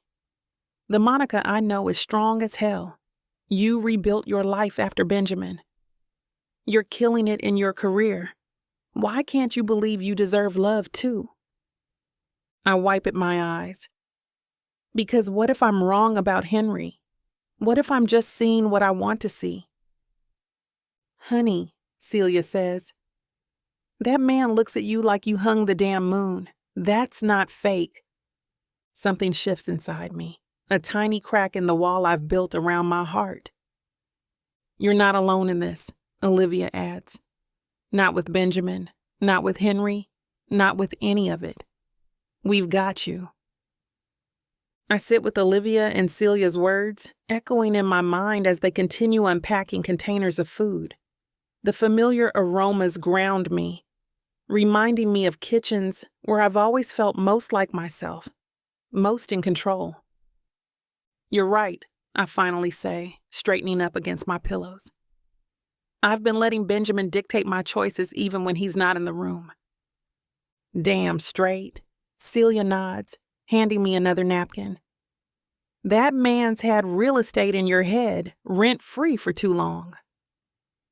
I take a deep breath, feeling something shift inside me, like puzzle pieces clicking into place. I'm tired of being afraid. I'm tired of waiting for the other shoe to drop. "So what are you going to do about it?" Olivia asks, her eyes fixed on mine. "Stop running for one thing." I pick up my fork again, stabbing a piece of chicken with a newfound determination. "Henry deserves better than me pushing him away because I'm scared." Celia's face breaks into a wide smile.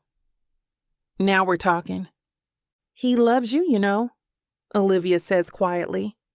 "That's not part of any arrangement or deal you made, the way he looks at you when you're not watching." "Girl, that man is gone for you," Celia adds. "And from what I can see, you feel the same way." Blood rushes to my ears, but I don't deny it. I do, and that terrifies me. "Good things should scare you a little," Olivia squeezes my hand. "It means they matter." I think about Henry, his unwavering support, his fierce protectiveness, the way he makes me feel both safe and exhilarated. The thought of pushing him away now makes my chest ache. I don't want him to walk away, I admit softly. I just don't want him to get hurt because of me. That's his choice to make, Celia says firmly. And from where I'm sitting, he's already made it. I nod, feeling a new resolve hardening within me. Benjamin may have tampered with my brakes, but I won't let him sabotage my future anymore. I have people in my corner now, not just Olivia and Celia, but Henry too. And for the first time in years, I'm ready to fight not just for my career or my independence, but for love too. I pick at the coconut rice pudding, savoring the sweet comfort it brings. My hospital room feels more like a gathering place now. With Olivia and Celia here, their presence chasing away the sterile loneliness. By the way, Olivia says, leaning in close, I overheard Leo on the phone with the lawyers yesterday. She raises an eyebrow meaningfully. Those Blackwood men are not playing around with Benjamin. My spoon pauses halfway to my mouth. What do you mean? I mean, they're going to bury him. Olivia's voice is low but firm. Leo was talking about restraining orders, harassment charges, attempted vehicular homicide, the works. And they've got connections with the DA's office.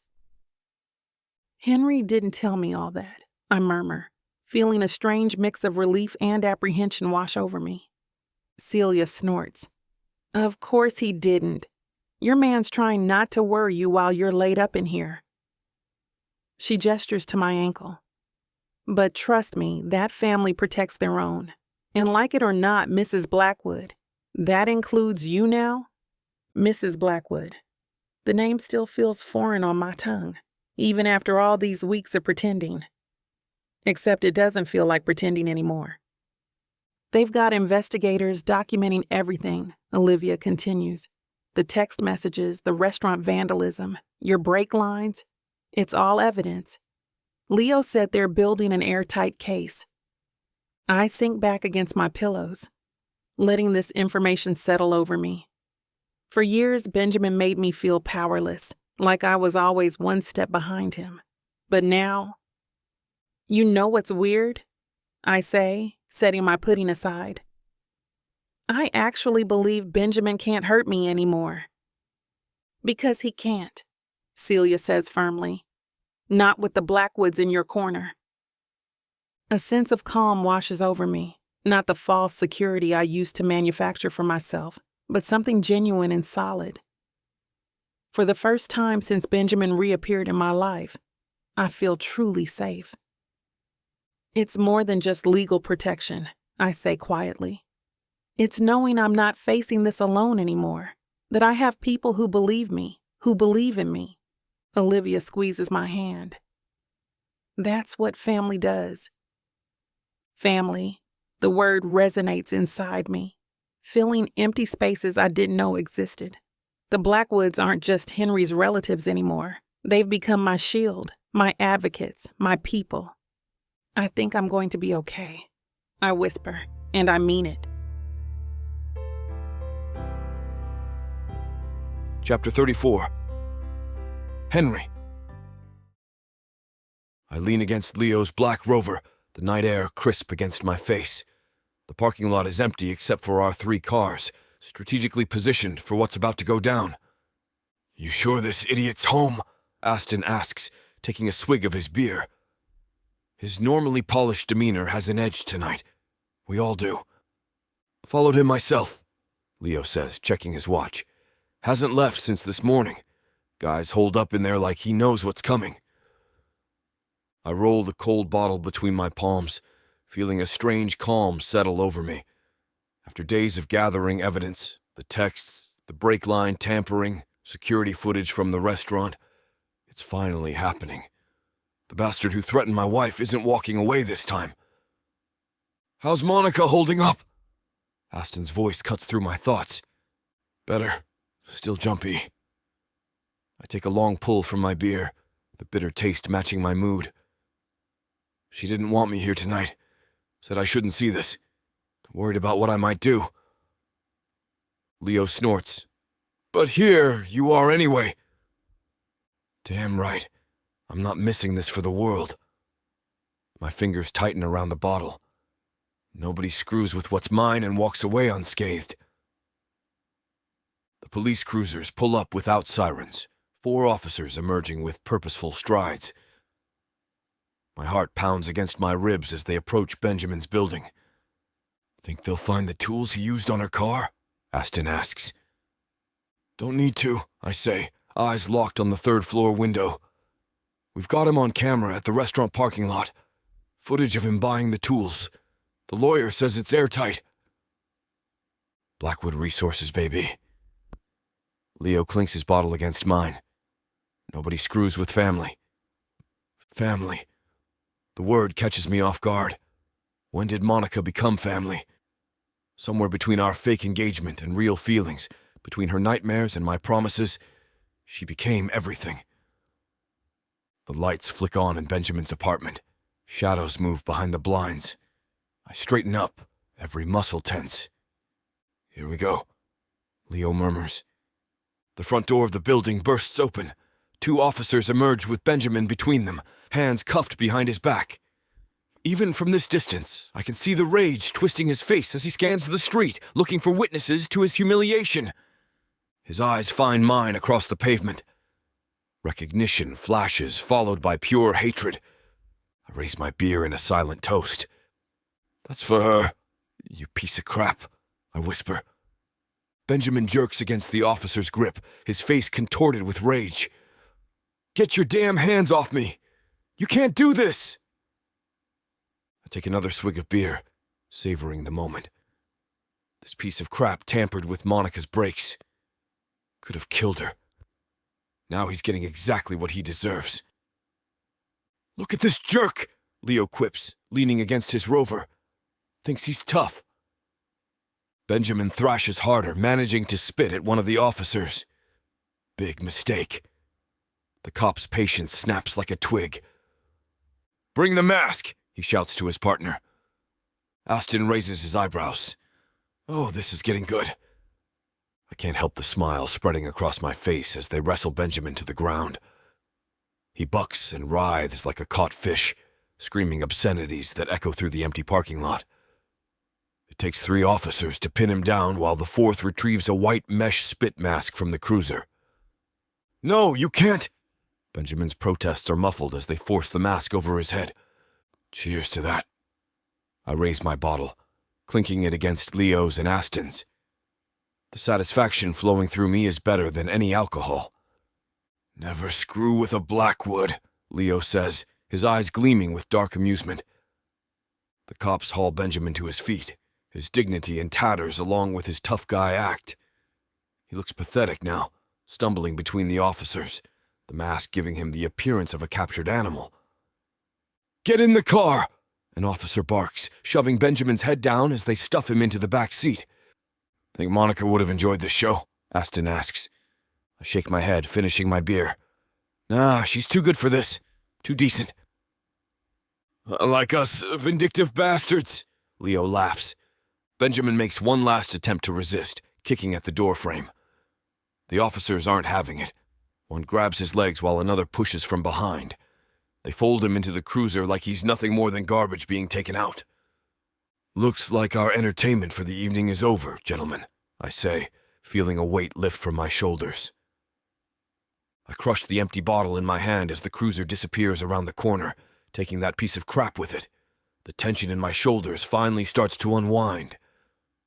That's that, Leo says, tossing his bottle into the nearby recycling bin with perfect aim. Attempted murder, stalking, harassment, destruction of property.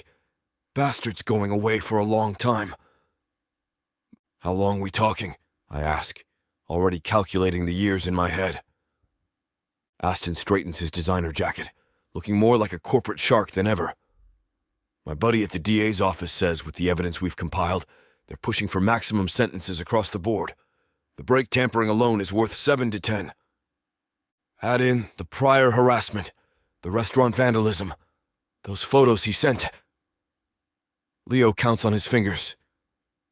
We're looking at 15, minimum. A vicious satisfaction spreads through my chest. 15 years. 15 years of Monica being able to walk down a street without looking over her shoulder. 15 years to build our life together without his shadow hanging over us. DA owes me 3 favors, Aston adds with a smirk. I'll make sure they don't offer any plea deals. Full prosecution. Hell yeah. I clap Aston on the shoulder, feeling a surge of savage pleasure. Worth every goddamn penny of those legal fees. I'd pay 10 times that to see this through. Leo checks his phone, scrolling through messages with a predatory smile. Judge Harriman's on rotation next week. She's tough as nails on domestic cases. Benjamin picked the wrong time to pull this crap. She once gave a guy 12 years for half of what this jerk's done. The thought of Benjamin rotting in a cell while Monica thrives fills me with a satisfaction I've never felt before.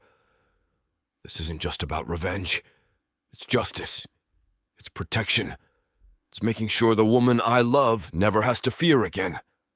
Every time I remember those photos he sent her, the way he tried to sabotage her career, how he made her constantly look over her shoulder, my blood boils all over again. To Benjamin, I raise an imaginary toast, my voice hard as steel. May he enjoy prison food for the next decade and a half, and may every day feel twice as long. To Benjamin, they echo, matching my dark humor, glasses of scotch raised in the air like we're celebrating a business deal instead of a man's downfall. But this is the best deal I've ever made. Monica's safety is non-negotiable. Chapter 35. Monica. You really don't need to do all this, I say, watching Henry fuss with my discharge paperwork. He's been hovering like a helicopter since this morning, barely leaving my side except to grab fresh clothes for me. I absolutely do need to do all this. Henry doesn't even look up from the clipboard. His jaw is set in that stubborn way I'm starting to recognize. The doctor said you need to stay off that ankle for at least 2 weeks. I know what the doctor said. I was there. I shift on the edge of the hospital bed, wincing as my bruised ribs protest. Henry immediately abandons the paperwork and is at my side. What hurts? Should I call the nurse back? I'm fine, just sore. I squeeze his hand. Really? His blue eyes search mine, looking for any sign I'm downplaying my pain. The car is waiting downstairs. I've already had your prescriptions filled. A nurse wheels in a wheelchair and Henry helps me into it, despite my protest that I can manage.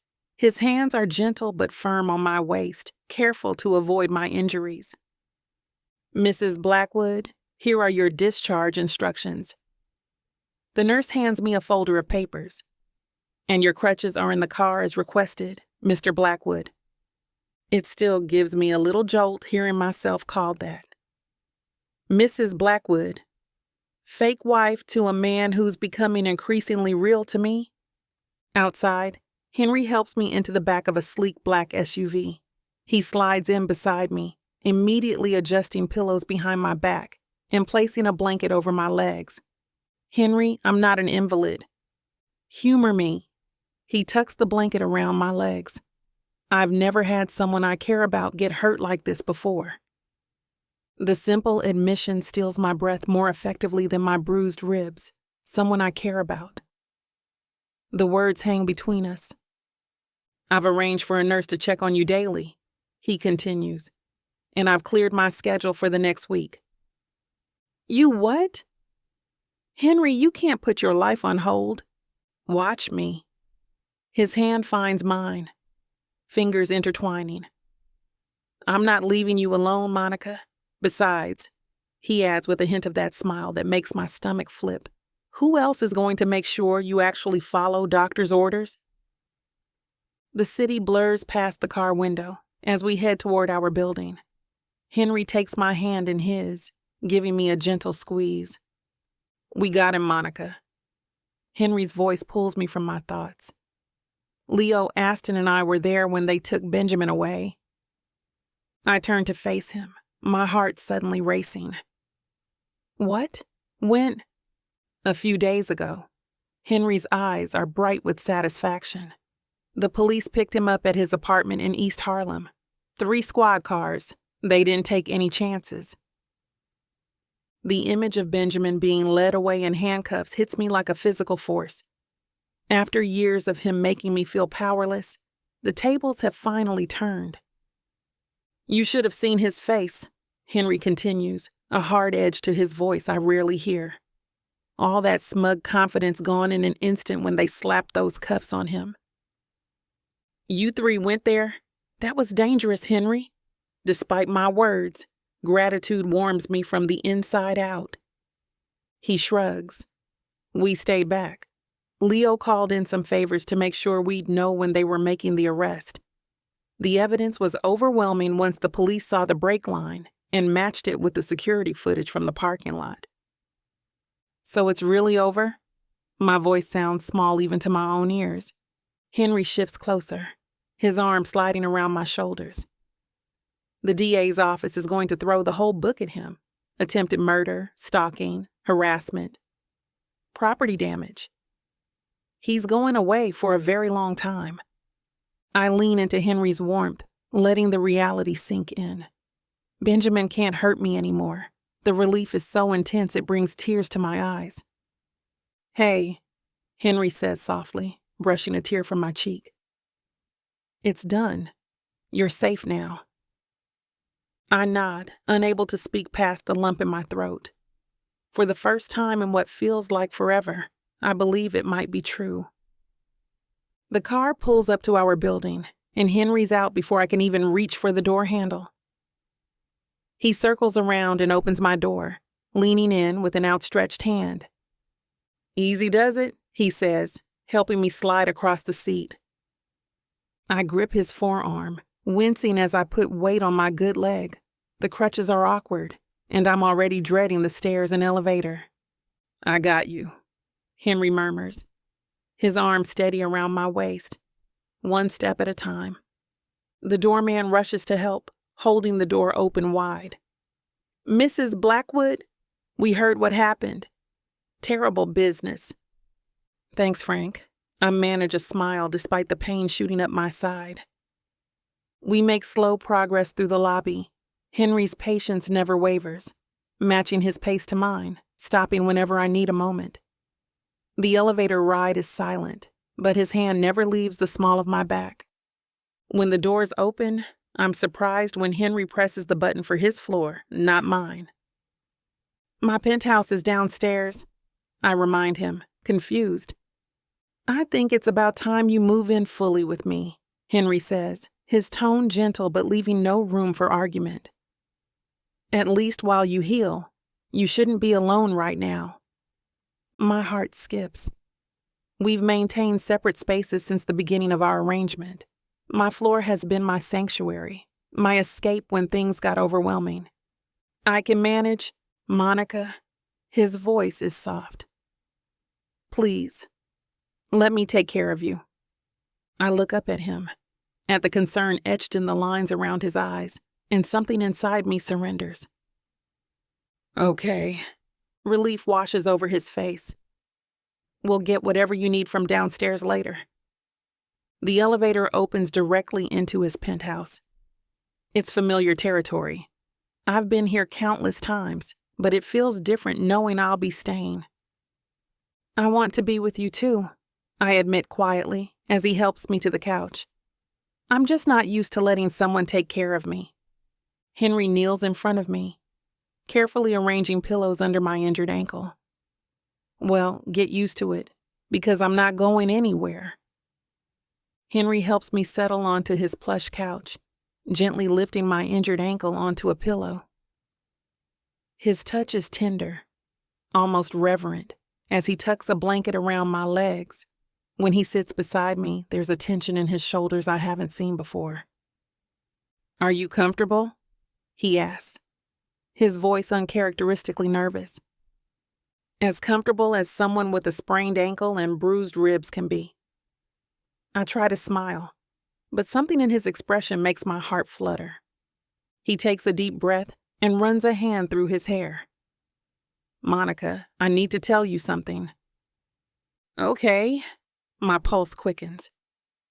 This whole situation with Benjamin?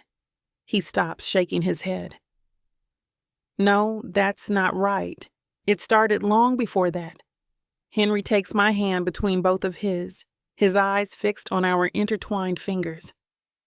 When I first suggested this arrangement, I thought it would be simple, convenient for both of us. I hold my breath, afraid to interrupt whatever confession is coming. But nothing about being with you has been simple. His eyes meet mine, intense and vulnerable. I've fallen in love with you, Monica, completely. And these past few days, thinking I could have lost you. His voice breaks. It made me realize I can't pretend anymore. This isn't fake for me. It hasn't been for a long time.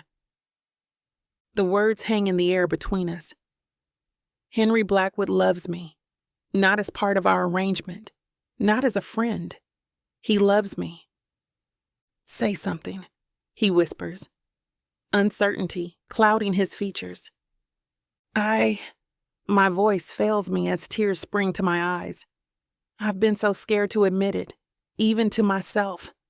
Hope flickers across his face. Admit what? That I've fallen for you too. The words rush out, bringing with them an overwhelming sense of relief. I've been fighting it because I was terrified of being hurt again, of trusting someone again. But you're nothing like him. You've shown me that every day. Henry's face transforms with joy. He cups my cheek, his thumb gently wiping away a tear. I love you, Monica West, and I'm not going to hide that anymore.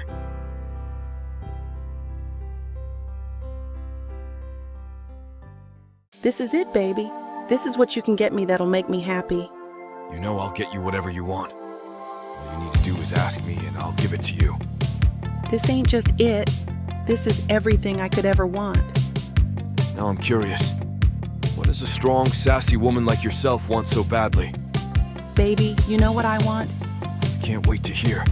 The Big Baddie Bundle from Tyler Walker. It has everything I need. 20 ebooks with over 1 million words of sassy romance and spice that'll keep you on your toes. 10 audiobooks containing over 60 hours of that seductive voice telling me naughty things all night long. You don't need an audiobook for that, baby. Right here. You may be fine and all, but no one tells it like the way Miss Tyler does. And I need her in my life. The Big Baddie Bundle is everything you need. You can get it for 80% off. Go to tylerwalker.com to browse the bundles that earn you the best deals. It's time you treat yourself. Because you deserve it. Escape your life with Miss Tyler.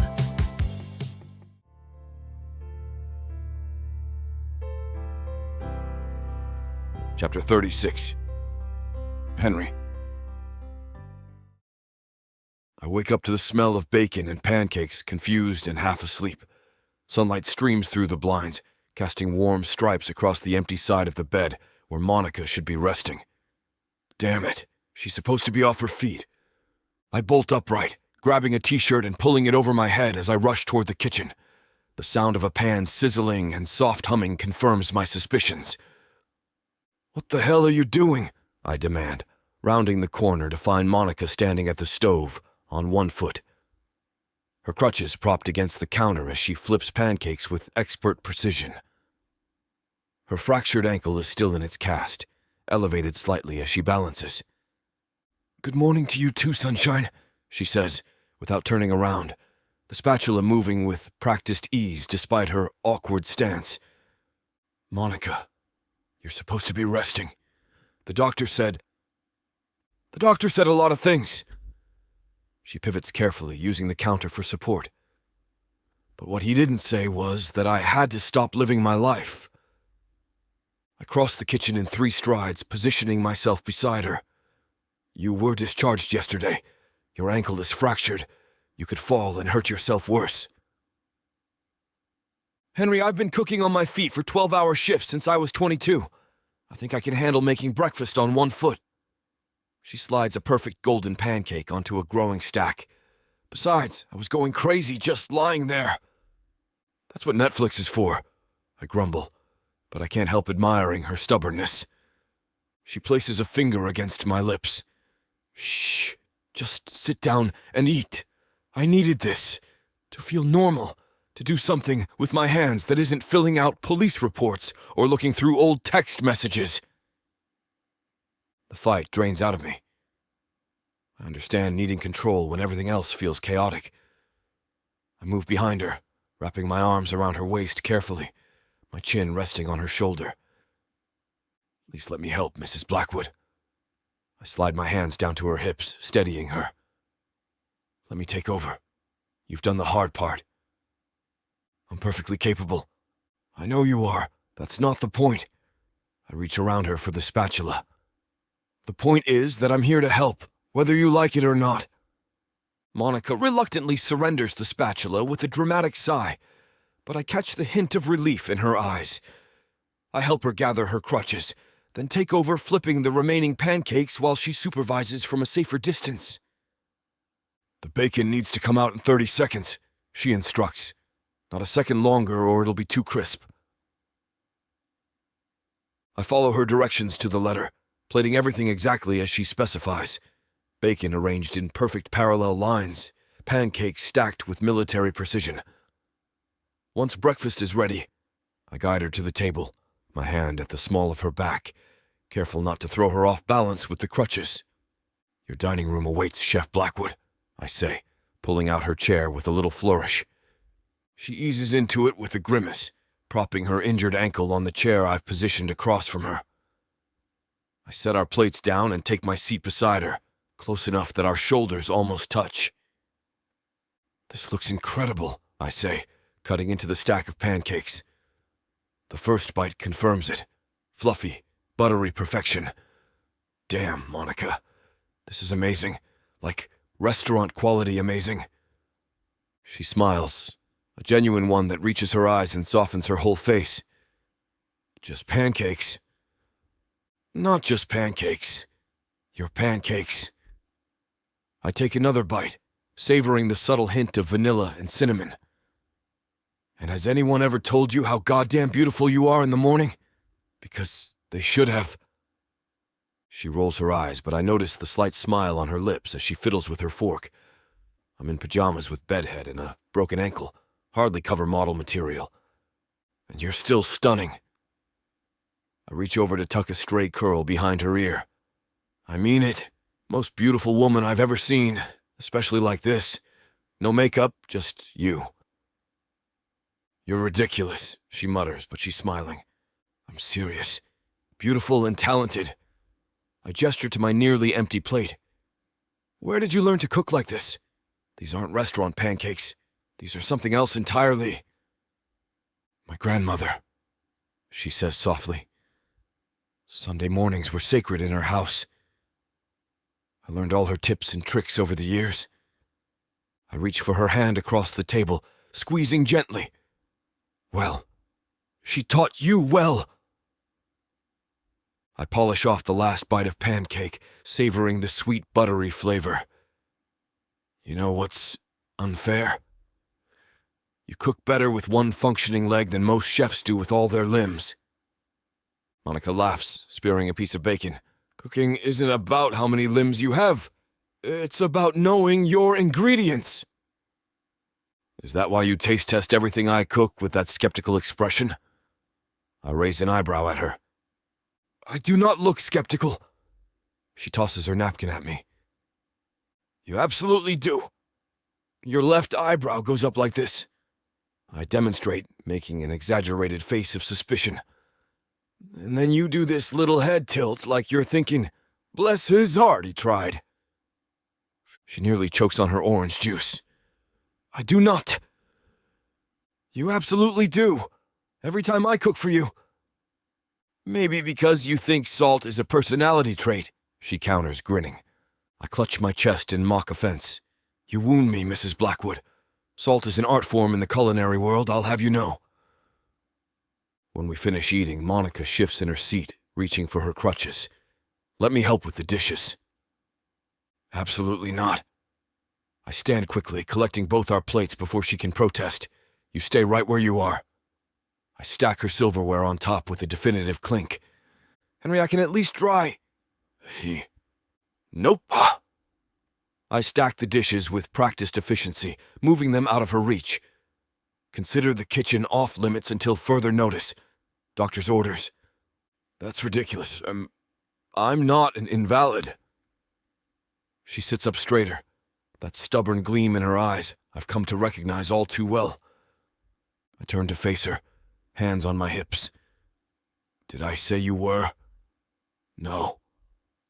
But you have a broken ankle, and standing at the sink isn't going to help it heal. Besides, I'm perfectly capable of washing a few dishes without burning down the apartment. She opens her mouth to argue, but I cut her off. Just relax, put on some music, read a book, plot world domination, whatever you want. But the dishes are mine. Monica sighs dramatically but settles back in her chair. Fine, but only because you're being so damn stubborn about it. And my ankle is not broken, I'll have you know. It's only fractured. Same thing. I grin victoriously, collecting the remaining dishes and carrying them to the sink. As I rinse plates and load the dishwasher, I catch her watching me with a soft smile. What? I ask, glancing over my shoulder. Nothing, she says, that smile still playing on her lips. Just enjoying the view. Chapter 37. Monica. I stretch my legs as much as I can with this damn cast still on my ankle. Being stuck in bed all day has me wanting to climb the walls, even in Henry's luxurious penthouse with its ridiculously comfortable mattress and 1,000 thread count sheets. I'm so bored, I groan, tossing my phone aside after scrolling through the same social media post for the third time today. The walls of this penthouse are starting to close in on me, no matter how pristine and perfect they are. Henry looks up from his laptop, those blue eyes catching the afternoon light, streaming through the windows. The sun hits him just right, highlighting the sharp angles of his jaw. Poor baby. Been a whole 6 hours since you tried to sneak into the kitchen, huh? His voice carries that teasing tone that both irritates and thrills me. I wasn't sneaking. I was getting water. I fold my arms across my chest defensively. It's not a crime to be thirsty. He closes his laptop with a definitive click and sets it on the nightstand. You know what the doctor said? Rest. He emphasizes the last word like it's a command, all businesslike in that way that reminds me he runs a multi-million-dollar company. I've rested enough to hibernate for winter. I shift against the pillows, wincing slightly when my ankle twinges. I need something to do. Anything. I'm dying here, Henry. My brain cells are committing mass suicide from boredom. Henry's mouth curves into that smile that still makes my stomach flip, the one that's equal parts dangerous and delicious. His eyes darken just enough for me to catch it. I can entertain you, he says, his voice dropping an octave lower. Yeah, you gonna read me a bedtime story? I tease, but my breath catches when he moves closer, his weight shifting the mattress. Not exactly what I had in mind. His voice drops lower as he leans in, his lips finding the sensitive spot just below my ear. Henry, his name comes out half warning, half plea. Just relax. His mouth trails down my neck, leaving a path of heat that spreads through my body. Let me take care of you. And that's where we're going to put a pause on pleasure. It looks like the rest of this chapter is just too naughty to put on the air. As much as we'd love to share every little detail, we've got to stick to this platform's guidelines to keep these free audiobooks coming. They've got some rules about what we can show, and we wouldn't want to risk losing the chance to bring you more content.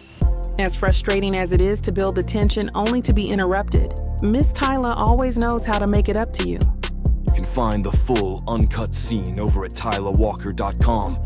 With an entire library of unabridged audiobooks and ebooks, Miss Tyler's collection is waiting for you. And if you use code SAVE40, you'll get 40% off any digital product, even on bundles that are already discounted. So don't let the fun stop here. Head over to TylerWalker.com and treat yourself with Miss Tyler. I'm sorry I can't screw you properly, he says, leaning down to kiss me softly. Not with your ankle like this, but I promise, the minute you're healed enough. His voice trails off as his hand slides up my thigh again. The minute I'm healed enough? What? I challenge, already addicted to his touch. My body hums with anticipation, eager for whatever he's about to promise me. He grins. That dangerous smile that makes my heart skip. The minute you're healed enough, I'm going to make you come so many times you'll forget your own name. His voice drops an octave, rough with desire, and I feel it like a physical caress down my spine. I reach up to pull him down for a kiss, my fingers threading through his hair. The silky strands wrap around my fingers as I tug him closer. I'm going to hold you to that promise, Blackwood. My words are breathless against his mouth. Count on it, Mrs. Blackwood. He whispers against my lips, the possessiveness in his tone making heat pool between my thighs all over again. God, I can't get enough of this man. Henry Blackwood has become someone I can't imagine living without. His touch, his voice, the way he looks at me like I'm the only woman in the world, it's intoxicating. Every time he calls me Mrs. Blackwood, something primal and satisfied unfurls inside me, despite how our arrangement began. And it makes me happy to know that he's all mine. Not just on paper or for show, but in these private moments when there's no one to perform for. Just us, tangled together, making promises with our bodies that our lips haven't quite caught up to yet. Chapter 38. Henry. I guide Monica through Flavor Fusion's entrance, my hand resting protectively at the small of her back. The past few weeks have been a goddamn roller coaster, but seeing her walk without wincing makes my chest tight in the best way possible. Mrs. Blackwood, I whisper in her ear as we approach the hostess stand, loving how her body responds to the title with a slight shiver. Olivia spots us immediately and rushes over, embracing Monica first. Look at you, walking without that boot! Thank God! She pulls back, examining Monica from head to toe. And in those heels? Damn, girl. Had to make up for lost time, Monica laughs, doing a little twirl that makes my mouth go dry. Olivia turns to me with a knowing smirk. You two are getting the royal treatment tonight, no arguments. She leads us to the best table in the house, secluded corner, perfect view of the city lights, ambient music just loud enough to provide privacy without shouting. I've got a special menu planned, Olivia announces as we sit. And Leo sent over a bottle of that Japanese whiskey you love, Henry. Damn, tell him thanks, I say, watching as a server appears with the bottle and 2 crystal glasses. Monica raises an eyebrow. Pulling out all the stops tonight, huh? Only the best for my wife, I respond, enjoying how the word feels less like a performance now. The whiskey arrives alongside a stunning plate of appetizers, delicate tuna tartare with wasabi cream, lobster bites with truffle aioli, and something with caviar that looks like it belongs in a museum. Olivia said these are all your favorites, Monica says, her eyes sparkling in the candlelight. I take her hand across the table, running my thumb over her knuckles. My favorite thing is seeing you happy and healthy. She rolls her eyes but doesn't pull away. Smooth talker. Only with you. I lift my glass. To new beginnings. Monica clinks her glass against mine, her smile genuine and open in a way I rarely saw before. To us. I savor the first bite of Wagyu steak, watching Monica's expression as she tastes the truffle risotto. Her eyes close momentarily, and that small smile appears, the one that makes my heart race. Olivia outdid herself, she murmurs, taking another bite. She knows we've been through hell lately. I reach across the table, brushing my fingers against hers. You deserve this night. The weight of the small velvet box in my jacket pocket suddenly feels significant. I've been carrying it around for days, waiting for the perfect moment. Speaking of deserving things, I clear my throat, suddenly nervous. I've been thinking about us, about this whole arrangement. Monica's fork pauses halfway to her mouth. What about it? I take a deep breath and pull out the box, setting it on the table between us. Her eyes widen. Henry, I want this to be real, Monica. All of it. I open the box, revealing a 3-carat oval diamond set in platinum, with smaller diamonds cascading down the band. No more pretending. I want you as my wife. For real this time. Her hand flies to her mouth. Oh my God. The first ring was rushed. This one, I take it out, holding it between us. This is what you deserve. Something chosen specifically for you. Monica's eyes fill with tears as I slip it onto her finger. Perfect fit. It's beautiful, she whispers, turning her hand to catch the light. But are you sure? After everything with Benjamin, the accident? I've never been more sure of anything. I take both her hands in mine. I want a real wedding, Monica. Friends, family, the whole thing. I want to stand up in front of everyone and tell them how much I love you. She stares at the ring, then back at me, a tear sliding down her cheek. So what do you say, Monica West? Will you marry me? For real this time? I hold my breath as Monica's eyes meet mine. For a split second, I worry I've pushed too far, too fast. Yes, she says, her voice breaking with emotion. Of course I'll marry you, Henry. For real this time.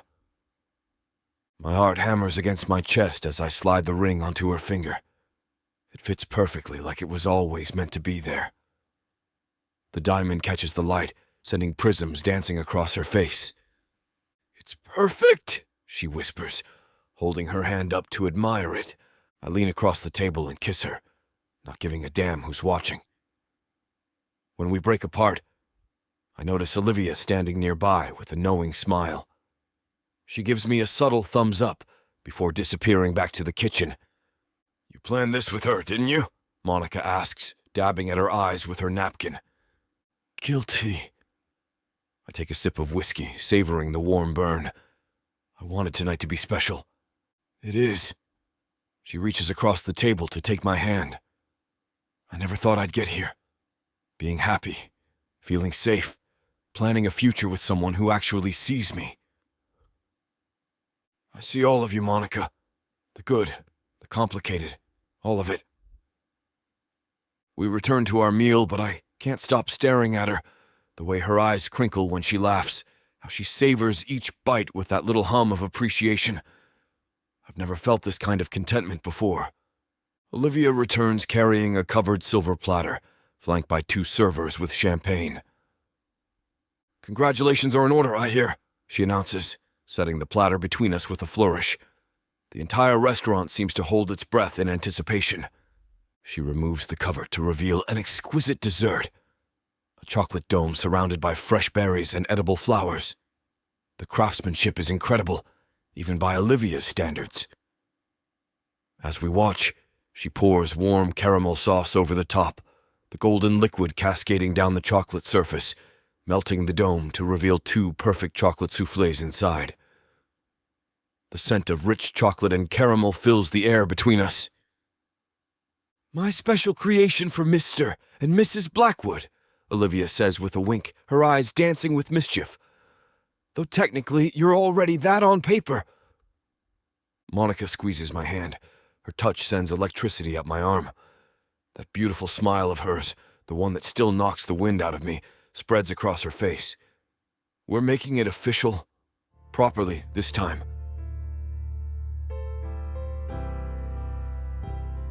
Chapter 39. Monica. I slide the knife through the peppers with practiced precision, the satisfying sound of the blade hitting the cutting board, filling Leo and Olivia's gorgeous kitchen. The diamond on my finger catches the light, still feeling strange and wonderful on my hand. "Girl, you're gonna blind us with that rock," Celia quips, nudging my shoulder as she stirs the risotto. Henry didn't hold back. "Just like his cousin," Olivia adds, gesturing towards Celia with a wooden spoon.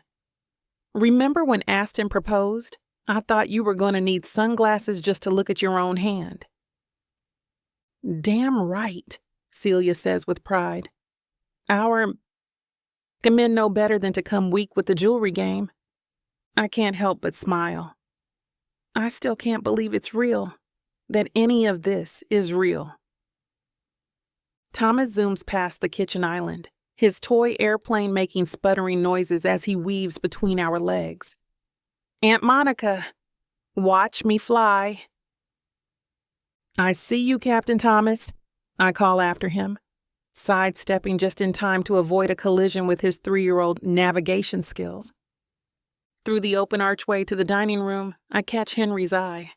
He's lounging with Leo and Aston, nursing a whiskey, but his attention is fixed on me. That look still makes my stomach flip, even after everything we've been through. "So when's the actual wedding?" Olivia asks, pulling a tray of roasted vegetables from the oven. The smell of rosemary and thyme fills the air. "We're thinking soon," I say, scraping the peppers into a bowl. "Nothing too crazy. Not after the circus we've already been through." "Nonsense," Celia snorts. "Henry's mama won't let that happen. She's already calling every wedding planner in Manhattan." "God, don't remind me," I groan, but there's no real annoyance behind it. Even his mother's overwhelming enthusiasm feels like a gift after what we've survived. We've told her that we want a more intimate ceremony. She'll never know that our relationship started off as a business arrangement. Henry and I are taking that to the grave. Thomas crashes his plane into my leg. Boom, emergency landing on Mount Monica. "That's Mrs. Blackwood to you, little man," I say, ruffling his hair. "Not yet," Olivia corrects, winking at me, "but soon." I look down at my ring again, then back at Henry. Our eyes lock, and he raises his glass slightly in my direction. "Soon," I agree, feeling a warmth that has nothing to do with the kitchen heat. I'm arranging the last of the caramelized Brussels sprouts on the serving platter when Olivia gives me a satisfied nod. We've outdone ourselves tonight. Roasted rack of lamb with herb crust, mushroom risotto, seasonal vegetables, and a balsamic reduction that took hours to perfect. "This looks incredible," I say, wiping my hands on a kitchen towel. I still can't believe how well our cooking styles mesh. "That's what happens when you have 3 incredible chefs in the kitchen at the same time," Olivia says with a wink. "Now, let's get this feast to the table before the men start gnawing on the furniture." Celia grabs the wine bottles, a Bordeaux that Aston brought from his private collection. "Thomas, sweetie, go tell your daddy and the uncles that dinner's ready." Thomas zooms off, airplane still in hand, and we hear his excited announcement followed by male laughter from the other room. "Dinner time, Thomas chants, leading the parade of men into the dining room. Olivia carries the lamb to the table, while I follow with the risotto. Celia brings up the rear with vegetables and wine. The dining table is already set beautifully. Cream linen tablecloth, polished silver. Crystal glasses catching the light from the chandelier overhead. "Ladies, you've outdone yourselves," Leo says, pulling out Olivia's chair for her. Henry does the same for me, his hand brushing my shoulder as I sit. That simple touch still sends electricity through me. "This looks amazing, babe," he murmurs close to my ear.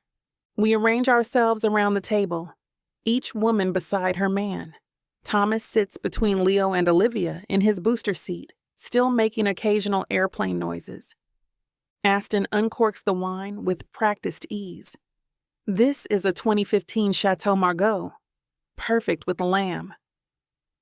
As the ruby liquid fills our glasses, I feel Henry's hand find mine under the table. His thumb traces small circles on my palm, and I lean slightly against his shoulder. To family, Leo proposes, raising his glass. To family, we echo, and I realize with a surge of happiness that's exactly what we are. I'm halfway through my first bite of the perfectly cooked lamb when Olivia taps her glass with her fork. The crystal makes a delicate ringing sound that cuts through the dinner conversation. I'd like to make a toast, too, she announces, standing with her wine glass held high. Her eyes are warm as they find mine and Henry's across the table. To Monica and Henry, she begins, her smile widening. You know, it's funny how life works out sometimes. What starts as something, let's say, convenient, can turn into the most real thing you've ever experienced. My face warms up. I dart a glance at Henry, who squeezes my hand under the table. Some of us at this table understand that journey better than most, Olivia continues, sharing a meaningful look with Leo. When Leo and I first got together, it wasn't exactly a fairy tale beginning either. Celia laughs, nodding. And Aston and I certainly didn't follow the traditional path. But that's what makes your love story so beautiful, Olivia says, raising her glass higher. Sometimes the best relationships are the ones that surprise us, the ones that start as something else entirely and transform into something precious when we least expect it. Henry's thumb traces circles on my palm, and I feel a lump forming in my throat. So here's to Monica and Henry, Olivia concludes. May your marriage be as real and beautiful as the love that grew between you. We couldn't be happier to welcome you both into our little family of unexpected happy endings. To Monica and Henry, everyone echoes, glasses clinking around the table. I take a sip of the rich wine, my eyes meeting Henry's over the rim of my glass. His blue eyes are soft with emotion, and I know he's thinking the same thing I am. How close we came to missing this. How our convenient arrangement transformed into something neither of us saw coming. Thank you, I say to Olivia, my voice slightly thick with emotion. That means more than you know. We return to our meal, the conversation flowing easily around us. As I savor a bite of the mushroom risotto, I realize I've never felt more at home than I do right now, surrounded by good food and the family we've built together. Chapter 40. Henry. The cheers from our guests surround us as Monica and I stand together, my hand over hers on the knife. The moment feels surreal. This beautiful woman beside me is now my wife. For real. No pretending, no facades, just us and our truth. Ready, Mrs. Blackwood? I whisper against her ear, enjoying how she shivers at the sound of her new name. Always, Mr. Blackwood. Her smile could light up the entire reception hall. We press the knife through the 5-tier masterpiece, white fondant giving way to reveal layers of red velvet, Monica's favorite. The crowd erupts in applause as we feed each other the first bite, and I resist the urge to smash it in her face. I'm too happy to risk her wrath today. Monica's eyes scan the crowd as she chews, her brow furrowing slightly. Henry, have you seen Celia and Aston? I thought they'd be front and center for this. I glance around the room, spotting my mother chatting with Leo, Olivia laughing with some of Monica's culinary school friends, but no sign of Celia and Aston. Weird. They were supposed to be here an hour ago.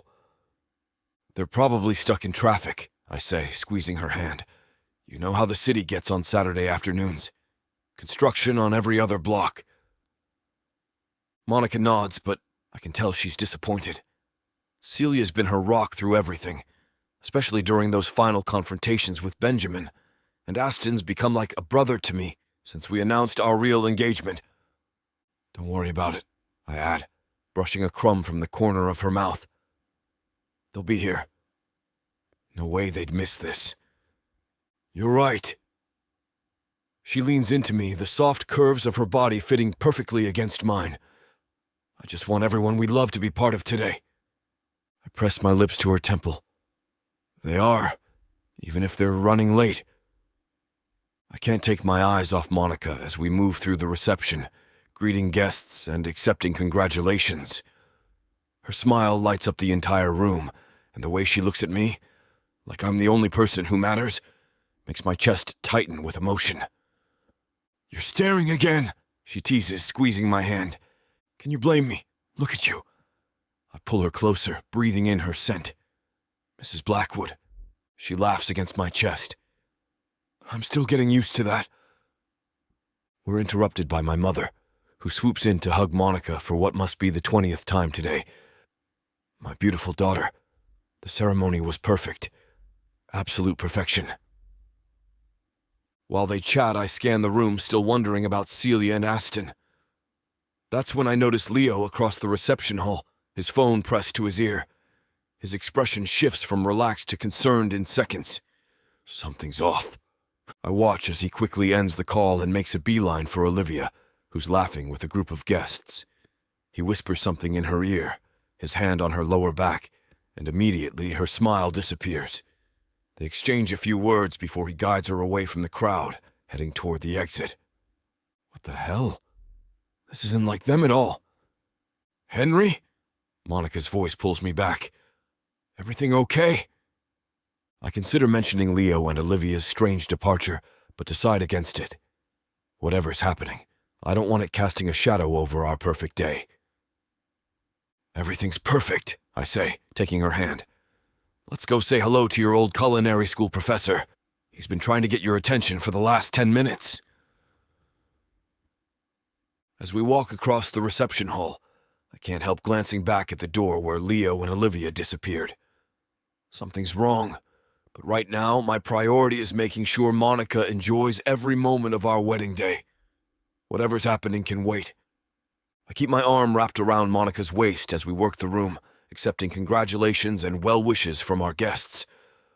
Despite the nagging concern about Leo and Olivia's abrupt departure, I focus on my wife, my actual wife, and how radiant she looks in her flowing white gown.